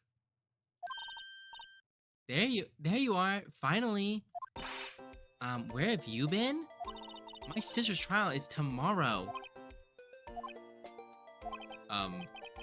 who are you? It doesn't matter who I am, it only matters who you are. The famous defense attorney, Mia Fey?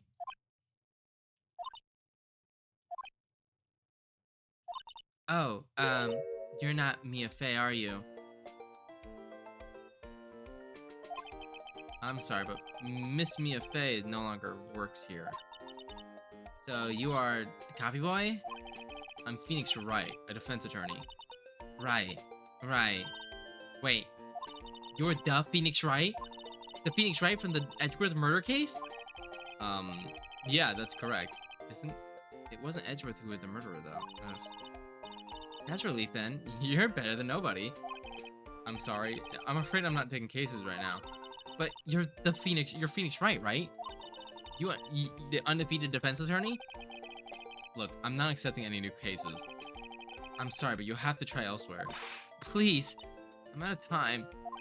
But please, you have to help. It's my sister.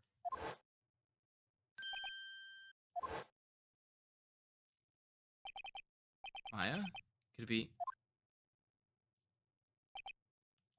Okay, I hear you out. Really? Thank you so much. My name's Ima? Ima. My name's Ima. Ima Sky. I'm a scientific investigator. Scientific investigator. Alright, before we continue any further, let me do the tarot reading. Tarot reading time, tarot reading time, tarot reading time, tarot reading time, tarot, reading, boom, ba-da-bum. I love the music in this game, it's so good. So good, such good songs. So good. Makes me happy. Makes me giddy. Makes me do a little queef. I'm joking. I don't queef. Alright. Got these.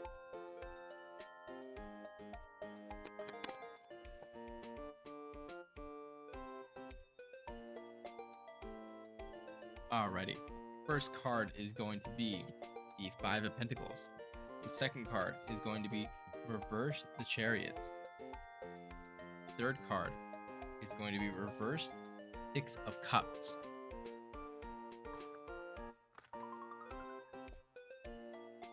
Alrighty, let's begin the reading.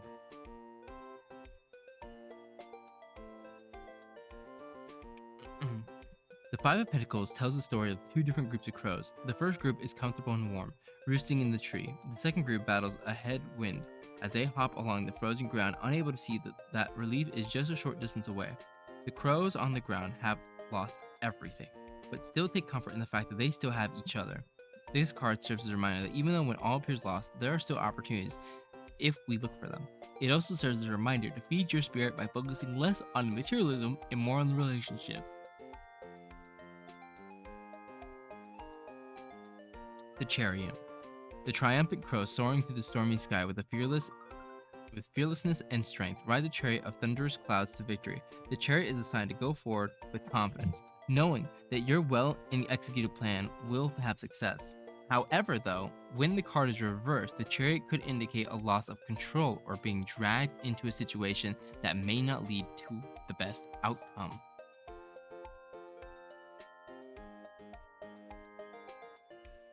The Six of Cups reversed asks if you are clinging too much to the past and are unable to find joy in your present life.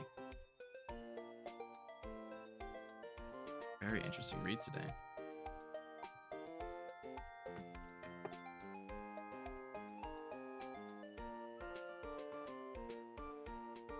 Thank you for the read, though.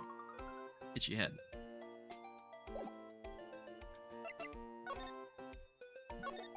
Emo, was it? So you're a scientific investigator? Yeah, that's right. Is something wrong? No, just you seem kind of jumpy or maybe just young. Young? I'll be 16 years old this year. Oh, I see. Wait, only 16? I'm set to be formally assigned to forensics in 3 more years. My work is becoming quite well known, at my age, no less. So what exactly is your current position then? Well, legally speaking, I guess you call me a 11th grader? But I'm ready to do my job, at my age, no less. Great, another future professional training. So what's this about a case? You said the trial is tomorrow? My sister didn't do it. She wouldn't stab someone with a knife. She wouldn't. So it's a murder case. I don't care if there's a witness who saw her do it. She didn't do it. I know she didn't do it. It's a scientific fact. And there's a witness. Just talk to her. You have to talk to her. Right. I suppose I will. I promised her I'd bring Mia Fey, but... That's interesting. How could she know about Mia? So you want to be a scientific investigator when you grow up then? Excuse me? I'm not a child. I have, you know. Still, it's good to have a goal. Albert, a very unusual one. I believe investigations could be done scientifically. Don't you? Yeah. Sure can't fault her on the lack of enthusiasm. If there's a case that handled scientifically, I'm sure my sister would name be cleared. Your sister? I've been doing research, you know. I'm developing a new scientific method of case investigation. I'll show you when I'm done. I'm looking forward to it. I guess I should get down to the detention center and talk to her sister. My sister asked for Mia specifically. This Mia Fey person was only a few years below her in school. So they went to the same school. She always told me to go to Mia if I ever needed a defense attorney. And well, I need one. Huh. Incidentally, Mia's a woman. Now that you mention it, I guess it is more of a woman's name than a man's. Well, it's nice of you to help your sister out like this, but you must be closed. Well, actually, when she gets like this, she is now, I kind of hate her. Huh? But she's my only family. Your only family? What about your parents? They died in a car accident when I was little. Oh, I'm sorry. I guess we'll go.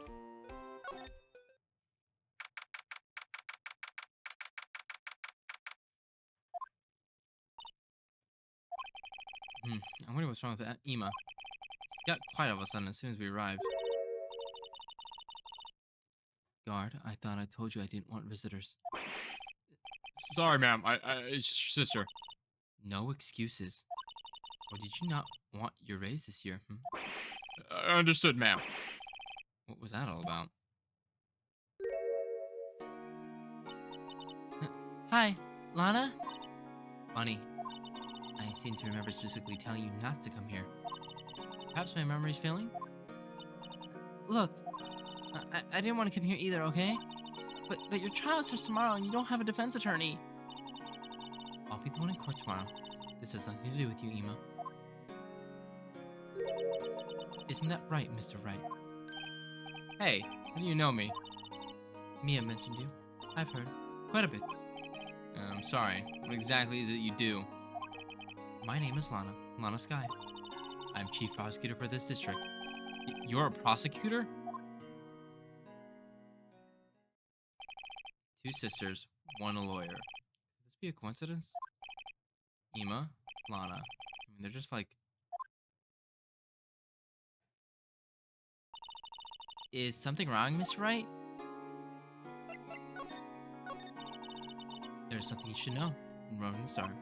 Which is, the suspect in this case has confessed to the crime. Huh?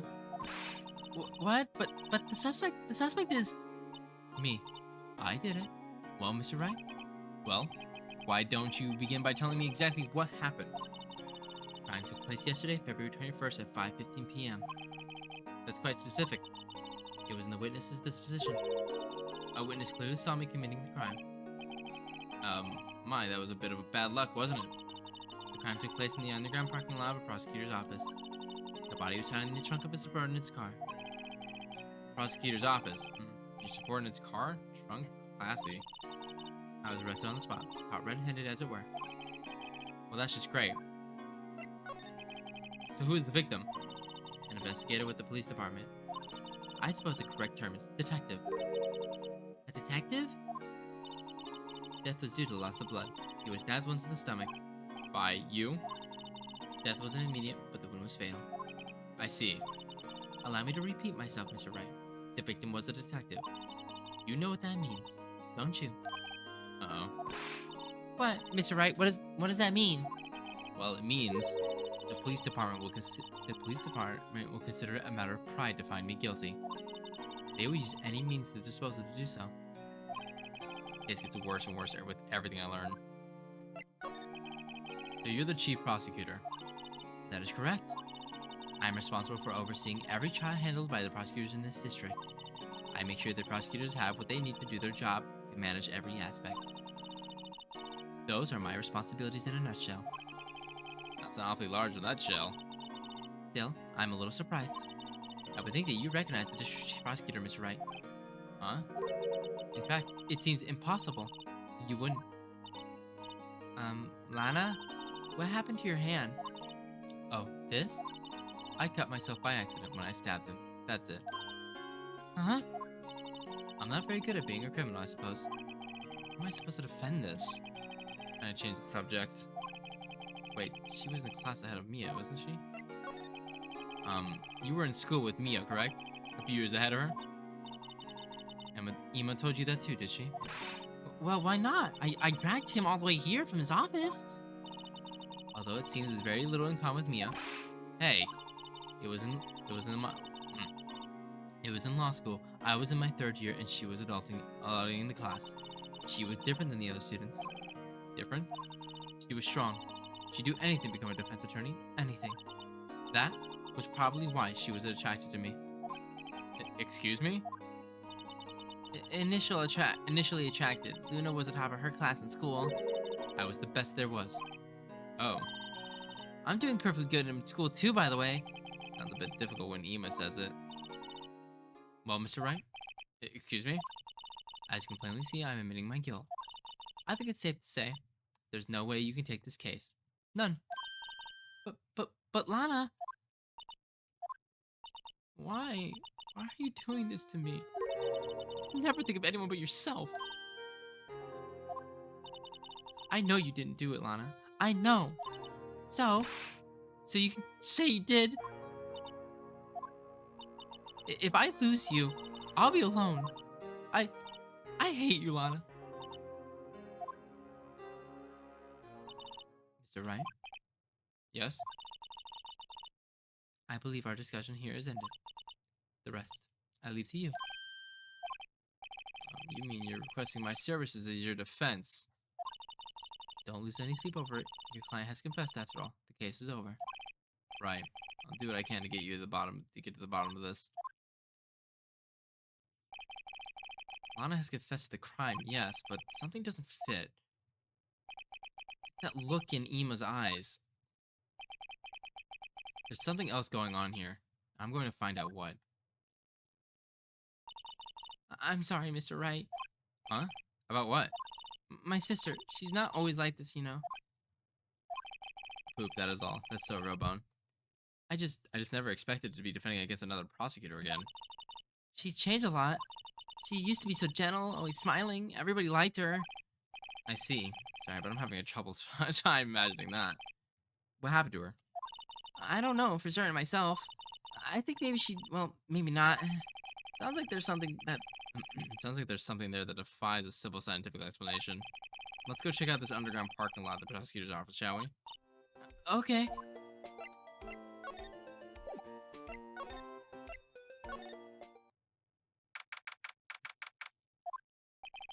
So this is the lot where it all happened. Looks like they're still investigating. Funny, it's the first visit to the prosecutor's office should be like this. Hey, everyone, keep up the good work. Hey, what do you think you're doing? Well, they're going to be my coworkers 3 years from now, after all. No harm in saying hello. Actually, there is. You know attorneys aren't supposed to examine crime scenes? I'm trying not to stand out too much here, see? Hey there. You expect to go unnoticed, your partner? Oh, you expect to go unnoticed, your partner? Partner? What do we have here? Looks like a Bombabina got loose from a ranch that's up to no good. Both gotta learn to keep them doggies tied down, partner. Mr. Marshall?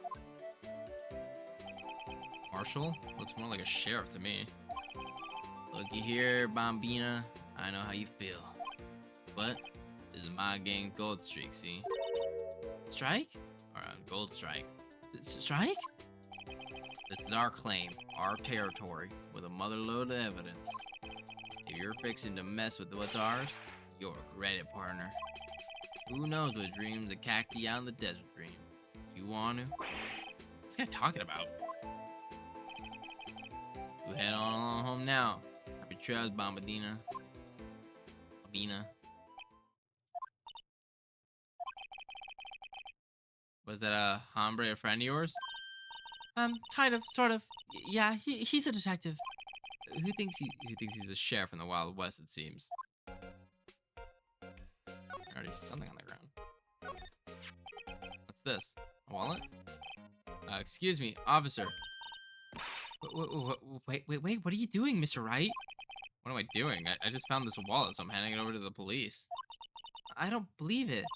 This is real basic. Anything at a crime scene is evidence. Let's be scientific about this, please. Just put this in your pocket. How is this scientific? Sounds like thief to me.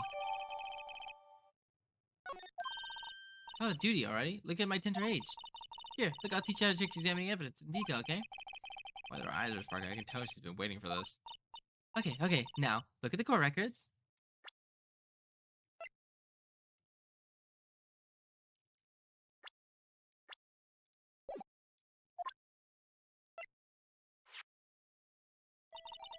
You have to be sure to examine evidence carefully on all sides. Now, let's start examining, from every angle. Oh. Look, I think there might be a clue here. You should check it out by pressing enter.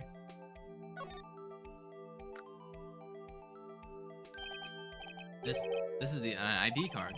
Sergeant Bruce Goodman, ID 5842189. See? Well, it's scientific investigation useful. I guess, though, I don't see what's... I guess, though, I don't see what science has to do with it.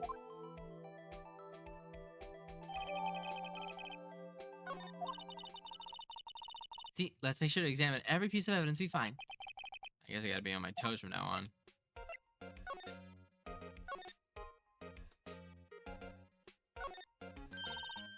On the 10th of waste, let's get hunting for clues. I wonder what this is. Well, partner, looks like you got no intention of going home quietly. Sheriff, like I said before, this year's our claim.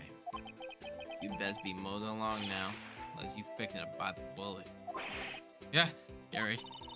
Could you just tell us one thing? Who owns this car? Well. That little filly's got a gold nose on her. You wanna know who rides that red Mustang with the body in her saddle, huh? Please? No problem, partner. About time for vittles anyway. Get yourself to the saloon up on the 12th floor on the prospector's office. Might just find yourself a Carvessa you like. Prospector's office? Where does this guy think he is? And when, for that matter? Note this up. Look up Vittles, Saloons, Carvessas. Maybe we should check out room 1202, the High Prosecutor's office.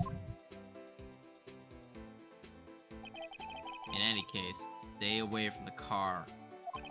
You can look around here all you like, just keep your paws off our claim. Right, great. Great, maybe there's some clues around here, right? Let's check it out. Excuse me. Were you two all set? Us? What's this? She couldn't be. You're selling lunches? Here? This is a crime scene. Hello. Half and half, wasn't it? Thanks. And you, sir? Yeah? Some crunchy goodness coming at you. Thanks. Interesting way of doing business. These areas is off limits to anyone without clearance. Especially passerbyers.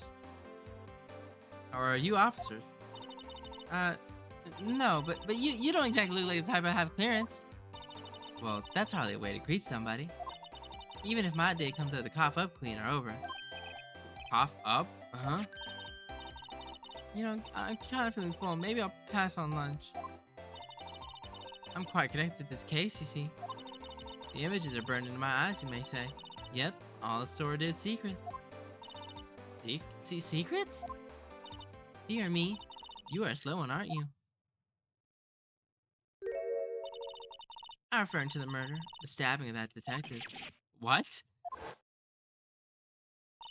A witness clearly saw me committing the crime. You mean you're the witness my sister was talking about? Please, cough up, Queen. Tell us what happened. The name is Angel Star. Don't you go forgetting it. Or before you know it. I'll have you whimpering at my heels. Yes, ma'am. Yeah, if she means it. Somehow I knew. Yesterday was the day of destiny. I knew something was gonna happen. Just like I knew that daily special on Friday every week is salmon. Destiny? Was yesterday? Special for someone. You're a defense attorney, right? You should know when. Mommy, that's what I'm saying, right? You should know the foul misdeeds of the evil ones who hunt den 10 of inquiry. Evil ones? Prosecutors. They have no qualms about blackmailing in the name of the innocent. And yesterday, they paid homage to the most evil one of them all. They gave an award for King of Prosecutors. What a farce. So she's saying there was some sort of prosecutors convention yesterday? And I was almost compelled to lace their lunch with some foul. Do you have any personal grievances against prosecutors or something? Or is there some kind of scientific evidence to this? Evil? Young miss, mock me at your own risk. You'll soon find out why they call me the cough-up queen. Ew. The most heinous of them all, the evil ones. The one they wore yesterday. It was in his car that they found the booty. It was to devour the evilest lunches of all. Really? Really what? I'm totally confused. One thing's clear. This lunch lady has one thing against prosecutors. Who exactly was that you witnessed, Miss Star? Well, it was a fascinating spectacle to be sure. You know, Phil, I now feel I know what they say when you talk about a woman's wrath. See Lana Sky wield that knife so. Her knife flashed in anger, bringing him to a sad end. It was truly a sight to see. You mean you saw the very moment of the crime? The sound of his silvery ties to this world began cruelly cut so it rings in my ears. And that rhythmic beat of Luna Sky's knife. Wait a second, you know Lana Sky? Of course, it's quite a feat becoming a chief prosecutor. How many lunchboxes of sin did she pack to make that journey, I wonder? She always travels like... Now, why would this pretty lunch lady know the chief prosecutor's name? Could we ask you a bit about yourself, Miss Star? I come here every day to sell lunches. I import only the freshest and best from the Far East. For some reason, the boxed lunches are a hit here. Why not make the lunches here rather than import them? Did you say something? No. If you like this, you will like Noir. You will like LA Noir. Oh, I love LA Noir. I know that game. Yeah, it's a good game. Only true connoisseurs can understand. The kind you can only tell someone who has a General Tuesday Chalabite lunch set. Never mind, you win. I don't even want to appreciate part of the Trilobite flavor. Anyway, I come here every day to sell lunches. My boyfriend works in the security room here at the prosecutor's office. Your boyfriend? See that security room over there? The glass-walled booth. I sell my lunches and since I'm here anyway, I drop in to see him. Since you're here anyway, I guess your selling lunches is more important than romance. So to scientifically analyze the data available so far, you and Miss Star are a lunch vendor with an alternate motive for coming here. Useful analysis, not. Did you have any bad experiences with the prosecutor, Miss Star? I sense some hostility. Hostility? Huh. Perhaps. Prosecutors are all alike, and the bigger they get, the worse they smell. Not like a 10-day-old clams in the chowder. I wonder if Miss Star was involved in some sort of legal trouble in the past. That's for cause of food poisoning, scientifically speaking, of course. I mean, now you're talking cop of Queen. I thought she was just a lunch vendor, but now I'm not so sure.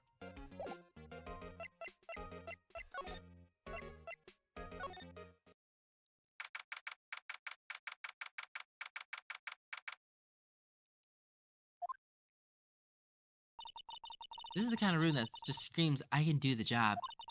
How to change from your office, really. Thanks. Hey, look! There's some trophy or something here. A trophy? Was that a shield? It's a real nerve to display stuff like this. Whoever's office this is, they'd really be a stuck-up jerk. Phoenix, right. You never try prying into other people's businesses, do you? That voice. Long time no see, Edgeworth. Huh? Ah! Mr. Edgeworth? You know him from somewhere? Of course. I'm his biggest fan. My sister introduced us and... Right, and her sister's the chief prosecutor after all. Well, what brings you here? I'll warn you, I've been known to be a real stuck-up jerk. No, did I? No. It was just Mr. Wright here, he... Hey, don't blame me. We're just here to investigate a murder case. Murder? A body was found in this nasty bright red sports car in the parking lot. That would be my car. What of it? What? Your car? I'll say one thing, she certainly can scream. So the body was found in your car. Go ahead. Say it right. You think I did it, didn't you? After you went through all that trouble to help me last year, no less. No, we don't think he did it. I mean, it was my sister who stabbed him. I no, she didn't. I mean... Wait. So you're the chief prosecutor's little sister, then? Yes, sir. Ema Sky it's nice to meet you again. No, that didn't sound forced at all. And now I remember. You've really grown. I'll admit, it was a surprise for me, too. To think that my own car would become the scene of a murder. More surprising still, being forced to prove my superior's guilt. I can understand. Wait, what did you say? Lana Sky is the chief prosecutor, the top prosecutor in the district. She can't prosecute herself, so I'll be the prosecutor at the trial tomorrow. You? Mr. Edgeworth? To be honest, it's a bit of a miracle I'm still here after all. What do you mean? Rumors? You heard the rumors about me, haven't you? Miles Edgeworth. It's hard to remember a time when there weren't rumors about this guy. Forging evidence, arranging false testimonies, illegal searches, you name it. Thanks to you, my innocence was established in the trial at the end of the year. However, there are some who say I'm the one responsible for the current incident. What? It's crazy. Some people need very little excuse to think ill of others. Fact of life. Impossible to stop. But some of them even go as far to present me with toys like this. They think it's funny. Toys? The bronze shield? There's gotta be a story behind that one. Chief Prosecutor Sky? Yes. We first worked together on a case 2 years ago. It was my first big case. That's right, I remember. 2 years ago. 2 years ago. I wasn't even a lawyer yet. Since then, I've always felt that like she was looking out for me. It appears I was mistaken.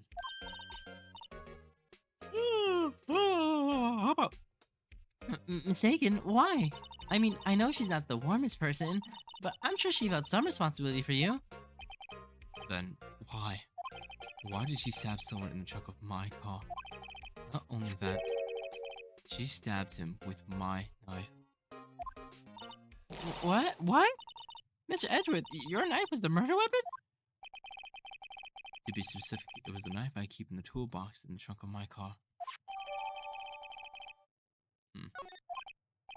Edgeworth. What? Are you sure you didn't do it? Why can't he take a joke? You have the extremest sense of humor, Mr. Wright.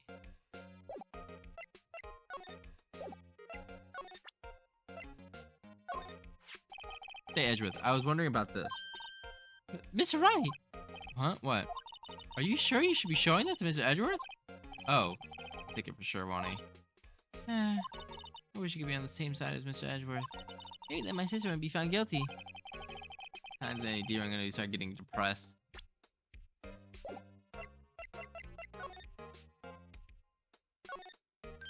Hey, a chessboard!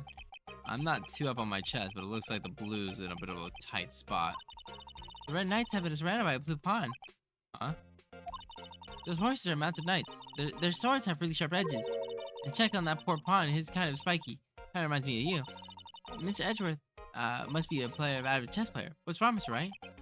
Edges. He's trying to go pawn with spiky hair. No, it's nothing.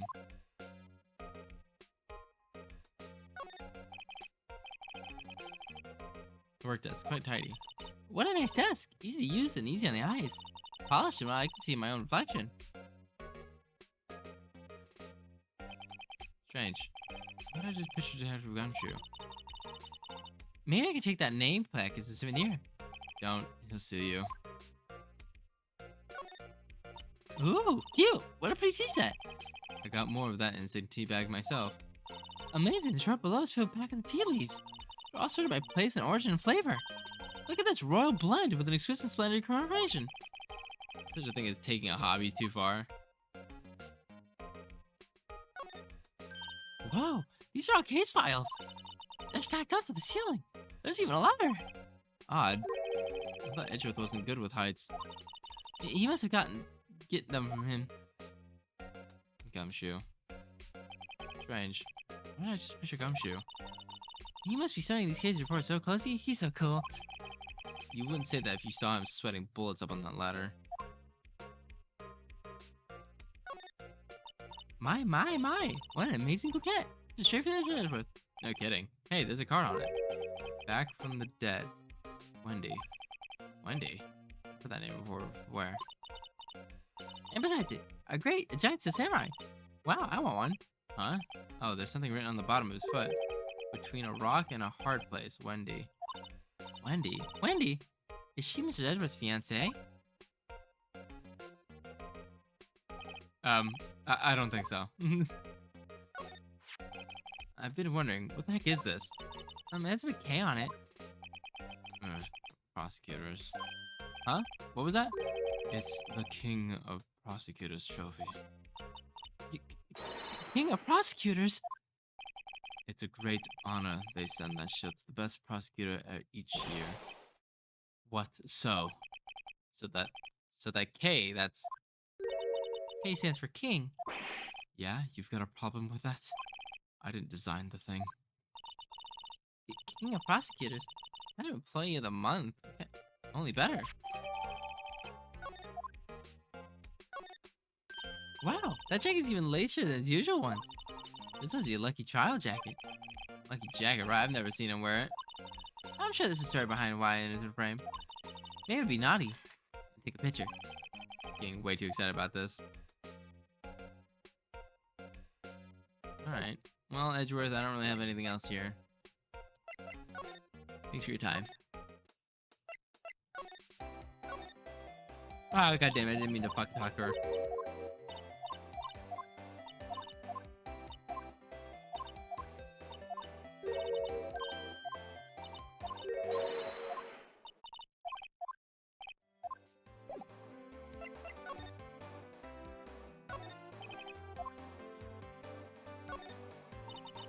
Look, a stylish castle room. Very nice. You can see the whole parking lot from here. It says security. Perhaps the cafe. Huh? Cafe security. Yeah, that must be it. Let's check it out later. I hate to break it to you, but I think that's just probably a security guard office. You know I scored a 97 on my science test the other day. Too bad they don't have a test for common sense. Aha! A ladder. That's a step ladder. What's the difference? It's a scientific term, please. Scientific? Look at the basic nature of things, right? This all seems horribly familiar somehow. Here, a phone. Let's see if it works. Hey, don't touch stuff we don't need to be touching. I can't hear anything. My ears. No, my ears. Maybe it's due to the biometric pressure. What is she blabbing about? Hey, what did you just say? See, you can hear me just fine. The phone's broken.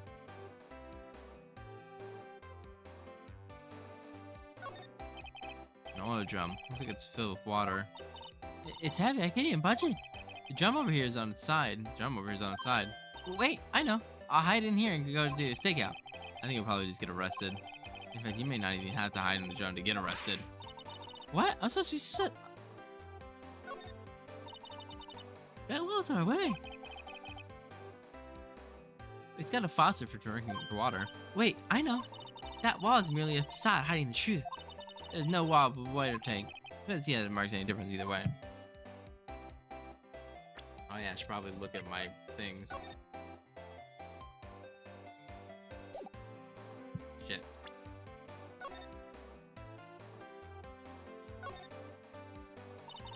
This must be the victim's blood, right? Either that or Edgeworth cut himself peeling an apple. What's Edgeworth doing with a knife like this anyway? Hey, maybe he spends his weekend roughing it in the wild. Edgeworth? In the wild? I think my fruit peeling theory might be more likely. Hey, are you kidding? I always picture him as an outdoorsman. Now there's a scary thought. Yeah, fuck.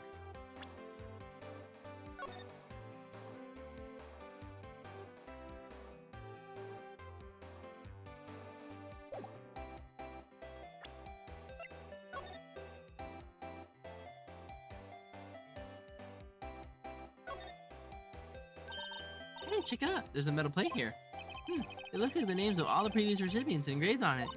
Wow, one guy listed a bunch of times. Von Karma. I guess he must have been a foreigner? Uh-huh, that's probably it. Well, wherever he is, he must have been an amazing prosecutor. I'd like to meet this Von Karma sometime. She says that his name does have a kind of ring to it.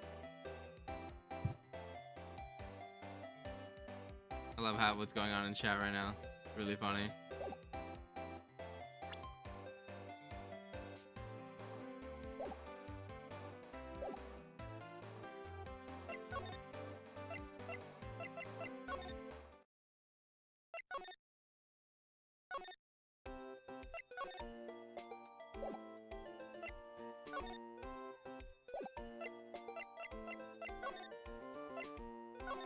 I need a lawyer.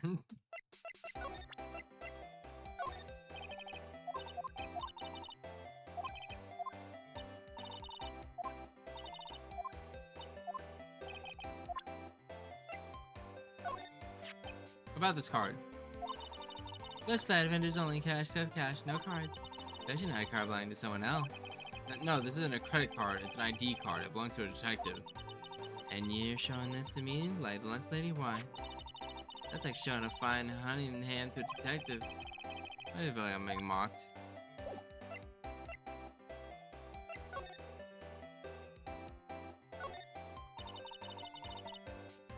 Yeah, so you start talking in the wheel, so I'm in the back seat. So this is where the cars leave a lot. The arrow on the ground makes it look like an entrance. What are you talking about? It's plainly an exit. Well, maybe it's both? Kind of a dual purpose? Aha, the theory of relativity. What? We gotta write this down. Oh, hey, Mr. Wright. Maybe, was Mr. Relativity German, or was he British?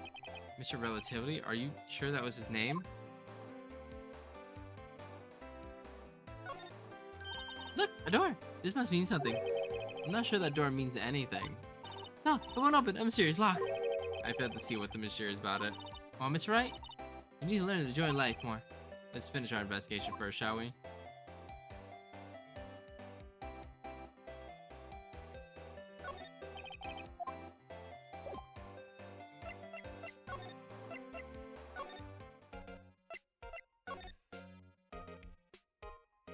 Oh. Miss Andrew has said to come sofa. Totally does make me want to curl up and take a nap. But he pours over his case file the wee hours in the morning. Then he takes off his jacket, rolls up his sleeves, and goes to sleep using his arms like a pillow. I don't believe it. She's actually daydreaming about Edgeworth working. But in the morning he has sofa hair, his little creases in his cheeks from his seams. So cool. Sofa hair is cool.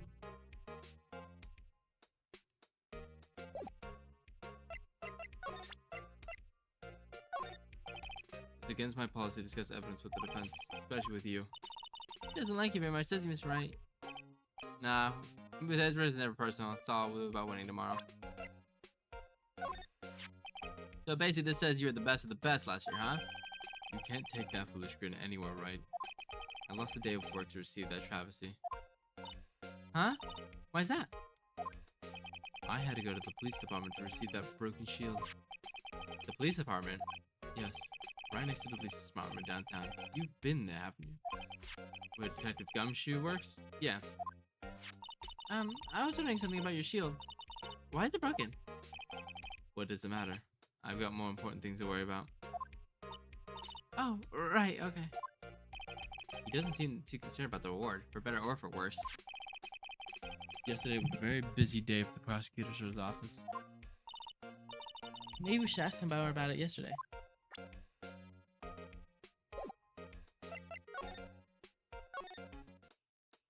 Ah, fuck.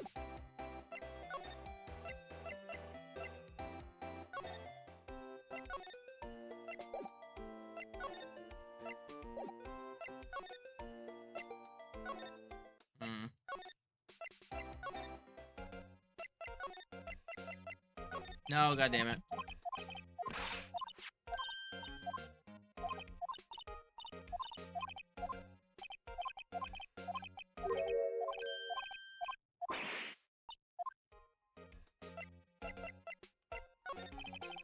Could you tell me more about yesterday, the day of the murder? Yesterday was the annual cleansing day of the prosecutor's office. Cleansing day? Working with the police department, we sort and file all evidence for solved crimes. We call it evidence transferal. Wiping your hands of all the cases, in other words. Oh, and another thing. The ceremony was held at the police department.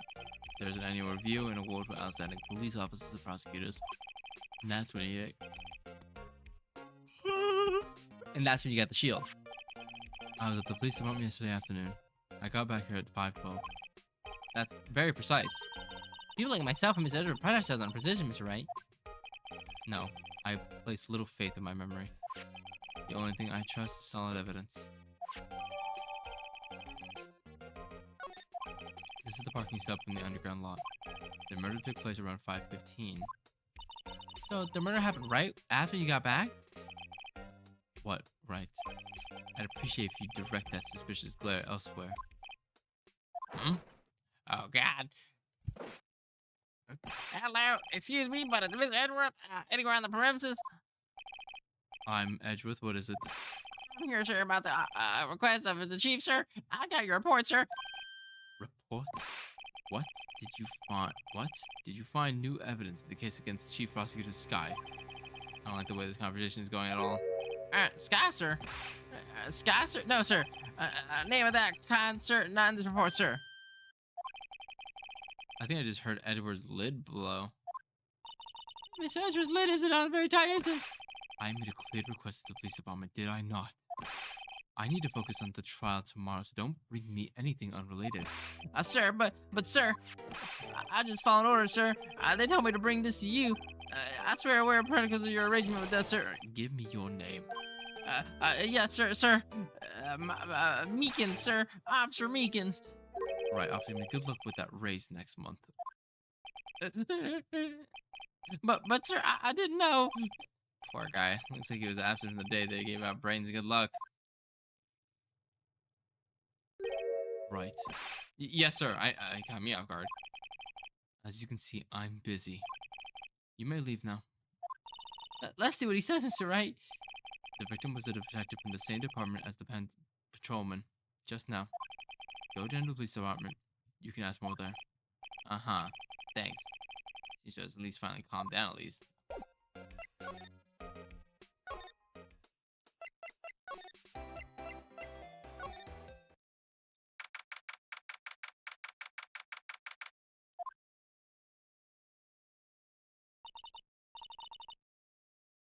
Whew, finally here. Why did they put the police department so far away from the prosecutor's office? Beats me, that took almost 30 minutes by taxi, and traffic wasn't even that bad. Police department, huh? I've only ever been to the criminal affairs next door. Hmm? Hold on, what's that?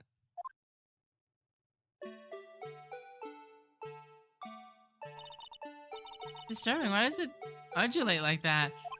Oh, wait, I know. This is the Blue Badger. They're trying to make him the police mascot.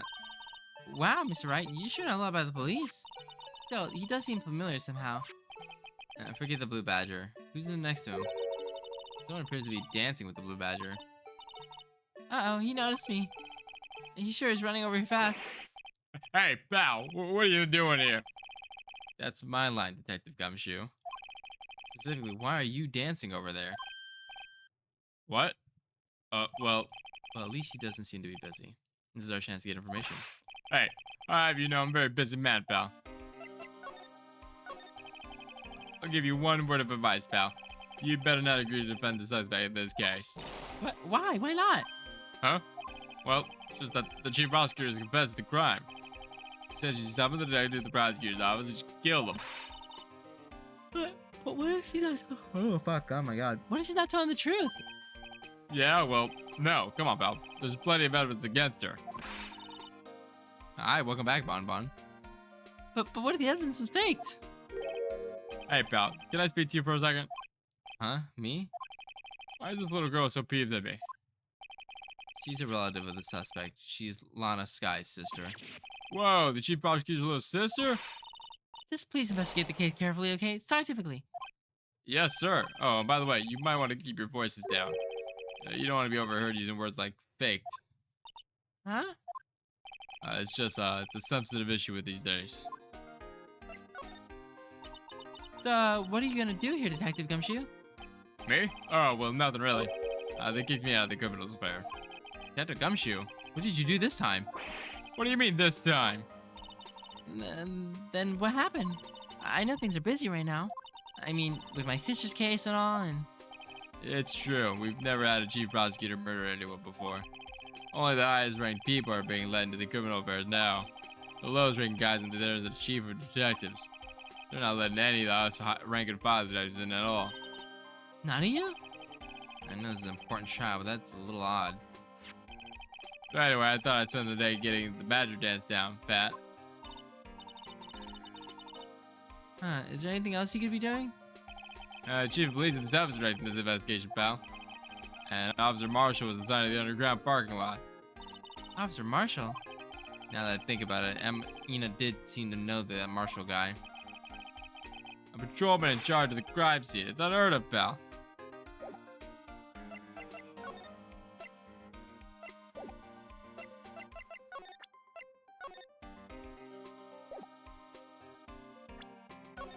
Actually, did I ever look at this? Oh, I accidentally tabbed out. A name and ID number written here. What else do they use? Literally, they're reading their written language in the first place. True. Sergeant Bruce Goodman. ID, yeah, D? Wouldn't that be better? Yeah, why A, B, A, B, D? What is that? There's something into it. Yeah, my point, Tiki. Doesn't take much to amuse her.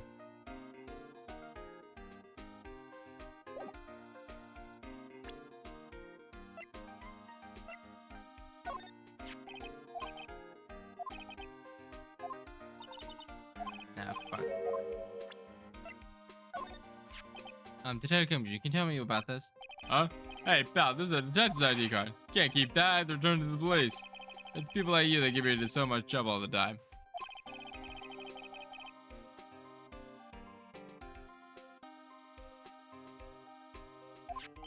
Let's see.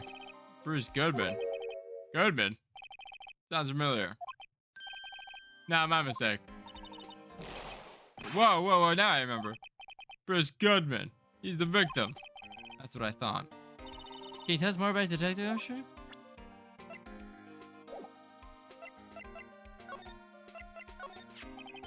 This ID card belongs to the victim. He was a detective like myself. Detective Bruce Goodman. Don't you think it's strange? I mean, Why would the victim's ID card just lying on the ground where we found it? well, Detective Goodman should have been at the police department yesterday. There was an evidence transfer from a case handled 2 years ago. Evidence transfer? Oh, Mr. Edwards mentioned that too. But Detective Goodman was killed at the prosecutor's office. Well, that's the thing. It's hard to say this, but, where's the chief prosecutor, Scott, called him out there to the parking lot. And a lot of confession as much.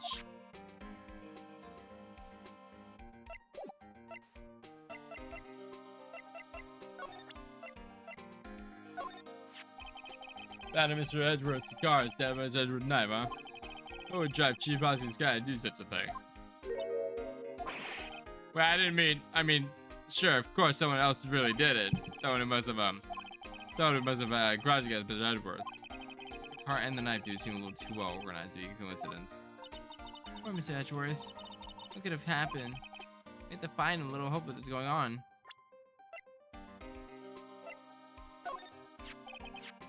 Yeah, it's okay. Same thing with both of these things.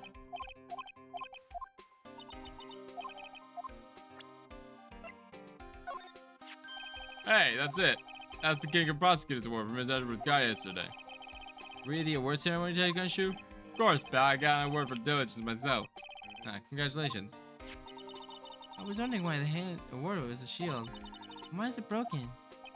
Oh, there's a reason. I'll tell you what it is later. Apparently he's forgotten. I was proud of Mr. Edgeworth winning that award, even with all the naysayers at the prosecutor's office. Naysayers? Must be because of the rumors.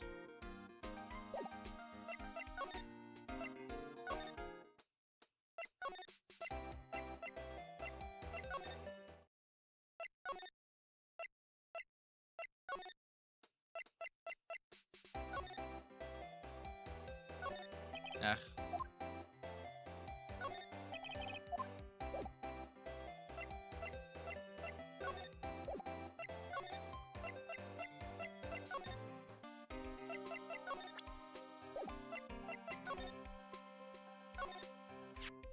I was wondering about that.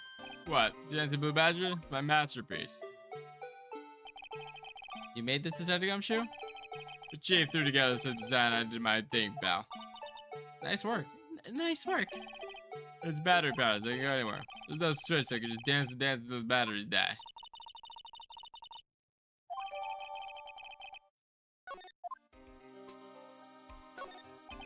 The detectives in there look pretty busy. Just imagine right now, behind those doors, a police drama in action. Somehow the thought fails to excite me. Look at that plumber saluting the other guy. He must be a detective. And I said, hey, you do that, your suit will get cold, buddy. That's hilarious, sir. I laughed so hard I cried. I guess he wasn't saluting, he was just wiping tears from his eyes. They're a good pair. Stupid. Usual one who posted here bulletin board. Do you know what these faces? Do you do? Dial 911. You know, Troy, I've always thought it was kind of funny. I've never seen anyone who looks like the people in these posters. Now I even look human. That's a point. Ah, fucking not mean to do that one.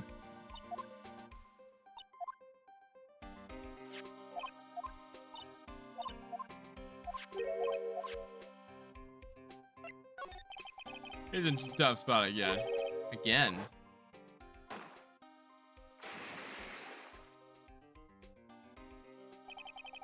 What else over that murder that defense attorney admin?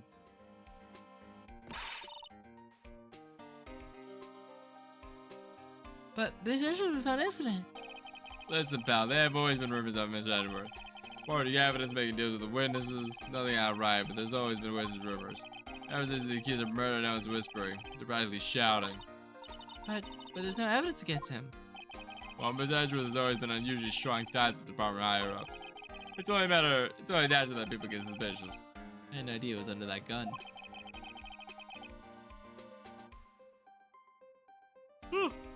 Anyway, the latest case has started a new rumor. People say the only reason he took this case is because he's aiming for a chief prosecutor's position himself. What? But I know the truth, pal. Nobody wants to be that one who has to prosecute the chief prosecutor. Miss Edgeworth is biting the bullet for this one. He's doing it for all of us. And that's all I know about that. I'm not official on the case, you know. Thank you. Why aren't you handling the case, Detective Gumshoe? We met the guy who is. What is his name? The guy in the parking lot? Oh, that'd be Officer Marshall. He was appointed regularly by the Chief of Police. Officer Marshall. Some kind of Wild West sheriff or something? No, Jake Marshall's just a regular officer. We're from West LA. A moment there, I wasn't sure. Look, pal, let me try to make things a little easier for you. Show them this and they'll let you examine the crime scene, maybe. Alright.